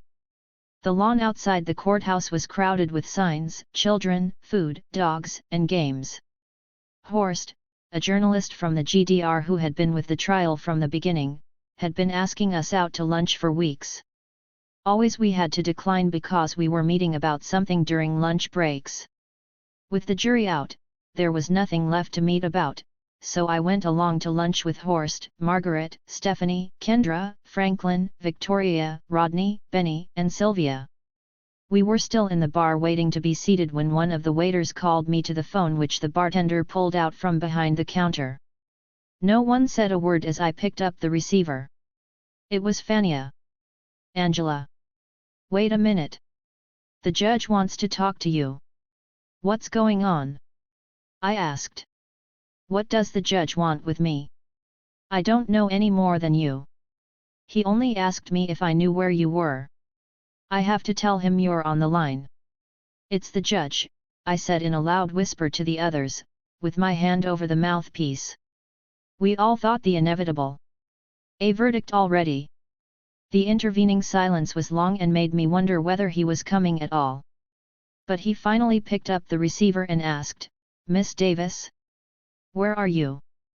Fania knew where we were. I had a funny feeling that there might have been some reason for keeping this from Judge Arneson. But why would she have called in the first place if she didn't want him to know where we were? We're at the Plateau 7, I answered. Why? Ignoring my question, and with a great urgency in his voice, he said, Don't leave. Stay there until I contact you again. He switched off the conversation as abruptly as he had begun. Before we had time to find words for our many speculations, a verdict? Jury tampering? Threats? Men in plain clothes, obviously policemen, slipped into the bar and planted themselves at various points in the room. Someone tried to reduce the tension by suggesting that we order our meals. The waiter led us through a corridor, where we noticed more plainclothesmen apparently trying to be inconspicuous, into a private dining area. The room was much too large for our small group and the table appeared to have been set for a banquet, certainly not for us. Franklin, Victoria, Rodney, and Benny were quite worried about our security. What if there had been a threat and it was about to be carried out? Franklin was going to check out the restaurant floor in order to see whether anything unusual was going on, but he was stopped by a policeman who had posted himself on the other side of the door to our room. "I thought there was some reason for this room," Franklin said when he returned to the table. "They've actually locked us up in here, and policemen are guarding the doors." A few minutes later Howard came in with Lieutenant Tam, the public relations man for the sheriff's department. Howard was out of breath. "There's been a hijacking and they think the hijackers want you to come with them." We were all stunned. It didn't make any sense at all. "The judge wants a meeting. Dobby and Leo are already there. You and Margaret should come with me." Lieutenant Tam said nothing.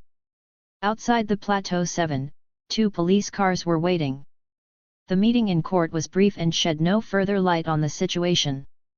"I'm not taking you into custody, Miss Davis," Arneson said in the presence of all the attorneys, "but for your own safety, I'm asking you to stay here in the courtroom until we get this problem solved." It had not occurred to me before that moment that they might think that I was involved in staging the hijacking.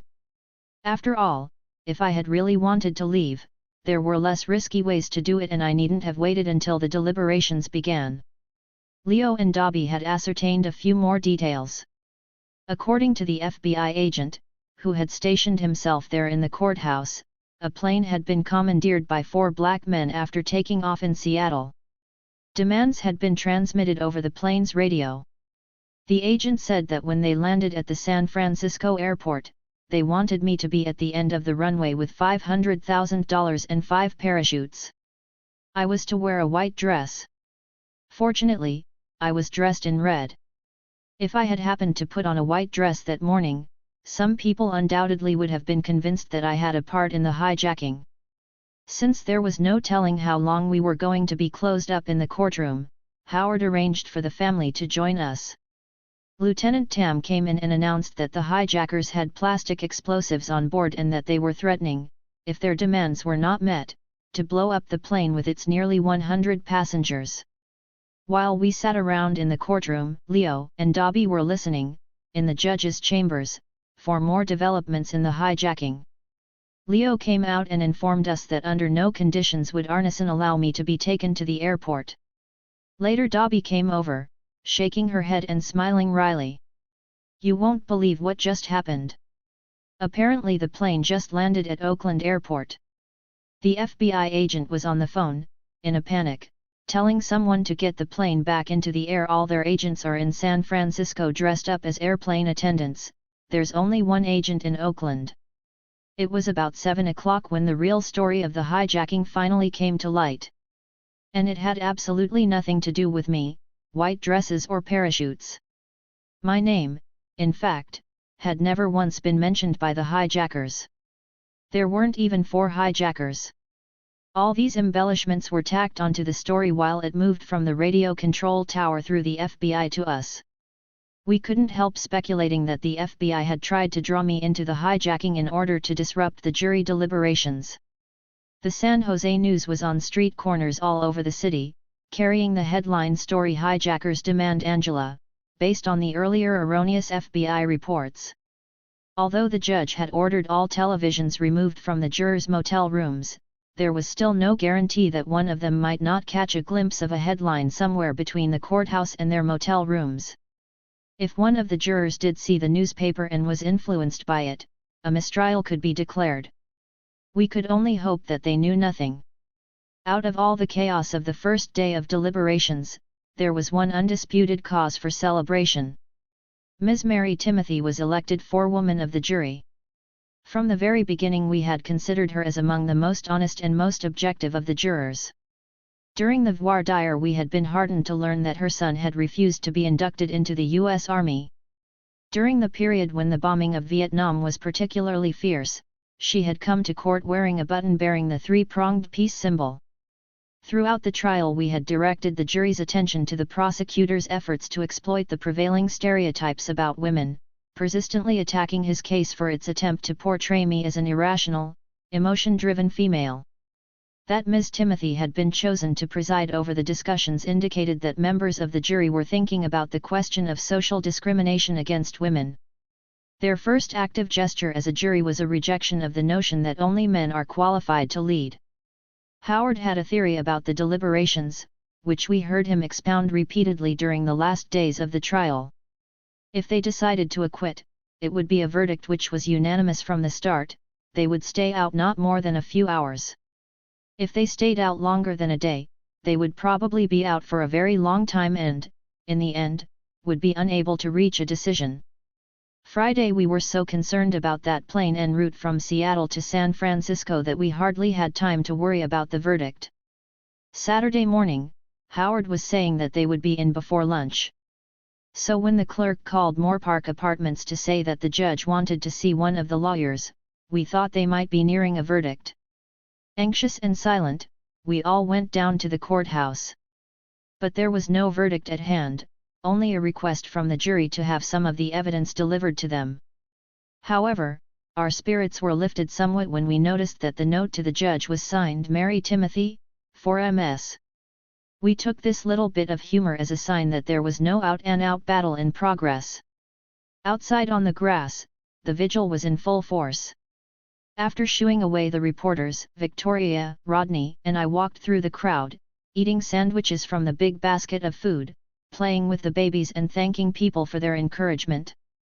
Among the vigilants was Andy Montgomery, one of the San Jose Black community's leading spokesmen and an active member of the San Jose Defense Committee. It was he who had found an office and lodgings for the members of the legal staff. He had spoken on my behalf at meetings of the Black Caucus and had gotten members of the caucus involved in the campaign. He had successfully appealed to the members of his church to join the campaign and was generally responsible for much of the local activity around the case. Friday we had promised that, in the event the jury was still deliberating, we would have dinner at his house. As it turned out, everyone who had any connection with the case at all was either inside Andy's house or outside in the street. My family, the lawyers and their families, Bettina, Kendra and Franklin, Rodney, Victoria, and members of the San Jose Committee. The dinner at Andy's was supposed to be a respite from our purgatory of waiting. But tensions were too agonizing for quiet relaxation. When I arrived at Andy's, a double rope was turning in the middle of the street, and Margaret was jumping to screams of faster. Faster! I joined her. After getting entangled in the ropes a few times, I got it and didn't want to stop. It was the way we jumped rope when as a child I spent the summer in New York. Bettina jumped, Howard, Leo, Charlene and we even managed to persuade my father to join in. When he got started, he didn't want to stop either. A little way down the street, Benny had gotten a football game together and we shouted at the players for disrupting our rope jumping with misthrown passes. When the chicken and ribs, potato salad, greens, and cornbread were ready, we ate as though we were celebrating the end of a long famine. No one talked very much about the trial, but the word had begun to circulate in the neighborhood that we were over at Andy's, and for the rest of the evening there was an interminable stream of visitors. In the end, we discovered that we had played a little too hard. Kendra was the casualty of our premature celebration. During the football game she had twisted her ankle, and Franklin had to take her to the hospital for x-rays, an ace bandage and crutches. Perhaps we had overdone it, but the tightness in my chest had almost disappeared, and worrying about Kendra's sprained ankle made us slightly less anxious about the jury's decision. June 4th. It was Sunday morning. We assumed we were at the beginning of an all-day wait, and hadn't yet bothered to check in with one another. I had spent the night at Leo and Jerry's Moorpark apartment. Leo and I had gotten absorbed in our chronic debate about the weight of the mass movement in influencing the direction of the case. All of a sudden, Howard broke into the apartment. Out of breath he had run all the way from his apartment on the other side of the complex. He simply told us that it was time to go. For an instant, I didn't even understand what time to go meant. The idea that the jury would reach a verdict on Sunday morning was so unlikely that I had not even bothered to get dressed. Without telling him, I had more or less accepted Howard's theory of the deliberations. The last moments were the most agonizing of all. We had been waiting for 2 days while the jury deliberated, for 3 months while the trial unfolded, for 22 months since the Marin County revolt, and now we were told that we had to wait until the press assembled before we could hear the pronouncement of the verdict. In that back room where we had waited so many times for court to convene, my lawyers kept reassuring me and themselves that there was no way the verdict could be anything but not guilty. Besides, with the shabbiness of the case and the mass movement pushing on, there was never any question of a guilty verdict. And, in fact, we had never considered that as an alternative it was either acquittal or hung jury. Now a hung jury could be ruled out, they had already announced that they had reached a verdict. There was, however, one possibility: we were all reluctant to discuss a compromise verdict, which, though theoretically illegal, happened all the time in jury trials where multiple charges had been lodged against defendants. But no one had said, at least not in my presence, the only thing we really have to worry about is an acquittal on the murder and kidnapping counts and a conviction on the conspiracy. Leo tried to cut away some of the tension by pointing out that we would know the moment the jury entered the courtroom. The expressions on their faces, especially Ms. Timothy's and Mr. Delange's, would betray the decision they had reached. Of course, none of this helped very much. The suspense, the anxiety, all this was beyond remedy.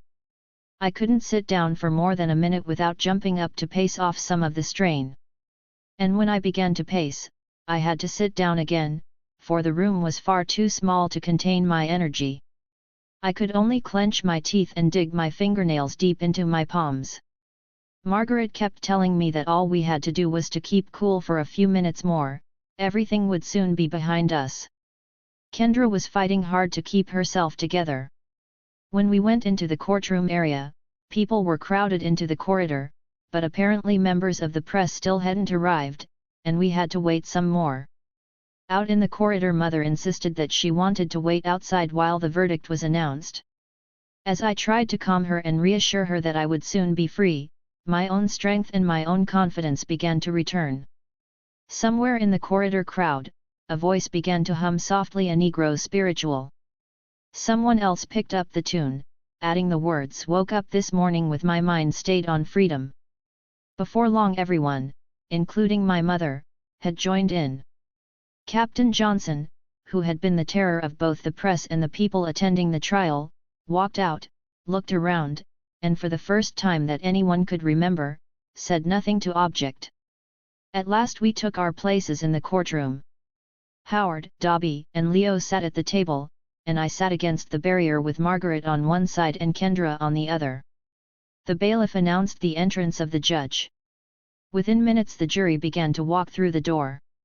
At the sight of the first juror, Margaret, who had been the calmest of us all, let out a muffled "oh no," and slid down into her chair.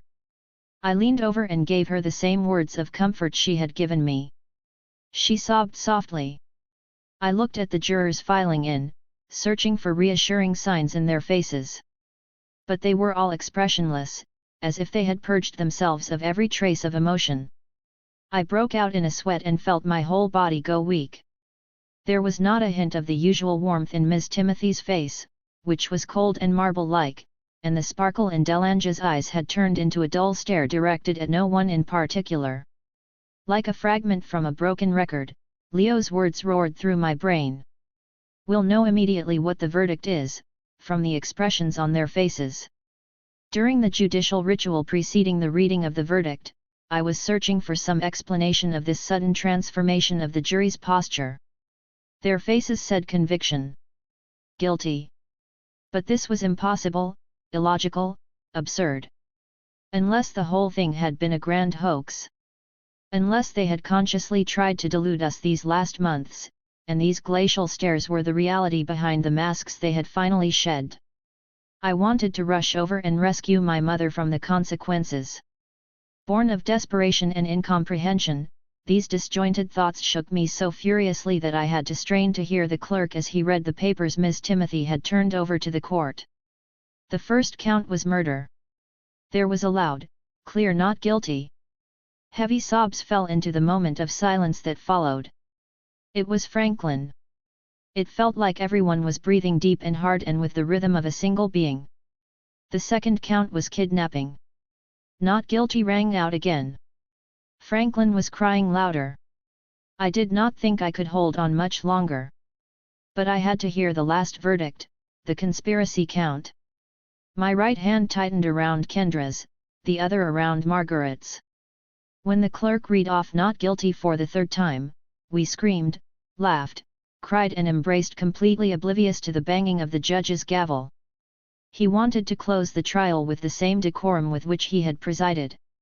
He read a rather long quote from 12 Men by G. K. Chesterton, congratulated defense, prosecution, and jury, dismissed the last from their duties and declared case number 52613, People of California vs.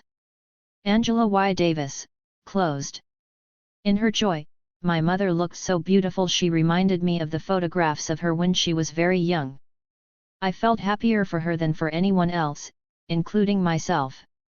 The last thing I felt like was a press conference. I didn't feel like structuring my thoughts and emotions in order to articulate them before cameras and microphones, yet it was the only way I could speak to and thank all the people. As we entered the press room, the members of the jury were just concluding their conference. Never having exchanged a word with any of them, I was not sure how to relate to them. I stood at the door. The juror to leave the platform first was the one whom we had all thought was most sympathetic to the prosecution. I wondered what her reaction would be.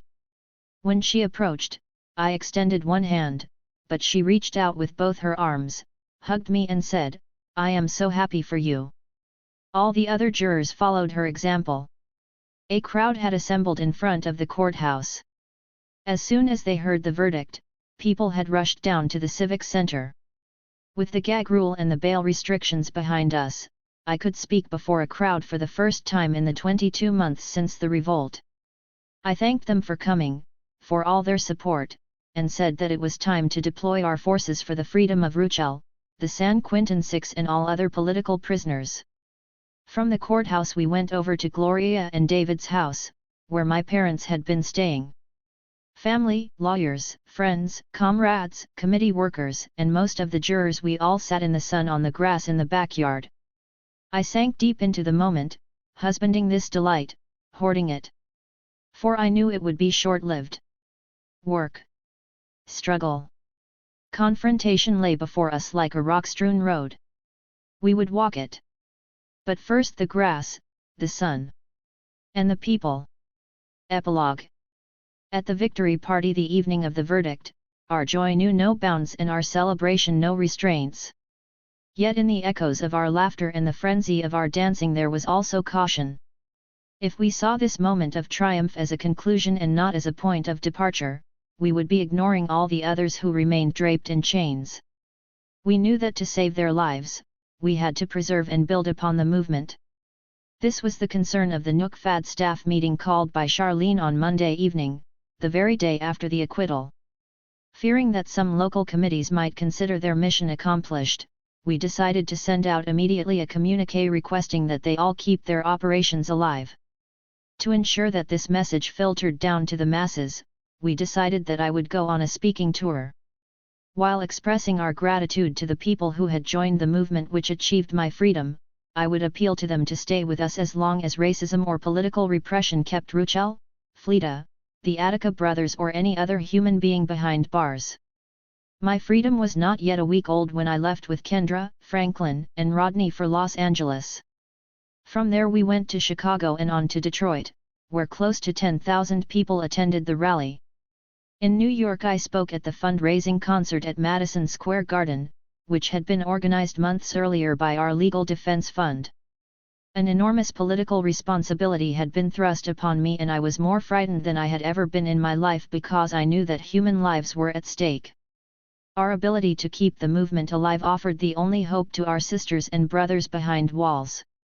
In the mass meetings, attended by predominantly black people, I explained that my presence before them signified nothing more and nothing less than the tremendous power of united, organized people to transform their will into reality. Many others also deserved to be the beneficiaries of their power. I went on to Dallas and Atlanta and, after spending some time with my family in Birmingham, prepared to make a month-long tour abroad. The international campaign had not only exerted serious pressure on the government, it had also stimulated the further growth of the mass movement at home. At the center of the international movement was the socialist community of nations. It was for this reason that we decided to visit the USSR, including Central Asia, the German Democratic Republic, Bulgaria, Czechoslovakia, and Cuba. The last stop was to be Chile. We saw the trip as a natural continuation of the tour through the United States, its foremost purpose being to thank the people who had contributed to the fight for my freedom and to turn their attention to other political prisoners. In those countries, rallies were attended by more people than I had ever before seen assembled in one place, hundreds of thousands, for example in the GDR, and close to 750,000 in Cuba. In Havana I mentioned the case of Billy Dean Smith in my speech, a black GI anti-war activist charged with the murder of 2 white U.S. officers in Vietnam. When the Prime Minister, Fidel Castro, delivered his speech, he vowed on behalf of the Cuban people that as they had fought for my liberation, they would raise their voices now for the freedom of Billy Dean Smith. By the next morning, as if by magic, the walls of Havana were covered with posters demanding that Billy Dean Smith be set free. As we traveled up and down the island, children who had painted pictures and composed songs about Billy Dean wanted to be sure we were going to save their hermano. Here at home, work was already underway to strengthen the united front which could save Billy Dean and eventually all political prisoners. Immediately, I began another tour of campuses and communities to publicize, raise funds for and gather information about political prisoners for the organization we were building today. A year and a half later, we have consolidated the National Alliance Against Racist and Political Repression, which has chapters in 21 states. Our membership consists of Black, Chicano, Puerto Rican, Asian, Indian and white people. We are proud that we have been able to forge unity among communists, socialists, radical Democrats, and nationalists, between ministers and non-churchgoers, between workers and students. All of us understand that unity is the most potent weapon against racism and political persecution. As I write this epilogue, we are preparing to take thousands of people to North Carolina on July 4 for a national demonstration. For we must ensure that the black leader Reverend Ben Chavis is not sentenced to the 262 years in prison on the charges which that state has leveled against him.